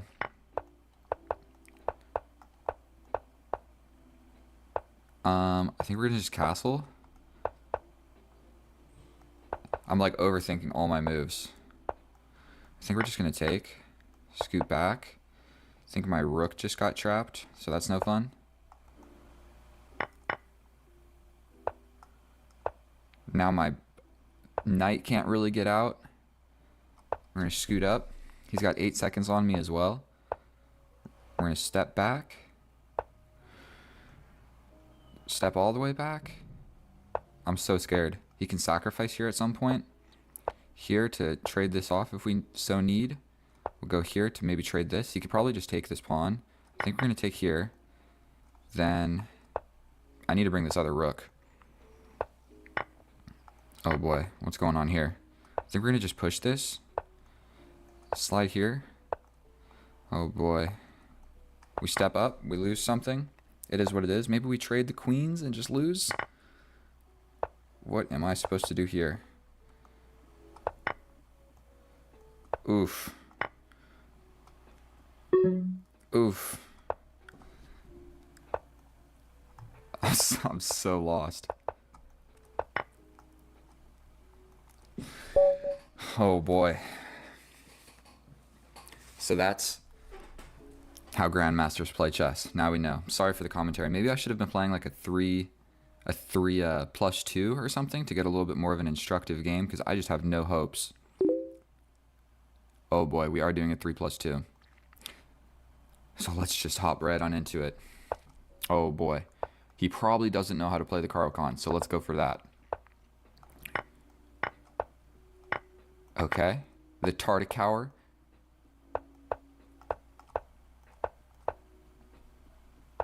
Bro. And playing fast didn't work in my favor either. I think we're going to step back and go for the pawn cube variation. I think I trade. Maybe we trade like this. Got to get this knight involved. He can kind of step forward with tempo. Yeah. Defending with my king, hiding behind the pawn cube doesn't seem like a great idea, but I don't know what else to do. But more or less, this is an even situation, and we got the queens off the board. So if I can like bring the rook, he's got the bishop pair. So actually, he's probably slightly better than me, and his rook is better. So he is probably winning, but the computer is going to say that it's completely equal. So I'm kind of inclined to just like hop straight into an end game. Because that's where I feel like maybe I have the best option. Like almost guaranteed these are my next moves. I think probably bringing the knight first would make sense. Here, here, then bring the rook. He'd probably push here, or he'd push and attack the knight, but then I get to the middle. He could attack me again. If he takes, then I would have a ruined pawn structure and have this weakness in the middle of the board, and I don't love that. But I've got a 1 minute time advantage. Is he calculating just like everything? I don't actually know what to think in this situation. And really the point of this is I just want to get one win. Just one win. He brings the king. I am going to just bring this. We then need to bring the knight. He can push the pawn. I can't go here because it's a pin. Should I do this and kind of like this? He can push, take, take. I kind of want to go here. If we trade, if I trade, he has to step something back. This guy also, he lives in Croatia. I didn't even mention his name. Push.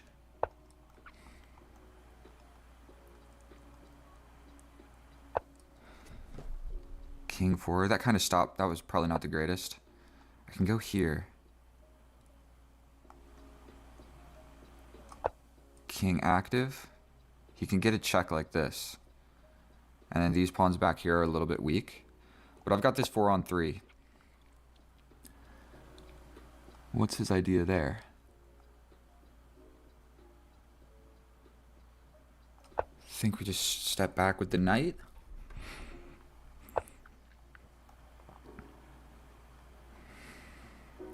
Take, take, here. Check. So take, take, and then I have to...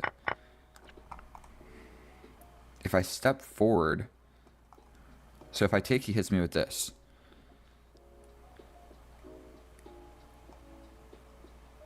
Then he gets this pawn.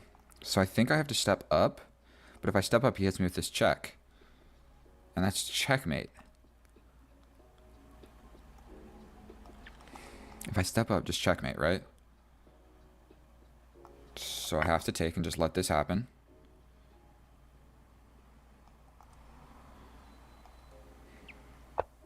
Uh-huh. Oh boy.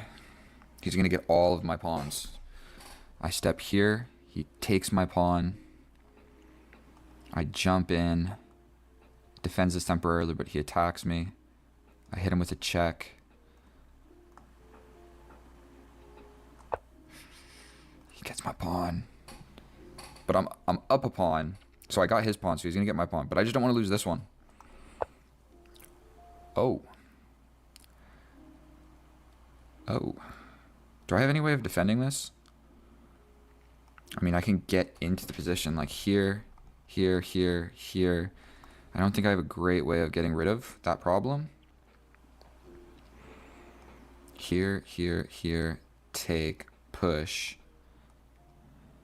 I think we're going to do it and have an opposite colored bishop endgame. Now we're completely even on time.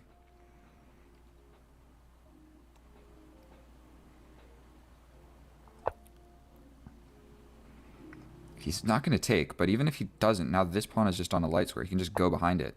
Yeah, that was stupid.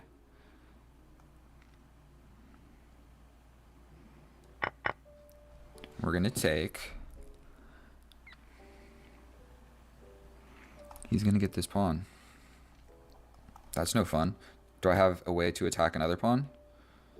Attack the bishop. Here, here, he pins me.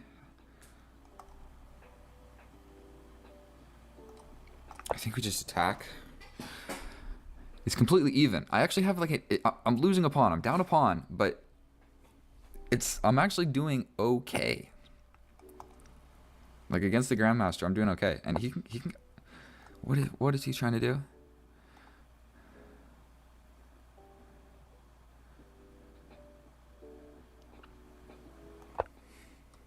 I mean, we hit him with this check, and we're attacking this pawn.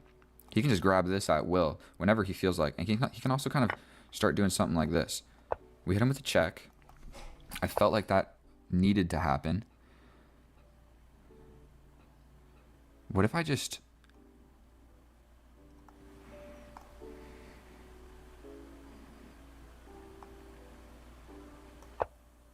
This?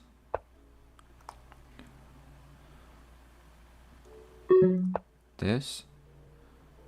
I mean, this guy is trapped. He can get in. We push up on. We step back.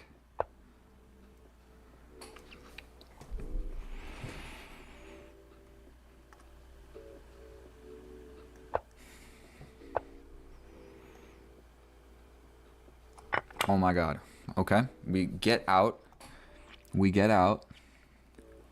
We slide all the way over here. He's got a passed pawn. Now he's up a pawn, but it's a passed pawn. We're in an endgame where I'm losing. And he has a bishop pair.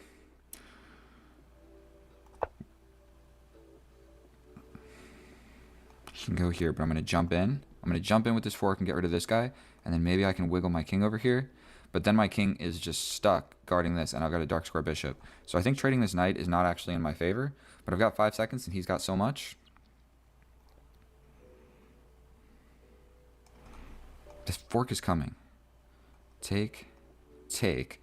My bishop stops that. He could scoot around and eventually get my bishop to wiggle out. But I can get rid of my knight for a bishop. And we're in an endgame. He's got 26 seconds. Even grandmasters blunder in low time, right? How much 0 + 1 does this guy play? I play a fair bit.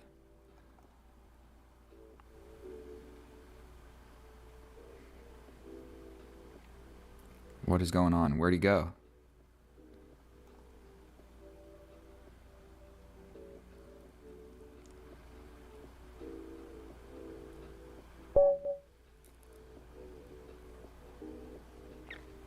We're going to take it. We're going to say that that's my first grandmaster win ever. We're going to message him.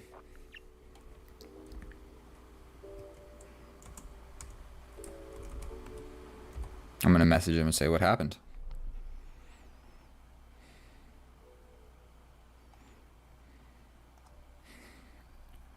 Well, let's just check this game. We should flip it to look at it from my perspective. Computer analysis. We don't actually need to do it. But look at this. He's slightly winning, but we've got like an equal... We got like an equal position. He's definitely not crushing, but now he is getting this pawn. It's still generally equal, but it's pretty close. And now all of a sudden he is just up a pawn, and that up a pawn, oof, putting my knight here would have been a good square. We attack, he comes back. We're kind of just making moves. And here all the way at the end, I want to get rid of this thing. What is the... He's absolutely winning. Okay. We're hopping into it again. So scared. What's he going to play? The Sicilian? We go into the open Sicilian. Not the open Sicilian, but I'm going to bring my knight. Defend this. Probably we push this pawn. We can scoot here. We'll probably just trade this knight. We're going to castle. Scoot this guy back because I don't want to get pinned. I know that this isn't a great move, but I'm going to do it anyway. And then this knight, dude studies his openings. This is where my opening knowledge is completely kaput. I'm going to just push this pawn because I don't know what else to do. You can push here because this knight has a great future jumping to this square. Normally, I would want to trade it off. How do we feel about stepping over here?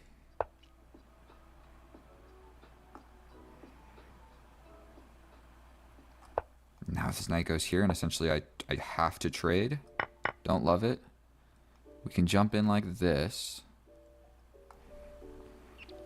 That doesn't work. This doesn't really have any future squares. So we go like this. It's defended twice. He scoots the queen up. Now, essentially this, I'm going to get pressured here. I'm actually fairly convinced that pushing is what I'm supposed to do. Do we scoot up?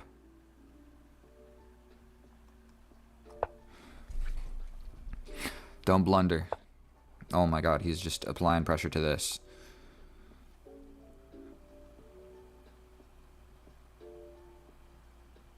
I can't do anything. What if I, like... Here? Probably this pawn push is at some point going to be a good idea. It kind of forces my knight to this side of the board. Oops. I mean, I have to take. Yes.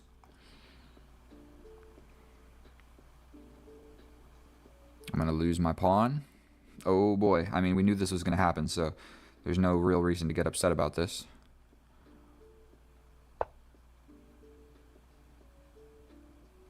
He can take this, and I can't attack, because then this is hanging with check. Okay. He got my rook. I mean, I got his rook, but he got a lot of my pieces. Now we have a serious imbalance in the position. This isn't going to work. I want to break open. How do we feel about bringing my knight over here?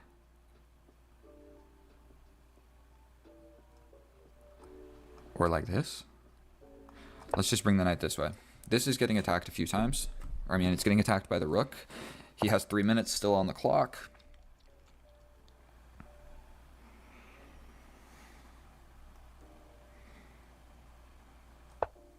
He can hit me with a check.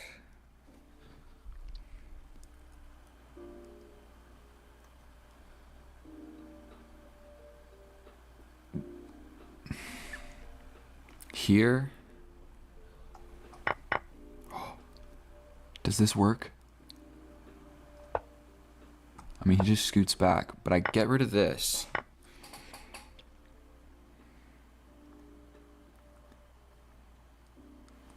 We've got some pieces attacking this. And I got the rook for the knight and 2 pawns, so these are the 2 extra pawns in the position. I think I have to take that. Okay.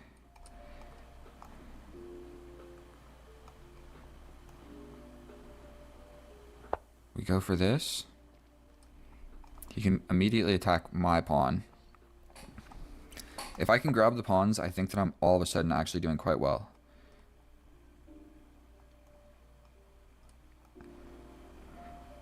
We get active with the rook. I need to bring the king. He's got these 2 passed pawns, so he's basically just pushing the passed pawns is what he wants to do here. What do I want to do here? I could double up on it. Like this, this. I could force the pawns. This, this. What do I do? What do I do? What do I do? We bring the king. If I can get into the position somehow, I will be really happy. We push this. Dude is just advancing pawns.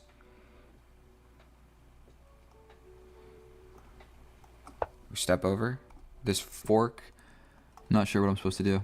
I want to bring my king over here. We bring the king here.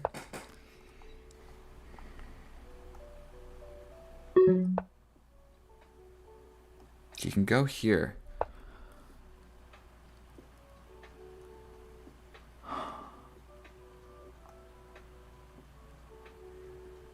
Here? He just pushes again, right? If he jumps in... Bro. I mean, at least I have a check, but... We take here. Here. Here.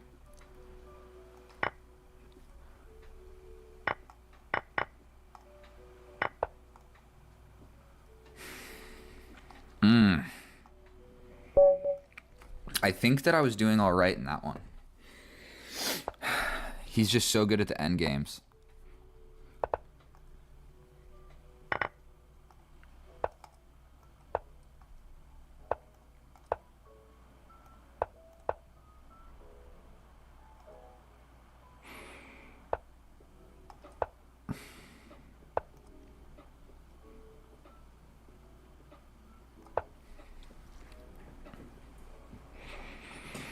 That last game, I felt like there was a chance. There was a small chance. He like sacrificed. He sacrificed, the exchange. I just needed to get rid of some of those pawns. He pushes a pawn. I'm gonna push a pawn. If he pushes this, I believe that I'm supposed to just take. I can also push forward.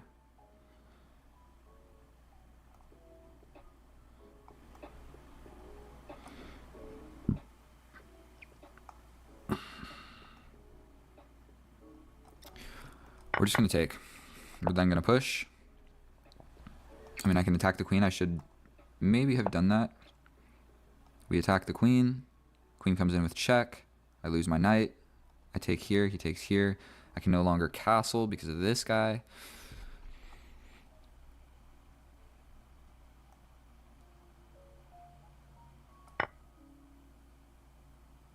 We're doing that essentially because I want to bring this knight to the middle if at all possible. He takes with the bishop. If I take here, here, here, let's just do it. Boom, boom. If we see this, I think taking is really scary. Okay, so he attacks my knight.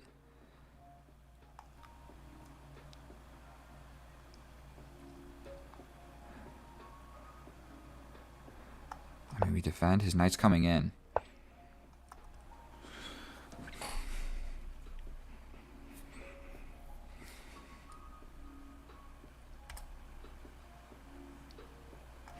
Boom. Boom, boom. I need to defend it one more time. And if I do any type, I think I jump back and defend like this. Did that work? I defend this. Here.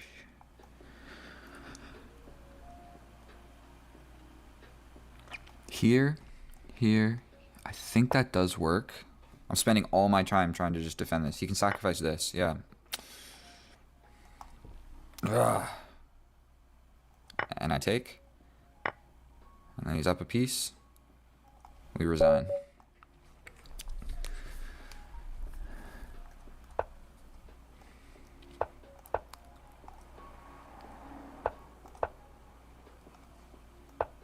Okay, normally they take and we go into that line. We're going to develop the knight.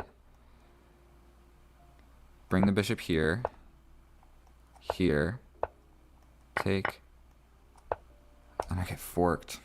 Bro, I'm so bad. I'm so bad.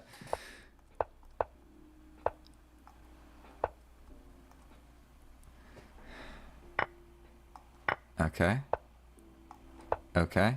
He can still just take. I think I bring the bishop all the way back. I played that incorrectly, but I do know that that's the best move.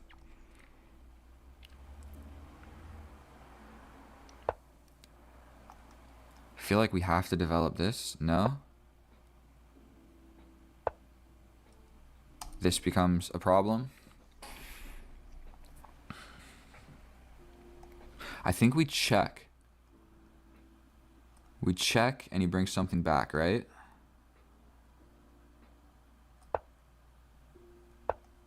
Oh, he blocks like that. That didn't solve my problem.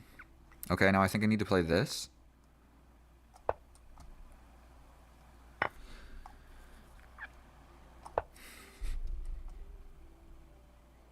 This pawn is also just hanging in the middle of the board.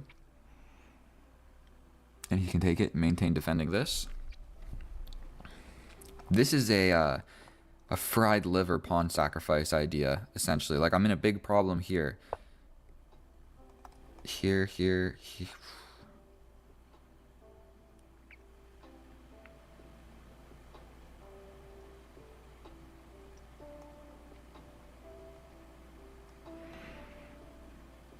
I mean, we do this. There's this check. This is still covered by the queen. I can maybe develop here. He can hit me with this check, but then I could step up. Okay, so that makes sense. He doesn't necessarily want to just allow that. I can take here now.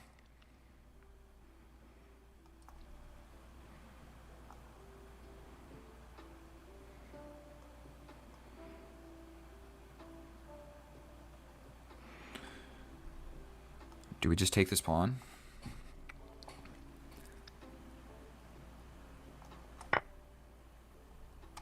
takes, right?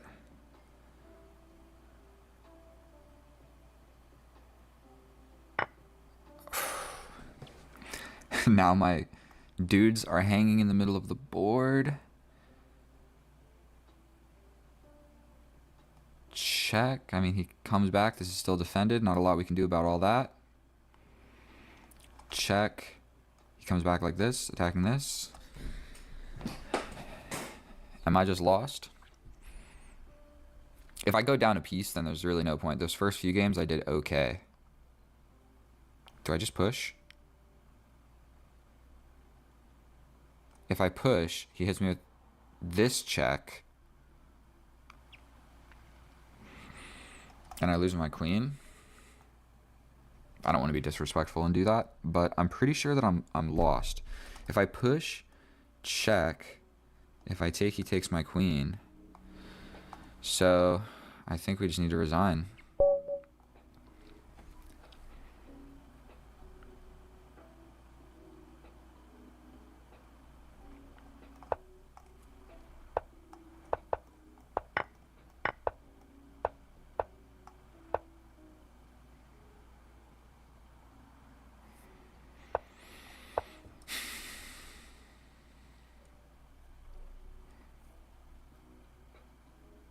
I'm gonna try and be quiet. We don't really need to commentate too much. I really just want to win, which I don't think is really possible, to be honest. If I make like a tiny mistake, he'll just find it.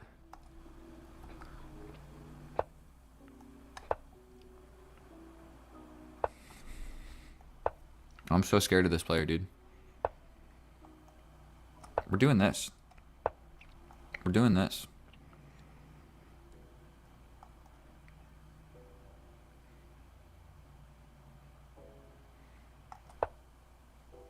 This gets attacked, and I'm just kind of in trouble because this is coming. But actually, this pawn push takes that away. I think that's what you're supposed to do in this position.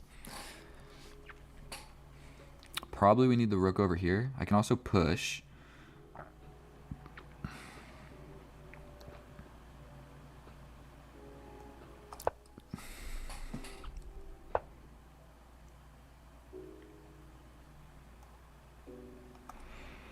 Like this. No, that doesn't work.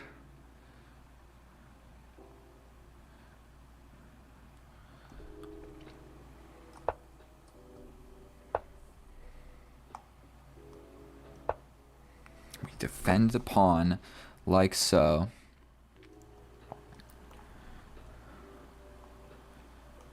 We jump in.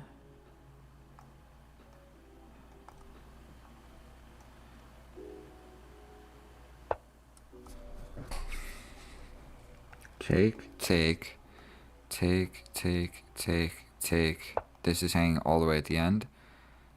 I think this makes sense. So that the queen can't take it at the end of all those lines. This isn't really going to work because I lose a pawn.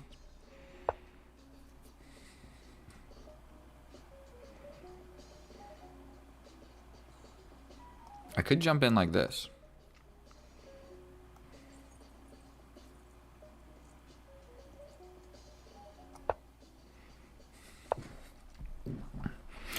Makes sense. Makes sense.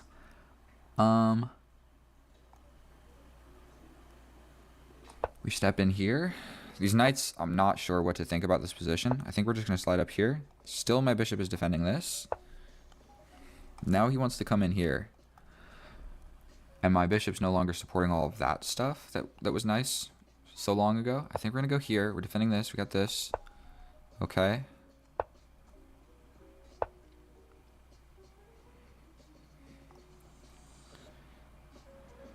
If we take here, here, and he just crams this pawn into my face.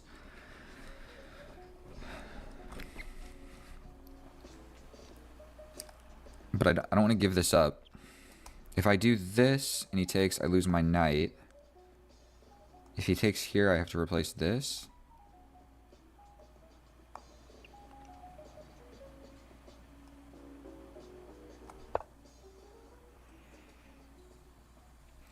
Got a lot of holes in my position. Did I just hang a pawn? That's awesome. Love that. He can also just get out. Dude, I don't even know what to think. Now I'm down a pawn. I'm like, well, I'm screwed. Not a lot to be done anymore. What if we just go for the pawn break?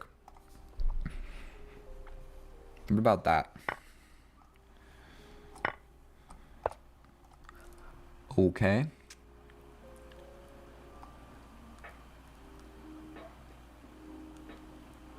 Here. Here, if he takes, I take the bishop. He takes with his bishop. I throw in no check that works. What if I push forward first?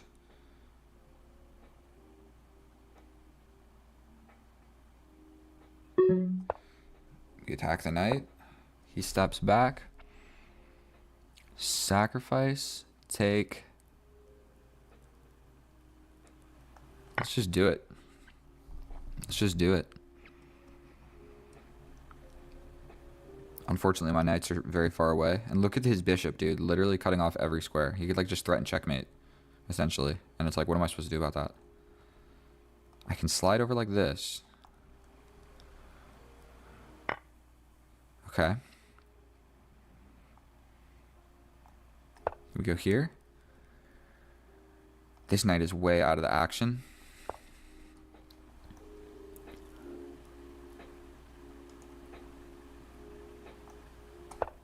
I'm so lost. Chess is hard. This is so weak.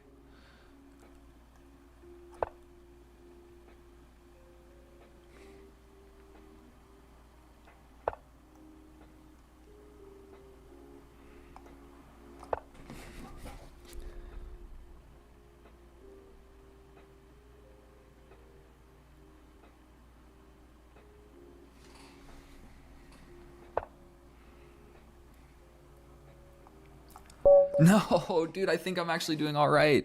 Let's check this computer. I think I'm doing okay. I'm not doing okay. It's equal, if anything. Okay. Oi, oi, oi.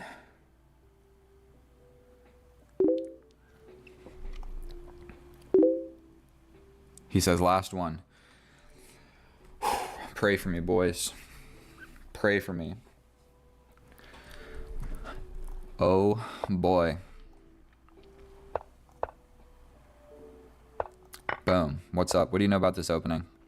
It's not a real opening, so he's probably never seen it. Although it gives black pretty much just an advantage right off the bat. We're going to go ahead and do this.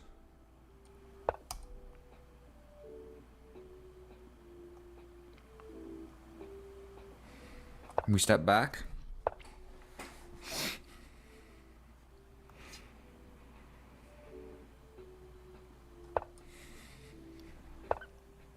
That's scary. What if we just take? I don't want a castle. I'm so scared to castle. We're going to do it. Okay. Okay. I mean, quite frankly, this knight probably needs to be doing something. What a crazy knight rerouting idea. What if I just jump in? Will he take? He probably won't.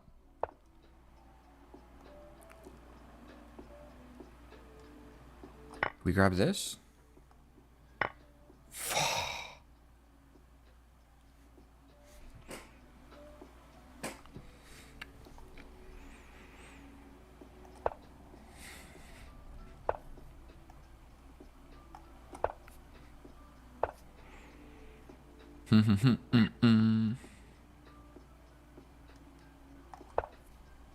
What am I supposed to do, bro?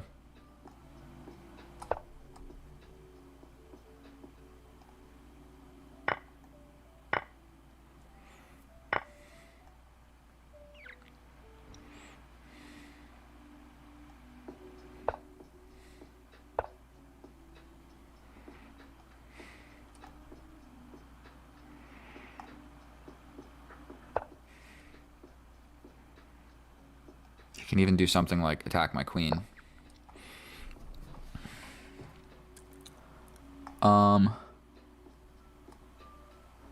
Let's just take. Then let me take. And then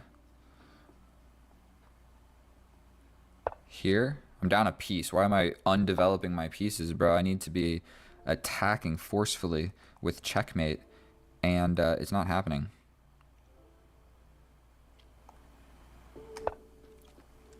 That's like a crazy, crazy, almost checkmate idea.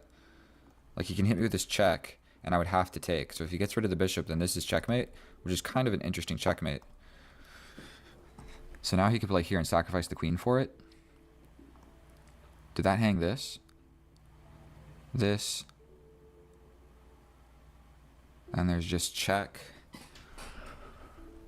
No, this, check, block, checkmate.